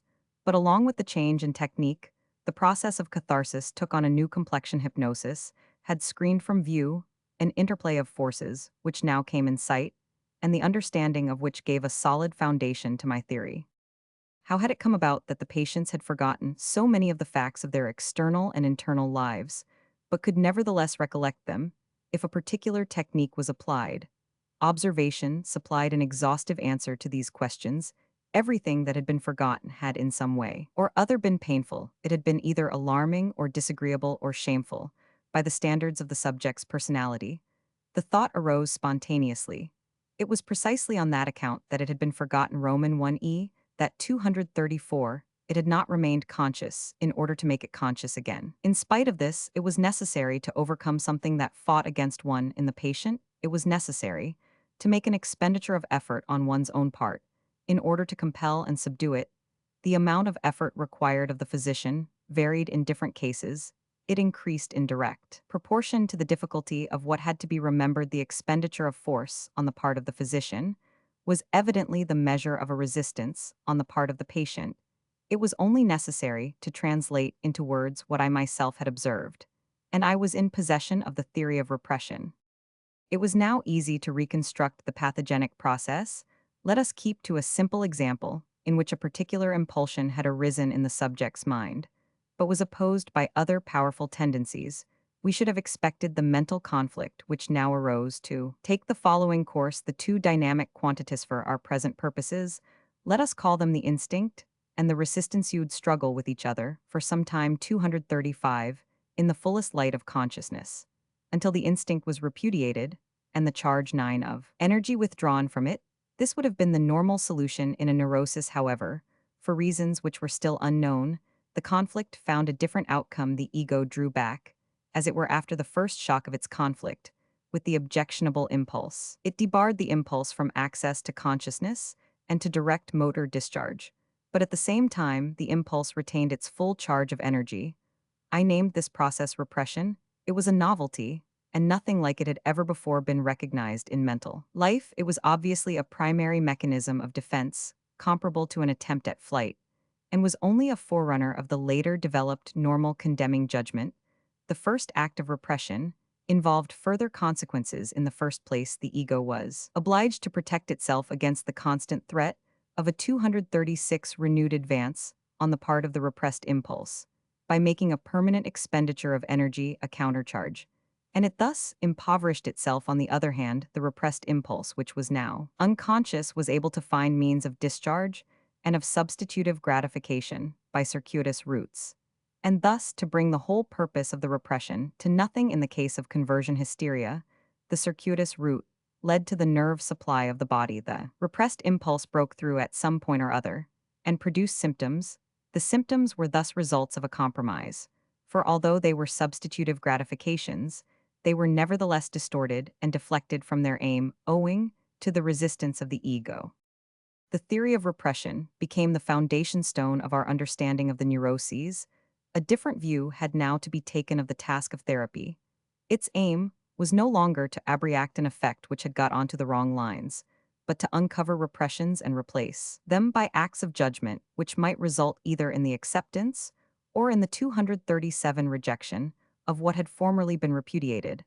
I showed my recognition of the new situation by no longer calling my method of investigation and treatment catharsis, but psychoanalysis. It is possible to take repression as a center and to bring all the elements of psychoanalytic theory into relation with it. But before doing so, I have a further remark of a polemical nature to make. According to Janet's view, a hysteric was a wretched person who, on account of a constitutional weakness, was unable to hold her mental acts together. And it was for that reason that she fell a victim to mental dissociation and to a restriction of the field of her consciousness. The results of psychoanalytical investigations, on the other hand, showed that these phenomena were the result of dynamic factors of mental conflict and of repression. This distinction seems to me to be far-reaching enough to put an end to the glib repetition of the view that whatever is of value in psychoanalysis is merely borrowed from the ideas of Janet. The reader will have learned from my account 238 that historically psychoanalysis is completely independent of Janet's discoveries, just as in its content it diverges from them and goes far beyond them. Janet's works would never have had the implications which have made psychoanalysis of such importance to the mental sciences and have made it attract such universal interest. I always treated Janet himself with respect, since his discoveries coincided to a considerable extent with those of Breuer, which had been made earlier but were published later than his. But when in the course of time, psychoanalysis became a subject of discussion in France, Janet behaved ill, showed ignorance of the facts, and used ugly arguments. And finally he revealed himself to my eyes and destroyed the value of his own work by declaring that when he had spoken of unconscious mental acts, he had meant nothing by the phrasate had been no more than a facund de parler. But the study of pathogenic repressions and of other phenomena, which have still to be mentioned, compelled psychoanalysis to take the concept of the unconscious seriously. 239 Psychoanalysis regarded everything mental as being in the first instance unconscious. The further quality of consciousness might also be present, or again, it might be absent. This, of course, provoked a denial from the philosophers for whom conscious and mental were identical, and who protested that they could not conceive of such a monstrosity as the unconscious mental. There was no help for it, however, and this idiosyncrasy of the philosophers could only be disregarded with a shrug. Experience gained from pathological material, of which the philosophers were ignorant of the frequency and power of impulses, of which one knew nothing directly and whose existence had to be inferred like some fact in the external world, left no alternative open.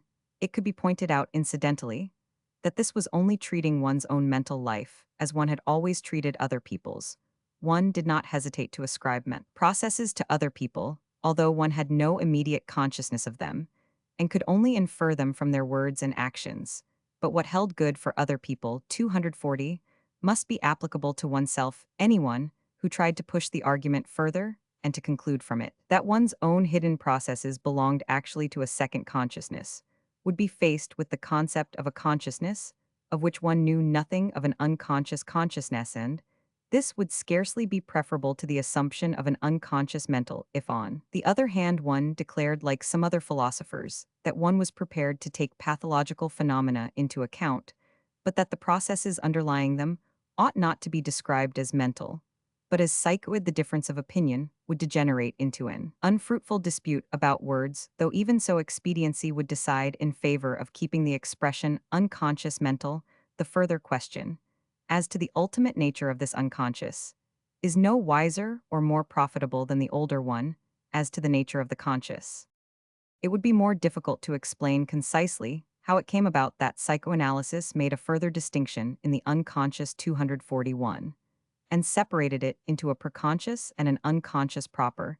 It will be sufficient to say that it appeared a legitimate course to supplement the theories which were a direct expression of experience by hypotheses, which were designed to facilitate the handling of the material, and related to matters which could not be a subject of immediate observation. The very same procedure is adopted by the older sciences. The subdivision of the unconscious is part of an attempt to picture the apparatus of the mind as being built up of a number of instances or systems whose interrelations may be expressed in spatial terms without reference, of course, to the actual anatomy of the brain. I have described this as the topographic method of approach. Such ideas as these are part of a speculative superstructure of psychoanalysis, any portion of which can be abandoned or changed without loss or regret the moment its inadequacy has been proved. But there is still plenty to be described that lies closer to actual experience. I have already mentioned that my investigation of the precipitating and underlying 242 causes of the neuroses led me more and more frequently to conflicts between the subject's sexual impulses and his resistances to sexuality in my search for the pathogenic situations in which the repressions of sexuality had set in, and in which the symptoms as substitutes for what was repressed had their origin. I was carried further and further back into the patient's life and ended by reaching the first years of his childhood. What poets and students of human nature had always asserted turned out to be true. The impressions of that remote period of life, though they were for the most part buried in amnesia, left ineradicable traces upon the individual's growth, and in particular laid the foundations of any nervous disorder that was to follow. But since these experiences of childhood were always concerned with sexual excitations and the reaction against them, I found myself faced by the fact of infantile sexuality, once again a novelty, and a contradiction of one of the strongest of human prejudices. Childhood was looked upon as innocent and free from the lusts of sex, and the fight with the demon of 243 sensuality was not thought to begin until the troubled age of puberty. Such occasional sexual activities as it had been impossible to overlook. Children were put down as signs of degeneracy and premature depravity, or as a curious freak of nature. Few of the findings of psychoanalysis have met with such universal contradiction, or have aroused such an outburst of indignation, as the assertion that the sexual function starts at the beginning of life and reveals its presence by important signs even in childhood.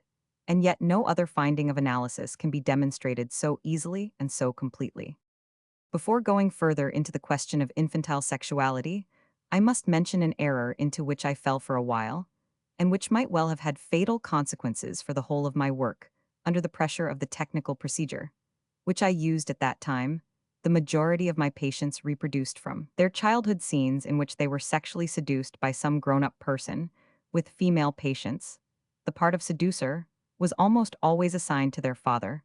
I believed 244 these stories, and consequently supposed that I had discovered the roots of the subsequent neurosis in these experiences of sexual seduction in childhood. My confidence was strengthened by a few cases in which relations of this kind with a father, uncle, or elder brother had continued up to an age at which memory was quite to be trusted.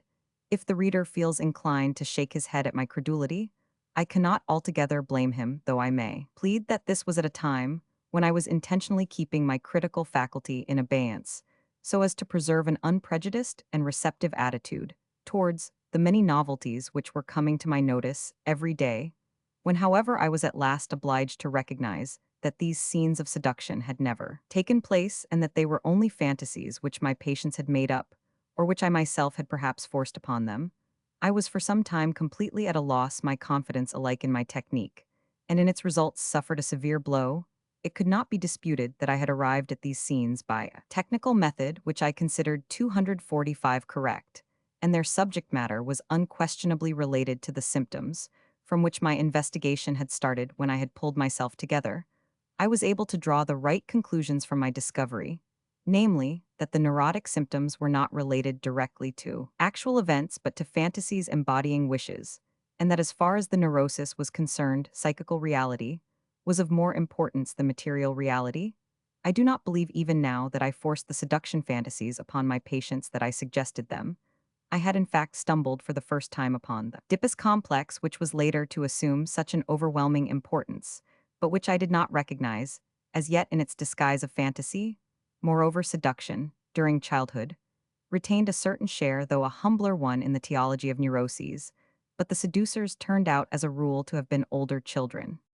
It will be seen then that my mistake was of the same kind as would be made by someone who believed that the legendary story of the early kings of Rome, as told by Livy, was 246 historical truth, instead of what it is in fact, a reaction against the memory of times and circumstances that were insignificant and occasionally perhaps inglorious. When the mistake had been cleared up, the path to the study of the sexual life of children lay open. It thus became possible to apply psychoanalysis to another field of science, and to use its data as a means of discovering a new piece of biological knowledge. The sexual function, as I found, is in existence from the very beginning of the individual's life, though at first it is assimilated to the other vital functions, and does not become independent of them, until later it has to pass through a long and complicated process of development before it becomes what we are familiar with as the normal sexual life of the adult. It begins by manifesting itself in the activity of a whole number of component instincts. These are dependent upon erotogenic zones in the body. Some of them make their appearance in pairs of opposite impulses, such as sadism and masochism, or the impulses to look and to be looked at. They 247 operate independently of one another in their search for pleasure, and they find their object for the most part in the subject's own body. Thus, to begin with, they are non-centralized and predominantly autoerotic. Later, they begin to be coordinated. A first stage of organization is reached under the dominance of the oral components. An anal sadistic stage follows, and it is only after the third stage has at last been reached that the primacy of the genitals is established, and that the sexual function begins to serve the ends of reproduction. In the course of this process of development, a number of elements of the various component instincts turn out to be unserviceable for this last end, and are therefore left on one side or turned to other uses, while others are diverted from their aims and carried over into the genital organization. I gave the name of libido to the energy of the sexual instincts, and to that form of energy alone. I was next driven to suppose that the libido does not always pass through its prescribed course of development smoothly as a result either of the excessive strength of certain of the components 248, or of experiences involving premature gratification. Fixations of the libido may occur at various points in the course of its development. If subsequently a repression takes place, the libido flows back to these points, a process described as regression, and it is from them that the energy breaks through in the form of a symptom. Later on, it further became clear that the localization of the point of fixation is what determines the choice of neurosis, that is, the form in which the subsequent illness makes its appearance. The process of arriving at an object which plays an important part in mental life takes place alongside of the organization of the libido. After the stage of autoerotism, the first love object in the case of both sexes is the mother, and it seems probable that to begin with the child does not distinguish its mother's organ of nutrition from its own body. Later, but still in the first years of infancy, the relation known as the Oedipus complex becomes established. Boys concentrate their sexual wishes upon their mother and develop hostile impulses against their father as being 249 a rival, while girls develop an analogous attitude. All of the different variations and consequences of the Oedipus complex are important, and in particular, the innately bisexual constitution of human beings makes itself felt and increases the number of simultaneously active tendencies. Children do not become clear for quite a long time upon the differences between the sexes, and during this period of sexual inquiry, they produce typical sexual theories, which, since they are limited by the incompleteness of their author's own physical development, are a mixture of truth and error, and fail to solve the problems of sexual life, the riddle of the Sphinx. the question of where babies come from, we see then that a child's first object chase is an incestuous one. The whole course of development that I have described is run through rapidly for the most remarkable feature of the sexual life of man is that it comes on in two waves with an interval between them. It reaches a first climax in the fourth or fifth year of a child's life. But this early growth of sexuality is nipped in the bud. The sexual impulses, which 250 have shown such liveliness, are overcome by repression, and a period of latency follows, which lasts until puberty, and during which the reaction formations of morality, shame, and disgust are built up of all living creatures. Man, alone, seems to show this double onset of sexual growth, and it may perhaps be the biological determinant of his predisposition to neuroses. At puberty, the impulses and object relations of a child's early years become reanimated, and, amongst them, the emotional ties of his Oedipus complex. The sexual life of puberty is a struggle between the impulses of early years and the inhibitions of the latency period before this. And while the child is at the highest point of its infantile sexual development, a genital organization of a sort is established, but only the male genitals play a part in it, and the female ones remain undiscovered. I have described this as the period of phallic primacy at this stage. The contrast between the sexes is not stated in terms of male or female, but of possessing a penis or castrated. The castration complex, which arises in this connection, is of 251 the profoundest importance in the formation alike of character and of neuroses. In order to make this condensed account of my discoveries as to the sexual life of man more intelligible, I have brought together conclusions which I reached at different dates, and incorporated by way of supplement or correction in the successive editions of my three contributions to the theory of sexuality. I hope it will have been easy to gather the nature of my extension, on which so much stress has been laid, and which has excited so much opposition of the concept of sexuality. That extension is of a twofold kind. In the first place, sexuality is divorced from its too close connection with the genitals, and is regarded as a more comprehensive bodily function, having pleasure as its goal, and only secondarily coming to serve the ends of reproduction.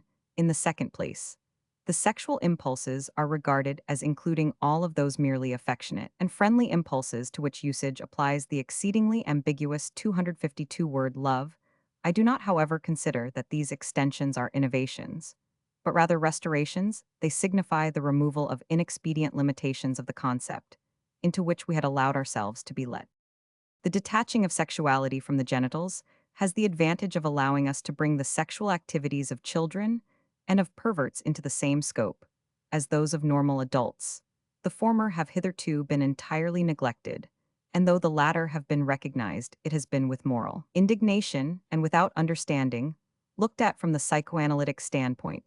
Even the most eccentric and repellent perversions are explicable as manifestations of component instincts of sexuality, which have freed themselves from the primacy of the genitals, and are going in pursuit of pleasure on their own account as they did in the very early days of the libido's development. The most important of these perversions, homosexuality, scarcely deserves the name. It can be traced back to the constitutional bisexuality of all human beings, and to the aftereffects of the phallic primacy. 253 Psychoanalysis enables us to point to some trace or other of a homosexual object chase in everyone. If I have described children as polymorphously perverse, I was only using a terminology that was generally current. No moral judgment was implied by the phrase. Psychoanalysis has no concern whatever with such judgments of value. The second of my alleged extensions of the concept of sexuality finds its justification in the fact revealed by psychoanalytic investigation that all of these affectionate impulses were originally of a completely sexual nature, but have become inhibited in their aim or sublimated. The manner in which the sexual instincts can thus be influenced and diverted enables them to be employed for cultural activities of every kind, to which indeed they bring the most important contributions. My surprising discoveries as to the sexuality of children were made in the first instance through the analysis of adults, but later, from about 1908 onwards, it became possible to confirm them in the most satisfactory way, and in every detail by direct observations, upon 254 children. Indeed, it is so easy to convince oneself of the regular sexual activities of children that one cannot help asking in astonishment how the human race can have succeeded in overlooking the facts, and in maintaining for so long the agreeable legend of the asexuality of childhood. This surprising circumstance must be connected with the amnesia, which, just as with the majority of adults, hides their own infancy. Roman 4.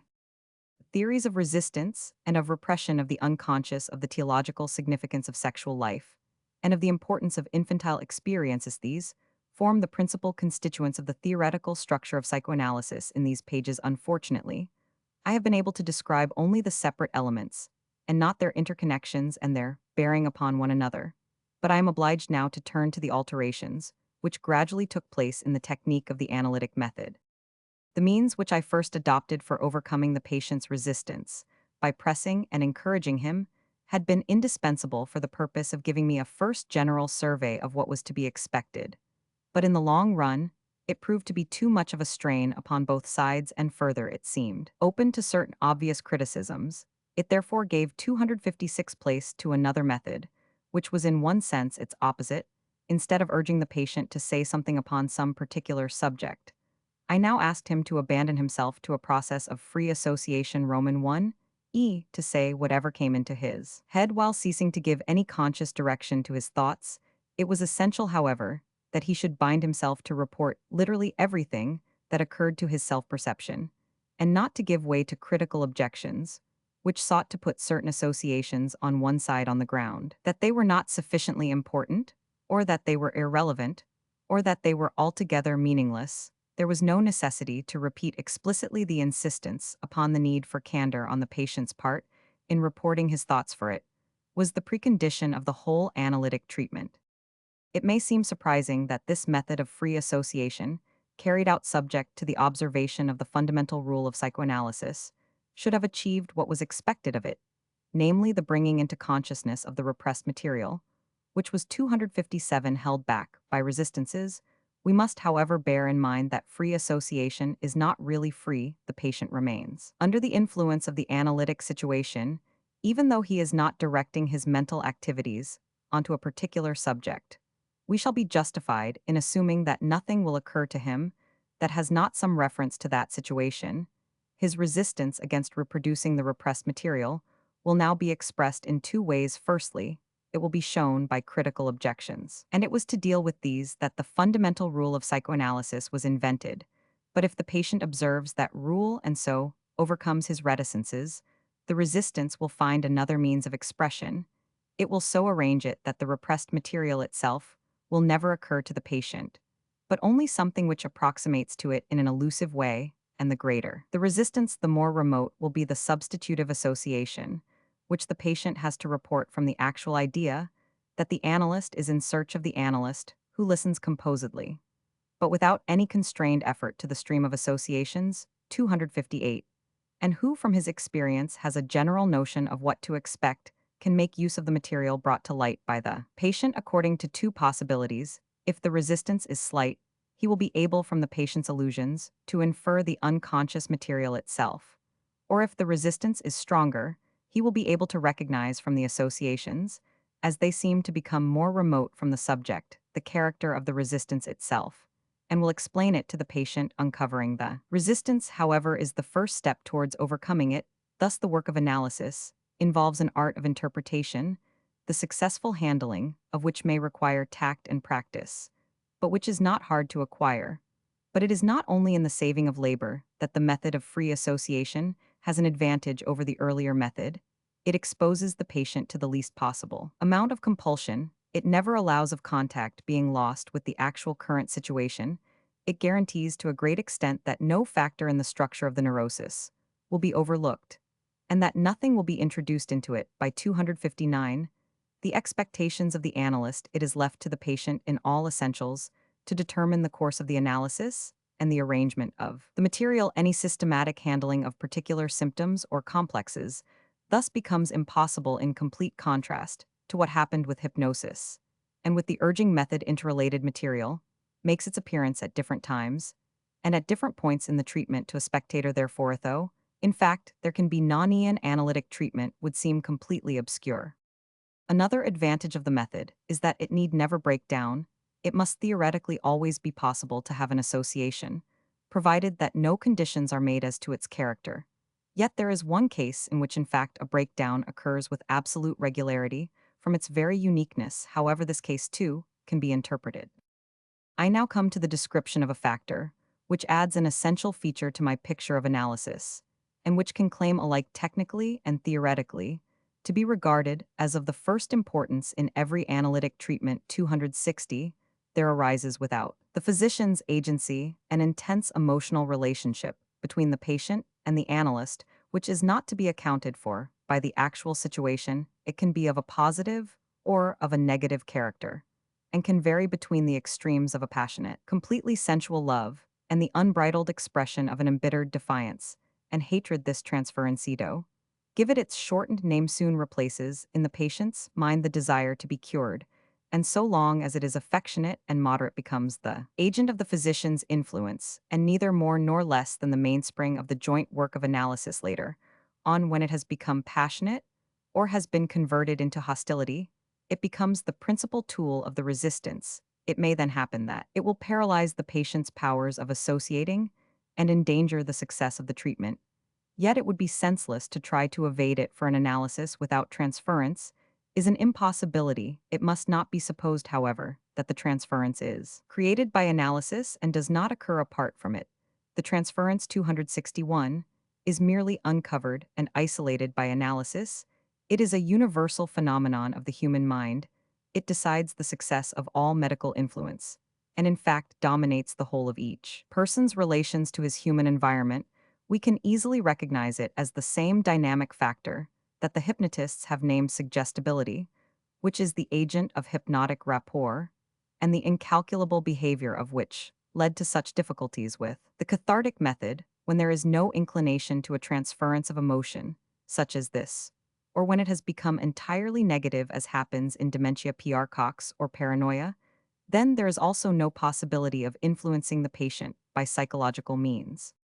It is perfectly true that psychoanalysis, like other psychotherapeutic methods, employs the instrument of suggestion or transference. But the difference is this, that in analysis it is not allowed to play the decisive part in determining the therapeutic results. It is used instead to induce the patient to perform a piece of mental work, the overcoming of his transference resistances, which involves 262 a permanent alteration in his mental economy. The transference is made conscious to the patient by the analyst, and it is resolved by convincing him that in his transferencitude he is re-experiencing emotional relations, which had their origin in his earliest object relationships during the repressed period of his childhood. In this way, the transference is changed from the strongest weapon of the resistance into the best instrument of the analytic treatment. Nevertheless, its handling remains the most difficult as well as the most important part of the technique of analysis. With the help of the method of free association and of the closely related art of interpretation, psychoanalysis succeeded in achieving something which appeared to be of no practical importance, but which in fact necessarily led to a fresh attitude and a fresh scale of values in scientific thought. It became possible to prove that dreams have a meaning, and to discover it. In classical antiquity, great importance was attached to dreams as foretelling the future, but modern 263 science would have nothing to do with them. It handed them over to superstition, declaring them to be purely somatic processes, a kind of spasm, occurring in a mind that is otherwise asleep. It seemed quite inconceivable that anyone who had done serious scientific work could make his appearance as an interpreter of dreams, but by disregarding the excommunication pronounced upon dreams, by treating them as unexplained neurotic symptoms, as delusional or obsessional ideas, by neglecting their apparent content, and by making their separate component images into subjects for free association, a different conclusion was reached. The numerous associations produced by the dreamer led to the discovery of a mental structure, which could no longer be described as absurd or confused, which was on an equality with any other product of the mind, and of which the manifest dream was no more than a distorted, abbreviated, and misunderstood translation, and usually a translation into visual images. These latent dream thoughts contained the meaning of the dream, while its manifest content, 264, was simply a make-believe, a facade which could serve as a starting point for the associations, but not for the interpretation. There were now a whole series of questions to be answered, among the most important of them being whether there was a motive for the formation of dreams, under what conditions it took place, by what methods the dream thoughts, which are invariably full of sense, became converted into the dream, which is often senseless, and others besides I attempted to solve all of. These problems in the interpretation of dreams, which I published in the year 1900, I can only find space here for the briefest abstract of my investigation, when the latent dream thoughts that are revealed by the analysis of a dream are examined. One of them is found to stand out from among the rest, which are intelligible and well known to the dreamer. These latter thoughts are residues of waking life, the day's residues as they are called technically. But the isolated thought is found to be an impulse in the form of a wish, often of a very 265 repellent kind, which is foreign to the waking life of the dreamer, and is consequently disavowed by him with surprise or indignation. This impulse is the actual constructor of the dream. It provides the energy for its production and makes use of the day's residues as material. The dream, which thus originates, represents a situation in which the impulse is satisfied. It is the fulfillment of the wish which the impulse contains. It would not be possible for this process to take place without being favored by the presence of something in the nature of a state of sleep. The necessary mental precondition of sleep is the concentration of the ego upon the wish to sleep and the withdrawal of psychical energy from all the interests of life. Since, at the same time, all the paths of approach to motility are blocked, the ego is also able to reduce the expenditure of energy, by which at other times it maintains the repressions. The unconscious impulse makes use of this nocturnal relaxation of repression in order to push its way into consciousness with the dream. But the repressive resistance of the ego is not abolished 266 in sleep, but merely reduced. Some of it remains in the shape of a censorship of dreams, and forbids the unconscious impulse to express itself in the forms which it would properly assume. In consequence of the severity of the censorship of dreams, the latent dream thoughts are obliged to submit to being altered and softened, so as to make the forbidden meaning of the dream unrecognizable. This is the explanation of dream distortion, which accounts for the most striking characteristic of the manifest dream. We are therefore justified in asserting that a dream is the disguised fulfillment of a repressed wish. It will now be seen that dreams are constructed like neurotic symptoms. They are compromises between the demands of a repressed impulse and the resistance of a censoring force in the ego. Since they have a similar origin, they are equally unintelligible and stand in equal need of interpretation. There is no difficulty in discovering the general function of dreaming. It serves the purpose of warding off, by a kind of soothing action, external or internal stimuli, which 267 would tend to arouse the sleeper, and thus of securing sleep against interruption. External stimuli are warded off by being given a new interpretation, and by being woven into some harmless situation. Internal stimuli, caused by the pressure of instincts, are given free play by the sleeper, and allowed to find satisfaction in the formation of dreams, so long as the latent dream thoughts submit to the control of the censorship. But if they threat to break free, and the meaning of the dream becomes too plain, the sleeper cuts short the dream, and awakens in terror. Dreams of this class are known as anxiety dreams. A similar failure in the function of dreaming occurs if an external stimulus becomes too strong to be warded off. This is the class of awakening dreams. I have given the name of dreamwork to the process, which, with the cooperation of the censorship, converts the latent thoughts into the manifest content of the dream. It consists in a peculiar way of treating the preconscious material of thought, so that its component parts become condensed, its mental emphasis becomes displaced, and 268, the whole of it, is translated into visual images or dramatized, and filled out by a deceptive secondary elaboration. The dreamwork is an excellent example of the processes occurring in the deeper unconscious layers of the mind, which differ considerably from the familiar normal processes of thought. It also displays a number of archaic characteristics, such as the use of a symbolism, in this case of a predominantly sexual kind, which it has since also been possible to discover in other spheres of mental activity. We have explained that the unconscious impulse which causes the dream connects itself with part of the day's residues, with some unexhausted interest of waking life. This lends the dream, which is thus brought into being, a double value. For the work of analysis, it is true that, on the one hand, a dream that has been analyzed reveals itself as the fulfillment of a repressed wish, but on the other hand, it will be a continuation of some preconscious activity of the day before, and will contain subject matter of some kind or other, giving expression, for instance, to a determination, a 269 warning, a reflection, or once more to the fulfillment of a wish. Analysis exploits the dream in both directions as a means of obtaining knowledge alike of the patient's conscious and of his unconscious processes. It also profits from the fact that dreams have access to the forgotten material of childhood, And so it happens that infantile amnesia is for the most part overcome in connection with the interpretation of dreams. In this respect, dreams achieve a part of what was previously the task of hypnosis. On the other hand, I have never maintained the assertion, which has so often been ascribed to me, that dream interpretation shows that all dreams have a sexual content or are derived from sexual motive forces. It is easy to see that hunger, thirst, or the need to excrete can produce dreams of satisfaction just as well as any repressed sexual or egoistic impulse. The case of young children affords us a convenient test of the validity of our theory of dreams. In them, the various psychical systems are not yet sharply divided, and the repressions have not yet grown deep, so that we often come 270 upon dreams, which are nothing more than undisguised fulfillments of impulses left over from waking life under the influence of imperative needs. Adults may also produce dreams of this infantile type.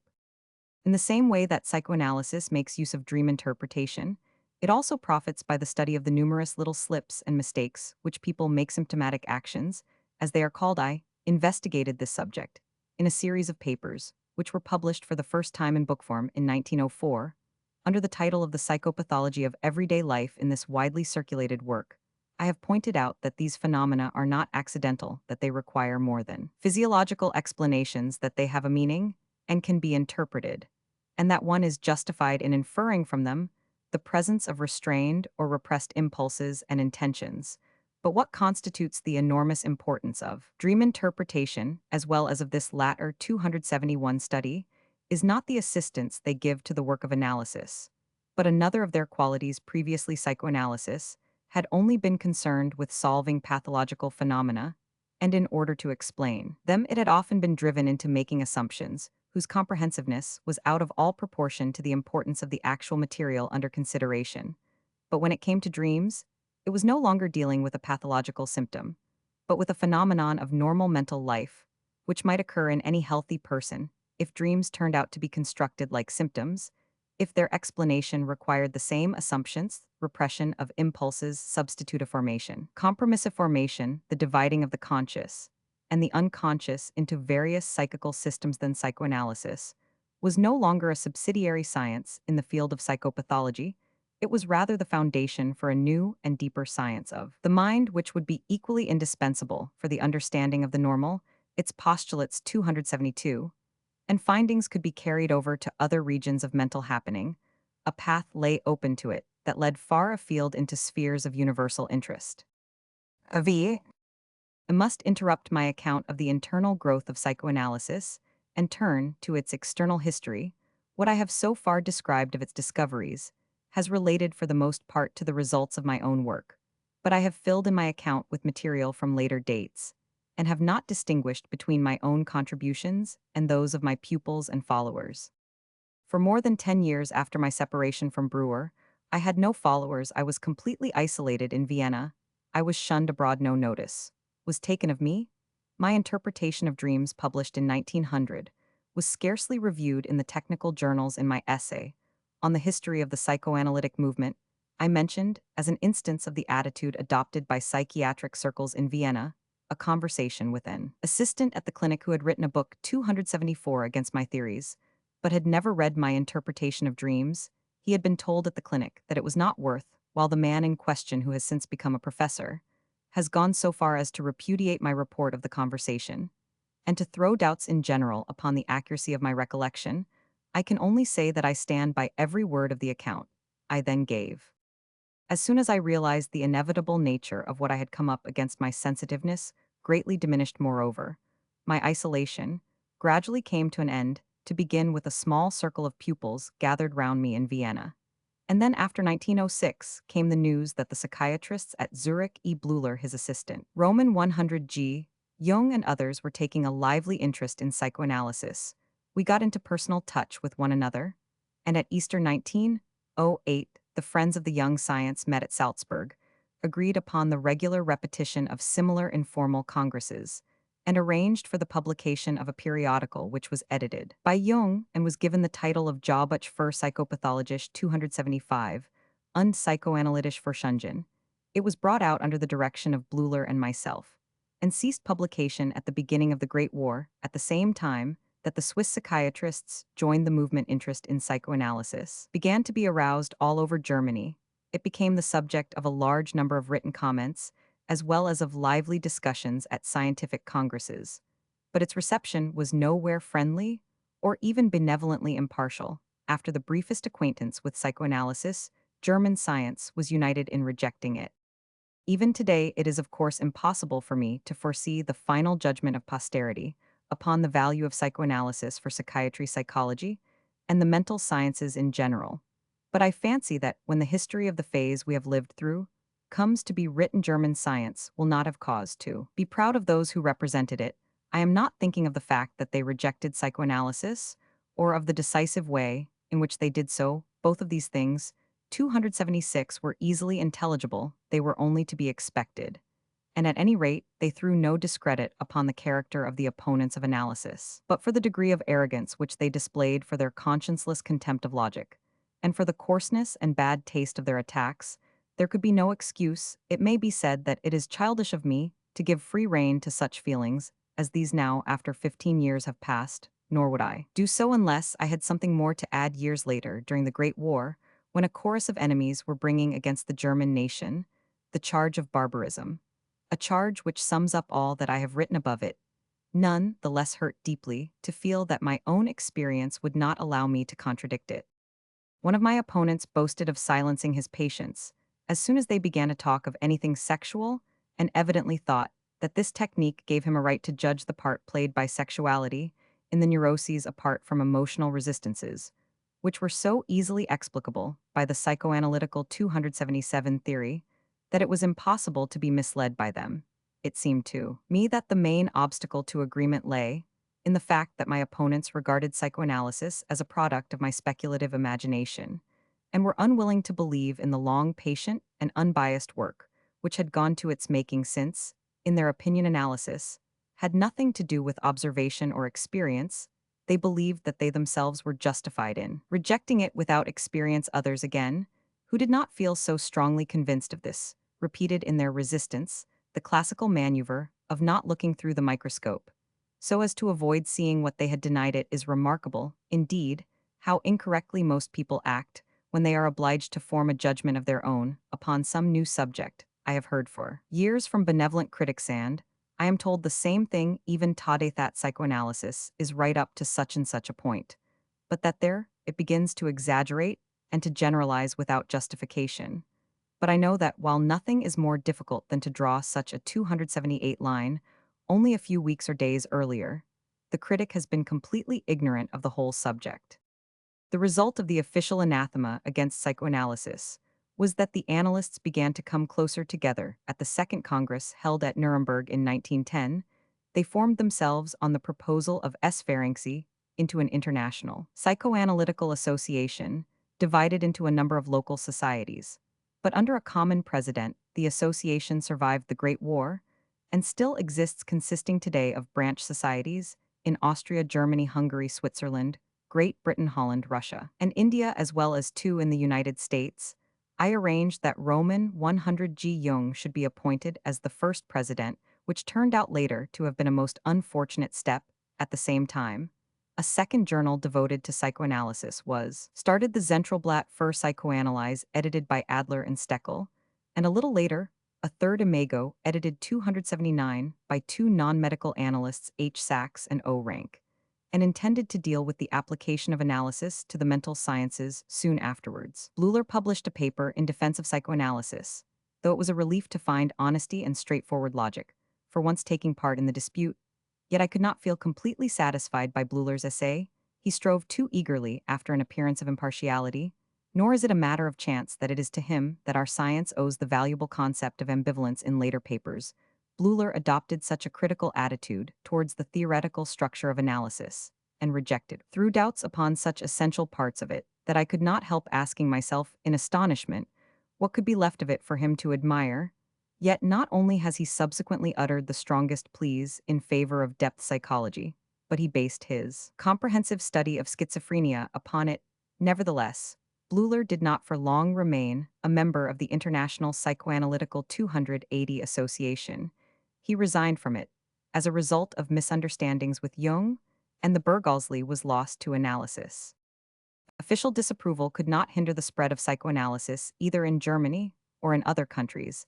I have elsewhere followed the stages of its growth.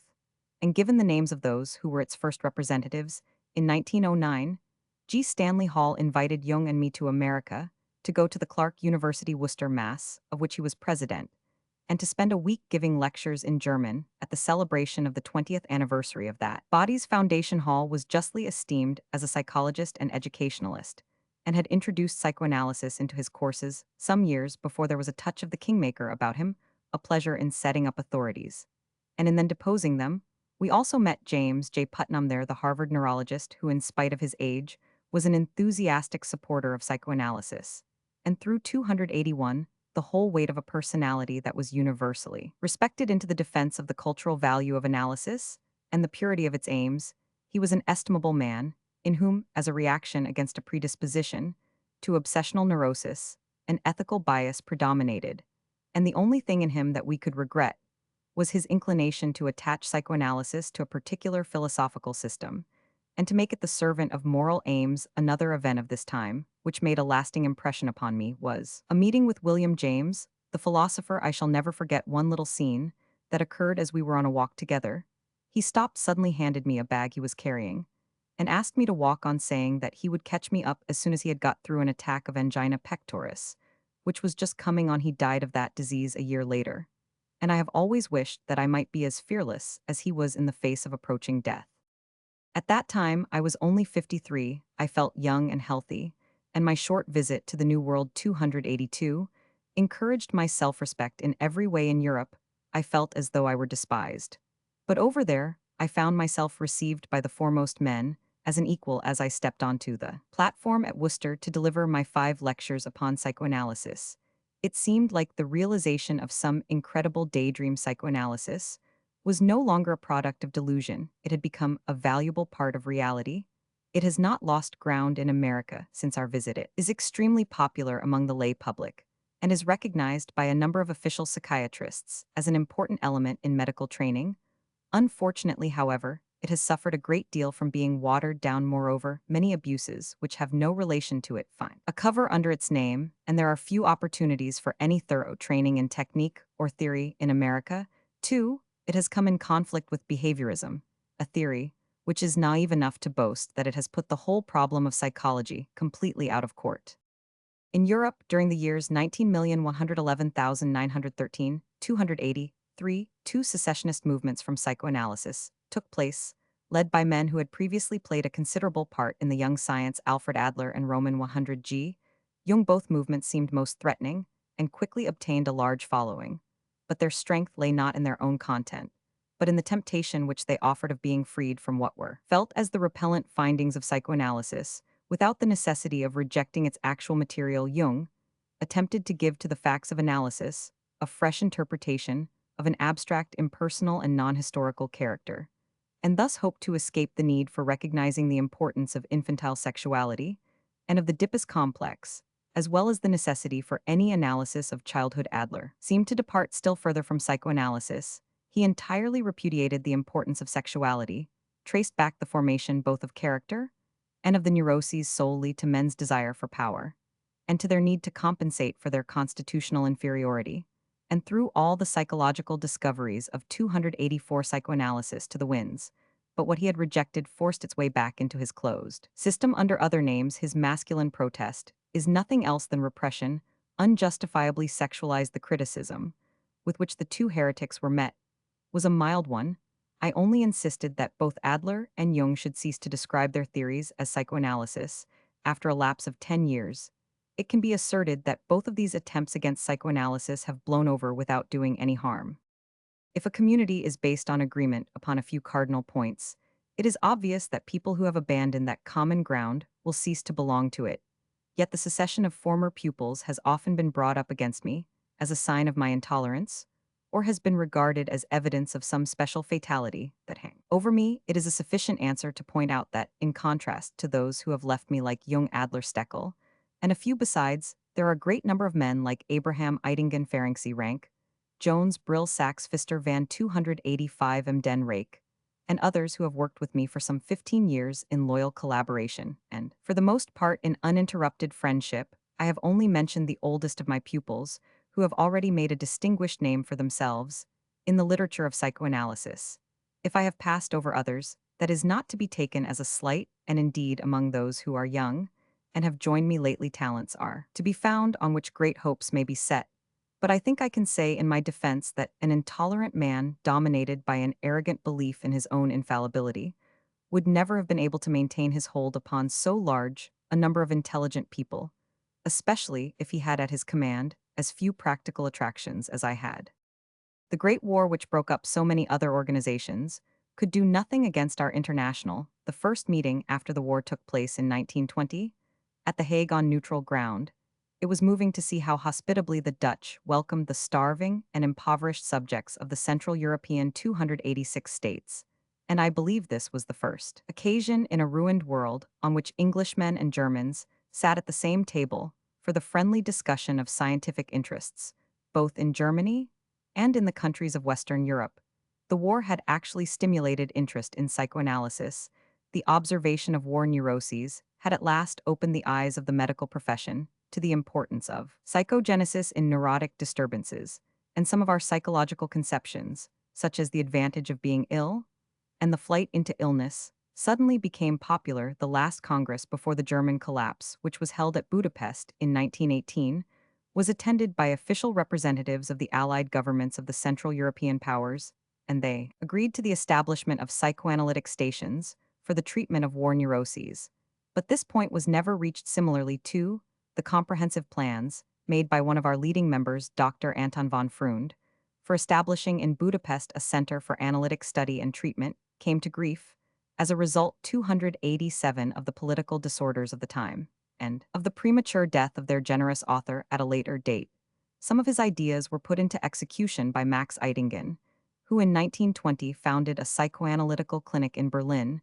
During the brief period of Bolshevist rule in Hungary, Ferenczi was able to carry on a successful course of instruction as the official representative of psychoanalysis at the University of Budapest. After the war, our opponents announced with great joy that events had produced a conclusive argument against the validity of the theses of analysis. The war neuroses, they said, had proved that sexual factors were unnecessary to the theology of neurotic disorders. But their triumph was frivolous and premature, for, on the one hand, no one had been able to carry out a thorough analysis of a case of war neurosis, so that in fact nothing whatever was known for certain as to their motivation, and no conclusions could be drawn from this uncertainty, while on the other hand psychoanalysis had long before arrived at the concept of narcissism and of narcissistic neuroses, 288, in which the subject's libido is attached to his own ego, instead of to an object, though on other occasions therefore the charge was brought against psychoanalysis of having made an unjustifiable extension of the concept of sexuality. Yet, when it became convenient for polemical ends, this crime was forgotten, and we were once more held down to the narrowest meaning of the word. If the preliminary cathartic period is left on one side, the history of psychoanalysis falls from my point of view into two phases. In the first of these, I stood alone and had to do all the work myself. This was from 189,596 until 1906 or 1907 in the second phase. Lasting from then until the present time, the contributions of my pupils and collaborators have been growing more and more in importance, so that today, when a grave illness warns me of the approaching end, I can think with a quiet mind of the cessation of my own labors. For that very reason, however, it is impossible for me in this autobiographical study to deal as fully with the progress of psychoanalysis during the second phase as I 289 did with its gradual rise during the first phase, which was concerned with my own activity alone. I feel that I should only be justified in mentioning here those new discoveries in which I still played a prominent part, in particular, therefore those made in the sphere of narcissism, of the theory of the instincts, and of the application of psychoanalysis to the psychoses. I must begin by saying that increasing experience showed more and more plainly that the Oedipus complex was the nucleus of the neuroses. It was at once the climax of infantile sexual life and the point of junction from which all of its later developments proceeded. But if so, it was no longer possible to expect analysis to discover a factor that was specific in the theology of the neuroses. It must be true, as Jung expressed it so well in the early days, when he was still an analyst, that neuroses have no peculiar content which belongs exclusively to them, but that neurotics break down at the same difficulties that are successfully overcome by normal people. This discovery was very far from being a disappointment 290. It was in complete harmony with another one, that the depth psychology, revealed by psychoanalysis, was in fact the psychology of the normal mind. Our path had been like that of chemistry. The great qualitative differences between substances were traced back to quantitative variations in the proportions in which the same elements were combined. In the Oedipus complex, the libido is attached to the image of the parents, but earlier there has been a period in which there were no such objects. There followed from this fact the concept of fundamental importance for the libido theory of a state, in which the subject's libido fills his own ego, and has that for its object. This state could be called narcissism or self-love. A moment's reflection showed that this state never completely ceases all through the subject's life. His ego remains the great reservoir of his libido, from which the attachments to objects, the object cathexes, radiate out and into which the libido can stream back again from the objects. Thus, 291 narcissistic libido is constantly being converted into object libido and vice versa. An excellent instance of the length to which this conversion can go is afforded by the sexual or sublimated devotion, which involves a sacrifice of the self, whereas hitherto, in considering the process of repression, attention had only been paid to what was repressed. These ideas made it also possible to form a correct estimate of the repressing forces. It had been said that repression was set in action by the instincts of self-preservation operating in the ego instincts, and that it was brought to bear upon the libidinal instincts. But since the instincts of self-preservation were now recognized as also being of a libidinal nature, as being narcissistic libido, the process of repression was seen to be a process occurring within the libido itself. Narcissistic libido was opposed to object libido. The interests of self-preservation defended themselves against the demands of object love, that is, against the demands of sexuality in the narrower sense. There is no more urgent need in Psychology 292 than for a securely founded theory of the instincts, on which it might then be possible to build further. Nothing of the sort exists, however, and psychoanalysis is driven to making tentative efforts towards some such theory. It began by drawing a contrast between the ego instincts, the instinct of self-preservation, hunger, and the libidinal instincts, love, but later replaced it by a new contrast between narcissistic and object libido. This was clearly not the last word on the subject. Biological considerations seemed to make it impossible to remain content with assuming the existence of only a single class of instincts. In the works of my later years, beyond the pleasure principle group psychology and the analysis of the ego and the id, I have given free rein to the inclination to speculation which I kept down for so long. And I have also taken stock of a new solution of the problem of the instincts. I have combined the instincts for self-preservation and for the preservation of the species under 293, the concept of eros, and have contrasted with it an instinct of death or destruction which works in silence. Instinct in general is regarded as a kind of elasticity of living things, an impulsion towards the restoration of a situation which once existed, but was brought to an end by some external disturbance. This essentially conservative character of instincts is exemplified by the phenomena of the compulsion to repeat the picture which life presents to us, is the result of the working of eros and the death instinct together and against each other. It remains to be seen whether this construction will turn out to be serviceable. Although it arose from a desire to fix some of the most important theoretical ideas of psychoanalysis, it goes far beyond psychoanalysis.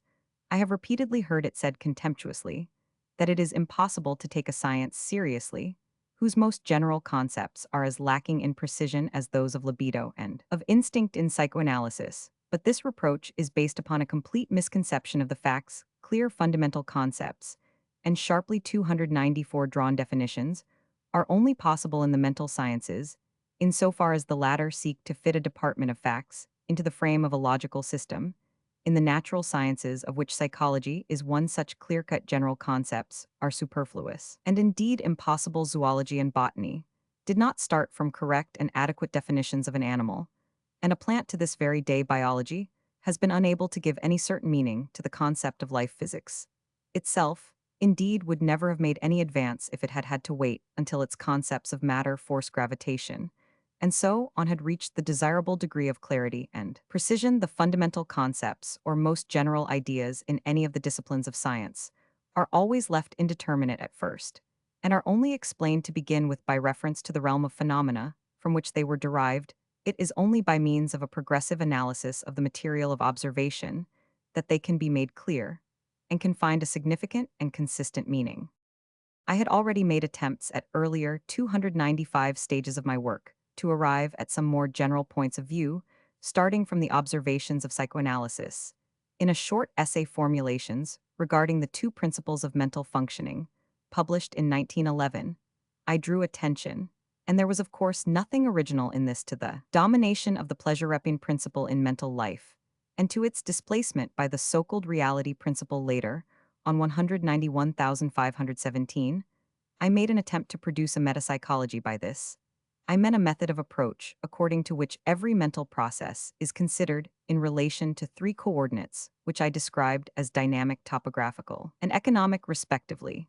And this seemed to me to represent the farthest goal that psychology could attain. The attempt remained no more than a torso, after writing 2 or 3 papers, Instincts and their vicissitudes, Repression, the Unconscious, Mourning, and Melancholia, etc. I broke 296 off wisely, perhaps, since the time for theoretical predictions of this kind had not yet come. In my latest speculative works, I have set about the task of dissecting our mental apparatus on the basis of the analytic view of pathological facts, and have divided it into an ego, an id, and a superego. The superego is the heir of the Oedipus complex, and represents the ethical standards of mankind. I should not like to create an impression that, during this last period of my work, I have turned my back upon patient observation, and have abandoned myself entirely to speculation. I have, on the contrary, always remained in the closest touch with the analytic material, and have never ceased working at detailed points of clinical or technical importance. Even when I have moved away from observation, I have carefully avoided any contact with philosophy. This avoidance has been greatly facilitated by constitutional incapacity. I was always open to the ideas of G.T. Fechner, and have followed that thinker 297 upon many important points. The large extent to which psychoanalysis coincides with the philosophy of Schopenhauer, not only did he assert the dominance of the emotions and the supreme importance of sexuality, but he was even aware of the mechanism of repressionists, not to be traced to my acquaintance with his teaching. I read Schopenhauer very late in my life. Nietzsche, another philosopher, whose guesses and intuitions often agree in the most astonishing way with the laborious findings of psychoanalysis, was for a long time avoided by me. On that very account, I was less concerned with the question of priority than with keeping my mind unembarrassed. The neuroses were the first subject of analysis, and for a long time, they were the only one. No analyst could doubt that medical practice was wrong in separating those disorders from the psychoses, and in attaching them to the organic nervous diseases. The theory of the neuroses belongs to psychiatry, and is indispensable as an introduction to it. It would seem, however, that the analytical 298 study of the psychoses is impracticable owing to its lack of therapeutic results. Mental patients are as a rule without the capacity for forming a positive transference, so that the principal instrument of analytic technique is inapplicable to them. There are nevertheless a number of methods of approach to be found. Transference is often not so completely absent, but that it can be used to a certain extent, and analysis has achieved undoubted successes with cyclical depressions, light paranoid modifications, and partial schizophrenias. It has at least been a benefit to science that in many cases the diagnosis can oscillate for quite a long time between assuming the presence of a psychoneurosis or of a dementia. P.R. Cox, for therapeutic attempts initiated in such cases, have resulted in valuable discoveries before they have had to be broken off. But the chief consideration in this connection is that so many things that, in the neuroses, have to be laboriously fetched up from the depths, are found in the psychoses upon the surface, visible to every eye, so that the best subjects for the demonstration of many of the 299 assertions of analysis are provided by the psychiatric clinic. It was thus bound to happen before long that analysis would find its way to the objects of psychiatric observation. At a very early date, 1896, I was able to establish in a case of paranoid dementia the presence of the same teleological factors and the same emotional complexes. As in the neuroses, Jung explained some most puzzling stereotypes in demence by bringing them into relation with the patient's life histories. Bleuler demonstrated the existence in various psychoses of mechanisms like those which analysis had discovered in neurotics. Since then, analysts have never relaxed their efforts to come to an understanding of the psychoses, especially since it has been possible to work with the concept of narcissism. They have managed now in this place. And now in that to get a glimpse beyond the wall, most of all, no doubt, was achieved by Abraham in his elucidation of melancholia. It is true that in this sphere all our knowledge is not yet converted into therapeutic power, but the mere theoretical gain is not to be despised, and we 300 may be content to wait for its practical application in the long run. Even the psychiatrists have been unable to resist the convincing force of their own clinical material. At the present time, German psychiatry is undergoing a kind of peaceful penetration by analytic views, while they continually declare that they will never be psychoanalysts, that they do not belong to the orthodox school or agree with its exaggerations, and in particular that they do not believe in the predominance of the sexual factor. Nevertheless, the majority of the younger workers take over one piece or another of analytic theory and apply it in their own fashion to the material. All the signs point to the proximity of further developments in the same direction. Romans 6. Watch from a distance the symptomatic reactions that are accompanying the introduction of psychoanalysis into the France which was for so long refractory. It seems like a reproduction of something I have lived through before, and yet it has peculiarities of its own. Objections of incredible simplicity are raised, such as that French sensitiveness is offended by the pedantry and crudity of psychoanalytical terminology.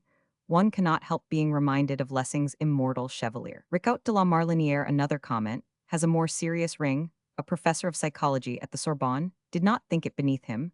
The 302-hole method of thought of psychoanalysis is inconsistent with the genie Latin. Here the Anglo-Saxon allies of France, who count as supporters of analysis, are explicitly thrown over. Anyone hearing such words would suppose that psychoanalysis had been the favorite child of the genie Teutonique and had been clasped to its heart from the moment of birth.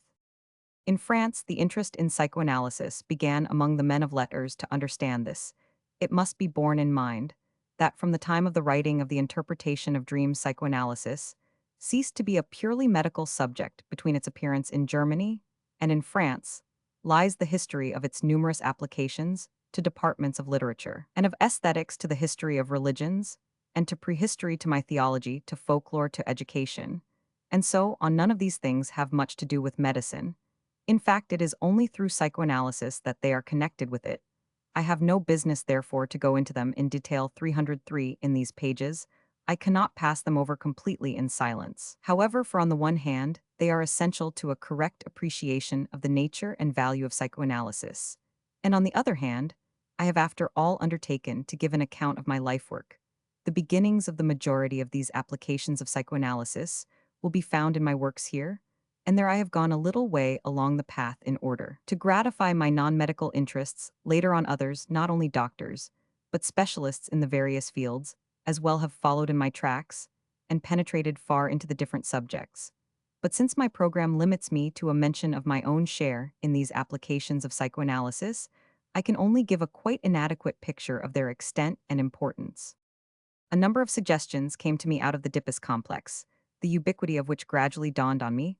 The poet's choice 304, or his invention of such a terrible subject, seemed puzzling, and so too did the overwhelming effect of its dramatic treatment and the general nature of such tragedies of destiny.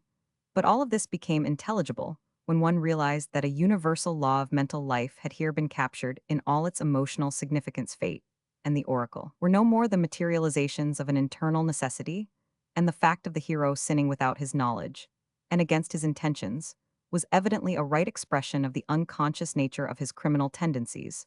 From understanding this tragedy of destiny, it was only a step further to understanding a tragedy of character, Hamlet, which had been admired for 300 years, without its meaning being discovered or its author's motives guessed. It could scarcely be a chance that this neurotic creation of the poet should have broken down like his numberless fellows in the real world at the Oedipus complex.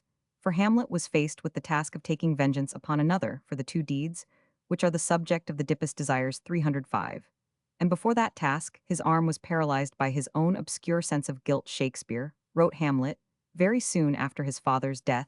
The suggestions made by me for the analysis of this tragedy were fully worked out later on by Ernest Jones, and the same example was afterwards used by Otto Rank as the starting point for his investigation of the choice of material, made by dramatists in his large volume, upon the incest theme, he was able to show how often imaginative writers have taken as their subject the themes of the Oedipus situation, and traced in the different literatures of the world the way in which the material has been transformed, modified, and softened.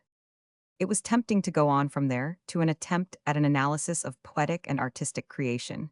In general, the realm of imagination was evidently a sanctuary made during the painful transition from the pleasure principle to the reality principle in order to provide a substitute for the gratification of instincts, which had to be given up in real life. The artist 306, like the neurotic, had withdrawn from an unsatisfying reality into this world of imagination. But unlike the neurotic, he knew how to find a way back from it, and once more to get a firm foothold in reality. His creations, works of art, were the imaginary gratifications of unconscious wishes, just as dreams are, and like them, they were in the nature of compromises, since they too were obliged to avoid any open conflict with the forces of repression, but they differed from the asocial narcissistic products of dreaming in that they were calculated to arouse interest in other people, and were able to evoke and to gratify the same unconscious wishes in them too. Besides this, they have made use of the perceptual pleasure of formal beauty as what I have called an incitement premium. What psychoanalysis was able to do was to take the interrelations between the impressions of the artist's life, his chance experiences, and his works, and from them to construct his constitution and the impulses at work in it, that is to say, that part of him which he shared 307 with all men with this aim in view. For instance, I made Leonardo da Vinci the subject of a study which is based upon a single memory of childhood related by him, and which aims chiefly at explaining his picture of St. Anne with the Virgin and Child. It does not appear that the enjoyment of a work of art is spoiled by the knowledge gained from such an analysis. The layman may perhaps expect too much from analysis in this field, for it must be admitted that it throws no light upon the two problems which probably interest him the most. It can do nothing towards elucidating the nature of the artistic gift, nor can it explain the means by which the artist works artistic technique. I was able to show from a short story by W. Jensen, called Gradiva, which has no particular merit in itself, that invented dreams can be interpreted in the same way as real ones, and that the unconscious mechanisms familiar to us in the dream work are thus also operative in the processes of imaginative writing. My book upon wit and its relation to the unconscious was a side issue indirectly derived from the interpretation of dreams. The only friend of mine who was at that time interested in my work remarked to me that my interpretations of dreams often impressed him as being like jokes. In order to throw some light on this impression, I began to investigate jokes and found that their essence lay in the technical methods employed in them, and that these were the same as the means used in the dream work, that is to say, condensation displacement, the representation of a thing by its opposite or by a triviality. And so on. This led to an economic inquiry as to the origin of the high degree of pleasure obtained from hearing a joke. And to this, the answer was that it was due to the momentary suspension of the energy expended upon maintaining repression, owing to the attraction exercised by the offer of a premium of pleasure for pleasure. I myself set a higher value upon my contributions 309 to the psychology of religion, which began in 1907, with the establishment of a remarkable similarity between obsessive acts and religious practices or ritual. Without as yet understanding the deeper connections, I described the obsessional neurosis as a distorted private religion, and religion as a kind of universal obsessional neurosis. Later on, in 1912, the explicit indications of Jung as to the fairyching analogies between the mental products of neurotics and of primitive peoples led me to turn my attention to that subject in 4 essays, which were collected into a book with the title of Totem and Taboo. I showed that the dread of incest was even more marked among primitive than among civilized races, and had given rise to very special measures of defense against it. I examined the relations between taboo prohibitions, the earliest form in which moral restrictions make their appearance, and emotional ambivalence, and I discovered under the primitive scheme of the universe, known as animism, the principle of the overestimation of 310, the importance of psychical reality, the principle of the omnipotence of thoughts, which also lies at the root of magic.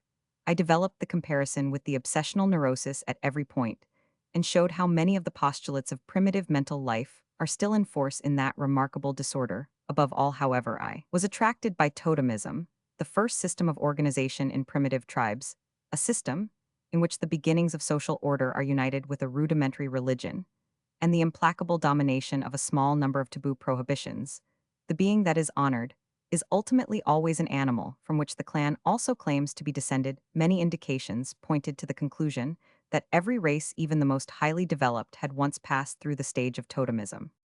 The chief literary sources of my studies in this field were the well-known works of J.G. Fraser, Totemism and Exogamy, and the Golden Bough, a mine of valuable facts and opinions. But Fraser affected little towards elucidating the problems of totemism. 311. He had more than once fundamentally altered his views on the subject, and the other ethnologists and prehistorians seemed in equal uncertainty and disagreement. My starting point was the striking correspondence between the two taboo injunctions of totemism: not to kill the totem, and not to have sexual relations with any woman of the same tote-clan, and the two elements of the Oedipus complex: killing the father and taking the mother to wife. I was therefore tempted to equate the totem animal with the father, and in fact primitive peoples themselves do this explicitly by honoring it as the forefather of the clan. There next came to my help two facts from psychoanalysis: a lucky observation of a child made by Ferenczi, which made it possible to speak of an infantile return of totemism, and the analysis of early animal phobias in children, which so often showed that the animal was a substitute for the father, a substitute onto which the fear of the father derived from the Oedipus complex had been displaced.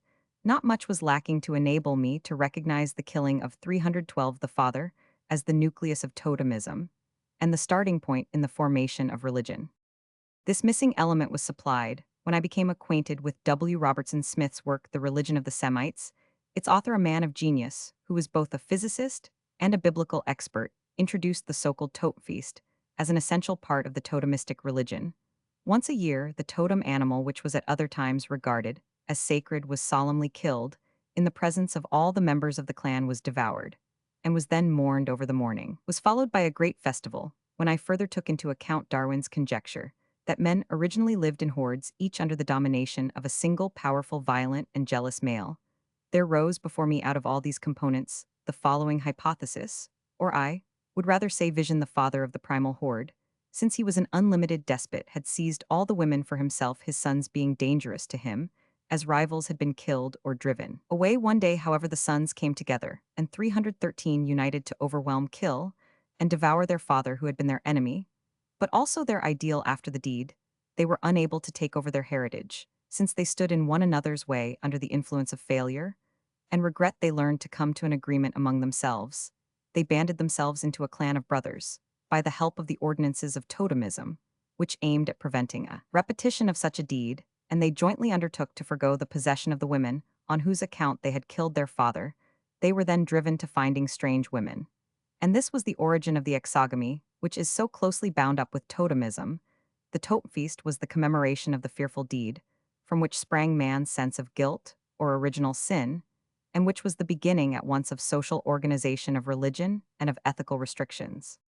Now, whether we suppose that such a possibility was a historical event or not, it brings the formation of religion within the circle of the father complex, and bases it upon the ambivalence 314, which dominates that complex after the totem animal had ceased to serve as a substitute for him. The primal father, at once feared and hated, honored and envied, became the prototype of God himself. The son's rebelliousness and his affection for his father struggled against each other through a constant succession of compromises, which sought on the one hand to atone for the act of parricide, and on the other to consolidate the advantages.